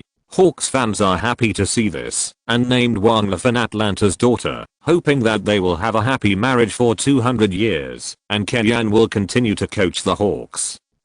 One day later, on December 28th, at the Scotiabank Arena in Toronto, the Hawks challenged the Toronto Raptors away. The Raptors are still in the post-Carter era this season. Although the team has found the core of the team, Chris Bosh, it is obvious that Bosh's young shoulders are not enough to carry the heavy responsibility of reviving the Raptors. The team selected 2 rookies, Villanova and Graham, in this year's draft. They have certain potential, but there is no way to provide timely help to the team's performance. The greater constraint for the Raptors comes from the free agent market. In fact, Toronto is a good city in terms of urban construction and economy. Among the 29 cities of the 30 NBA teams, it can also be ranked in the second tier. Even if it is isolated overseas and the weather is cold, its attraction is definitely not so bad. The reason why players are most reluctant to go is still the tax issue. Many fans have a misunderstanding that Texas has no state tax and players get more money.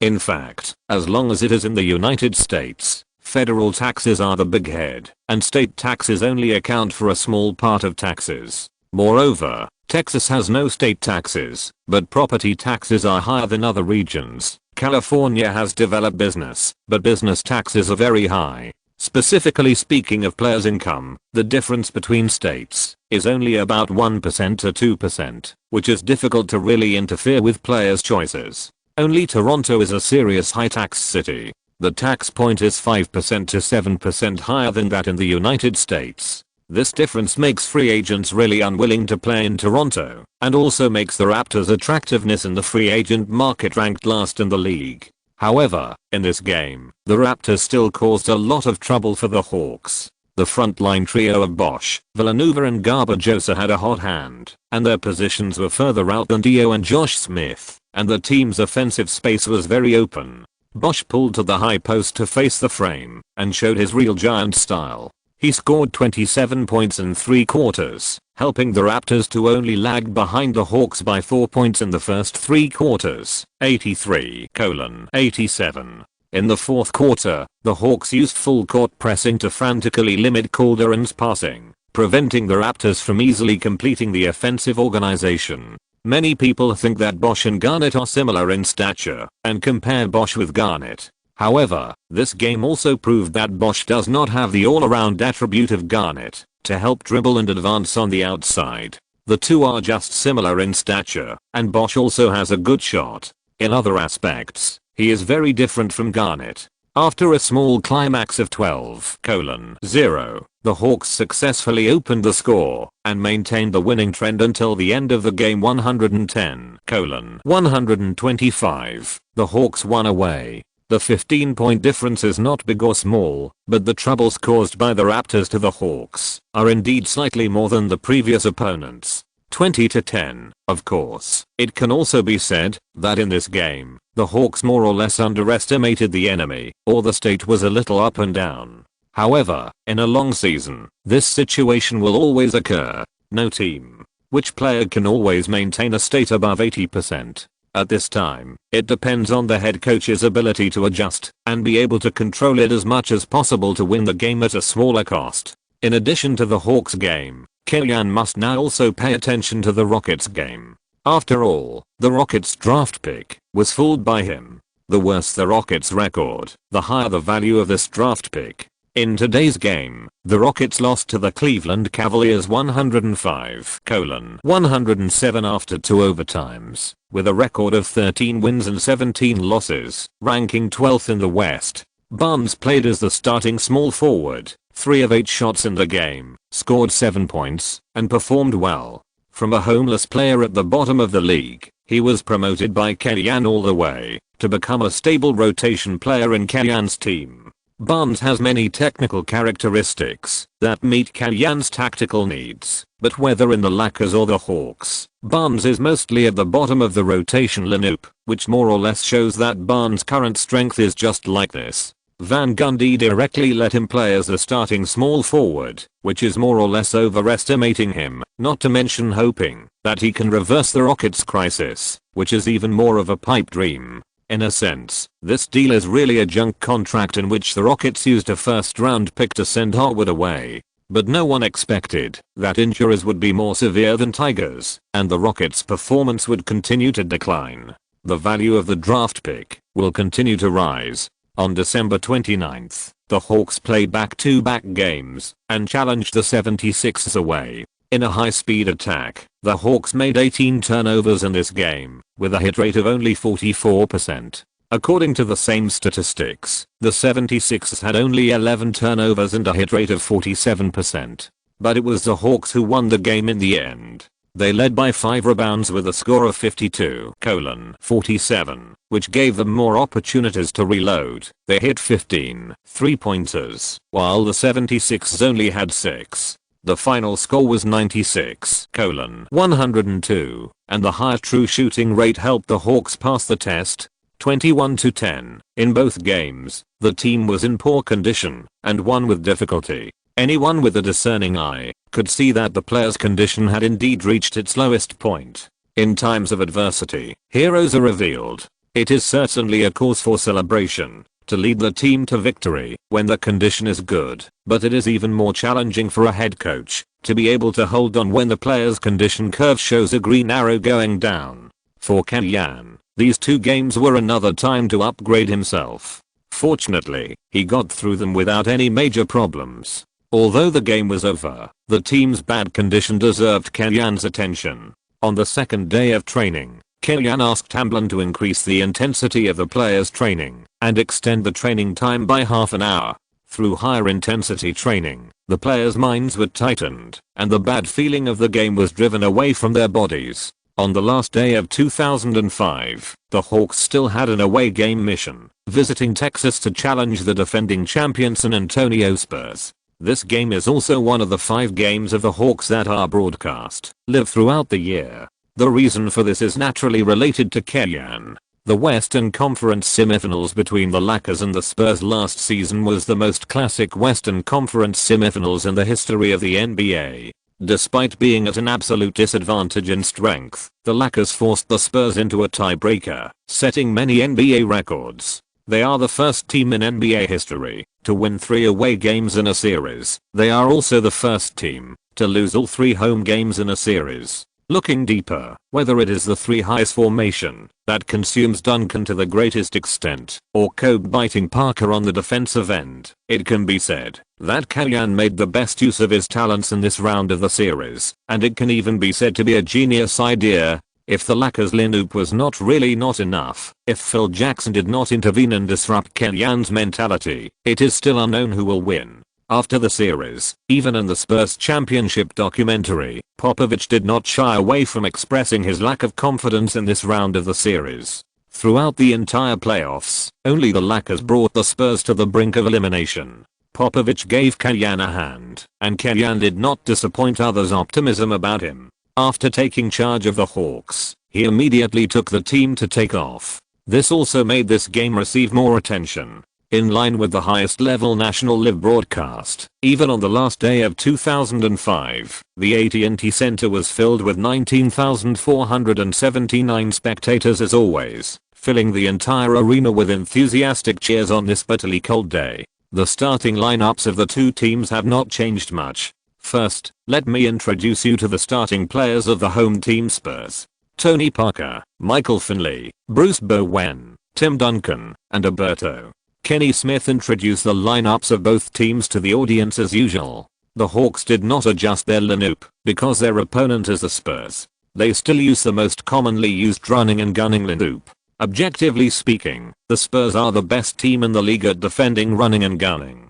The Hawks' inside line is weaker than the Suns. Against the Spurs, Duncan is a problem that Kami has not been able to solve but must solve. Strictly speaking, the current Spurs are stronger than the Spurs that won the championship last season. They got Michael Finley. Letting Manu go to the bench as the 6th man leaves the team with a very strong killer. Alberto is a better inside player than Muhammad Nestorovic, and he is more suitable to partner with Duncan. They also signed Van Exel. In short, they have more people playing. There are more people to help Duncan share the pressure. With the introduction of Kenny Smith and Barkley, the players from both sides have completed the entrance ceremony. The referee blew the whistle to start the game and threw the ball into the air. This action seemed to press a switch, attracting everyone's attention in the stadium to the orange basketball flying into the air, and the game officially began.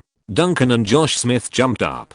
The stoned Buddha was no longer as good at jumping as he was when he was young, and he rarely went all out on the jump ball. Josh Smith took advantage of his fast bounce speed and got the ball in the air first, flicking the ball to the Hawks backcourt. Paul bent down to pick up the ball, and the Hawks got the first offensive ball. After Paul got the ball, Josh Smith and Dio quickly crossed half court and went straight into the Spurs inside line, trying to catch the opponent off guard. The Spurs have an advantage in height, but their overall mobility is not as fast as the Hawks. Kellyanne encouraged the team to play more fast breaks and give full play to the vitality of the small loop. But the Spurs defense retreated very quickly. Duncan lost the jump ball to Josh Smith, but he didn't feel ashamed and immediately retreated to the penalty area. The others followed their opponents. Parker immediately stepped forward to press Paul and interfered with his passing vision. Paul dribbled to the front court and played pick and roll with Dio near the 3-point line. Duncan did not defend, but squatted in the interior. Parker, who was defending Paul, chose to squeeze the screen, giving Paul space to go inside. Paul certainly would not miss this opportunity. He rushed into the 3-point line with the ball. Dio chose to break the outside. In this game, he was also given a key task by Kellyanne. He had the opportunity to resolutely shoot outside the 3-point line. Paul came to the free throw line, ignored Parker's pursuit, and directly pulled up from mid-range. At the same time, he shot and brought Parker's arm. Swish. Beep. Parker, who was fouled, widened his eyes and chased the referee to explain that when Paul shot just now, he intentionally leaned a little towards Parker and took the initiative to touch Parker's arm. The explanation was invalid. If this was not the Spurs' home court, the referee would even warn Parker. Paul made the free throw, and the Hawks took the lead. The Spurs attacked. Parker crossed the half court with the ball, and before he could make a gesture, he was double teamed by Paul and Smith. Having been prepared for Kellyanne's weird trick, Parker threw the ball to Duncan, who came up to receive it before forming a siege. Then, Josh Smith and Dio double teamed Duncan again. Duncan held the ball with both hands, dodged the waving arms of two people, and passed the ball to Bowen, who passed the ball to Alberto in the interior. The Argentinian hit Posey hard, but failed to hit. The rebound was protected by Posey, who was stuck in position, and he quickly passed it to Dio beside him. Dio took a big step, and Paul, Joe Johnson, and Josh Smith were like arrows from a string, lining up on the left, center, and right, and 3 lines were launched at the same time, rushing towards the front court. It only took a second for the Hawks to switch from defense to offense and launched a tide-like counterattack. The Spurs immediately retreated, but the Hawks' counterattack was too fast and the formation was very wide. The Spurs defenders were distracted and watched Joe Johnson lay up and score 0:5 on the sidelines. Kellyanne also smiled and applauded, very satisfied with this round of offense and defense. The Spurs resumed their offense, and Duncan followed Parker and slowly moved forward to protect Parker as the first contact point. After Paul came up to defend, he immediately gave Parker a solid cover. Parker accelerated into the inside line in one step, and a spinning top turned out a gap from the blockade of Josh Smith and Dio, and scored a layup with his backhand. Being scolded by Popovich every year, Parker has made progress every year. He has gradually grown into the league's leading point guard. His speed and breakthroughs are a great help to the Spurs offense, and also share the pressure on Duncan. After scoring, the Spurs immediately retreated. Popovich was really afraid of Kellyanne, a guy who was even crazier than D'Antoni. The 3 most representative offensive coaches in the league. D'Antoni is an excellent offensive coach. Whether it is a 7-second fast break or the V-shaped offense, including the pick and roll of Nash and Stoudemire, there are traces to follow, and the core is space. Nelson is no tricks are better than tricks, and he pays more attention to speed and freedom. Whoever has the opportunity will play. As for Kellyanne, his nickname is Scientist and Lightning Earl. He should be of the same origin as Nelson, but it is not the case when it comes to specific tactics. The biggest turning point in his tactics is the development of the big man's ability to advance and pass. In the Lakers Spurs series, Odom's pig rush, after grabbing the rebound, gave the Spurs a headache. This season, when he came to the Hawks, Dio was used as the first organizing center in NBA history. From the moment he got the ball, he could send a precise guide at any moment. In the positional battle, the singles after the pick and roll by the backcourt double guns, the high post pick and roll by Paul and Josh Smith, and the support and transmission of Dio holding the ball at the top of the arc are all the offensive means of the Hawks. When there is a pure substitute lineup without Paul and Joe Johnson leading the team, the Hawks can also play the high post double pick and roll tactics. He is like Ling Hu Chang, who is good at using the 9 swords of Dubu. He always has a way to dismantle your defense. Paul and Josh Smith played pick and roll on the right side, pinning down the Spurs defense, and cleared the left side and passed the ball to Joe Johnson. The latter singled out Bowen on the left, used his body to carry the opponent away, and turned over and made a jump shot. Please, pay attention to Bowen's feet. His movement trajectory is very uncoordinated.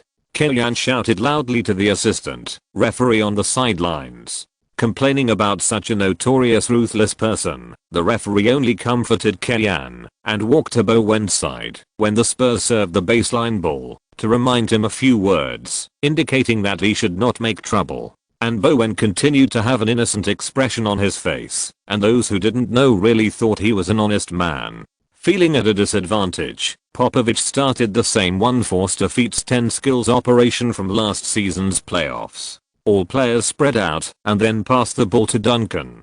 Dio took the initiative to interfere with Duncan's receiving the ball, but Duncan was not afraid of the front and took the initiative to throw the ball out, facing the basket, pushing Dio away, and was pinned down by Josh Smith with the ball. It is definitely impossible to defend him, so we have to wear him down, give him strength, and then fight back on the offensive end. Duncan made one of 2 free throws for the Hawks. This foul was worth it. End of this chapter. Thank you very much for reaching the end. Don't forget to like. Looking for more exclusive content and immediate access? Subscribe to our Patreon. Remember, every like, subscription, or donation encourages us to continue. Thanks to everyone. See you in the next video.